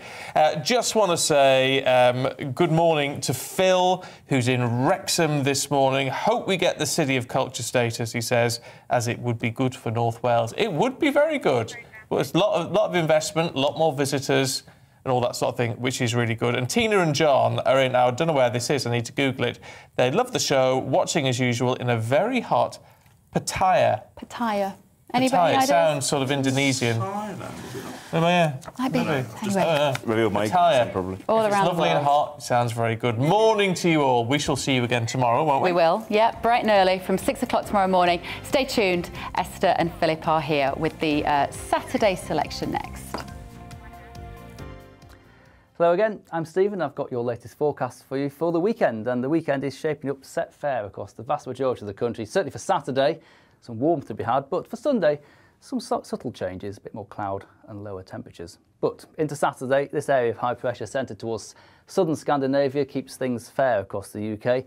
Plenty of ice bars on the chart though, so whilst there will be a lot of sunshine to be had, there will be quite a noticeable wind out there first thing this morning, with a gusty southeasterly wind for parts of Northern Ireland, Wales, southwest England. Quite a strong southerly for the far northwest of Scotland as well, but lighter winds elsewhere. Still breezy, mind, but let's not forget there's going to be lots of sunshine out there. It's going to be a lovely day for getting out and about. A bit chilly around some east-facing beaches perhaps, but get inland and to the west of high ground, where those temperatures will certainly be responding to that strong March sunshine, 17, 18 degrees, perhaps as high as 20 in one or two spots in northwest Scotland. That will make it the warmest day of the year so far. Then a fine evening to come through Saturday. Still quite windy for many places, although the wind just tended to moderate a little bit. Lots of clear weather to take us into Saturday night. As we go on into the early hours of Sunday, though, a little bit of low cloud forming across parts of the Pennines, southern Scotland, maybe up towards the Aberdeenshire coast. But for many places, lots of clear weather to take us into Sunday morning. Quite chilly too, with a touch of frost in some rural spots. And then Sunday, again, starts off mostly fine, mostly sunny for many places, frost soon lifting. But a change will take place as we move on through the day. A bit more cloud into the west of Northern Ireland, and more cloud generally developing towards the southeast of the UK and over the near continent. And this will be capable of producing a few showers for parts of East Anglia in towards southeast England. Not everywhere seeing them, but there could be the odd heavier one here in places. But for most of us, it will be quite a bit cooler on Sunday compared to what we'll see on Saturday, though still some warmth left over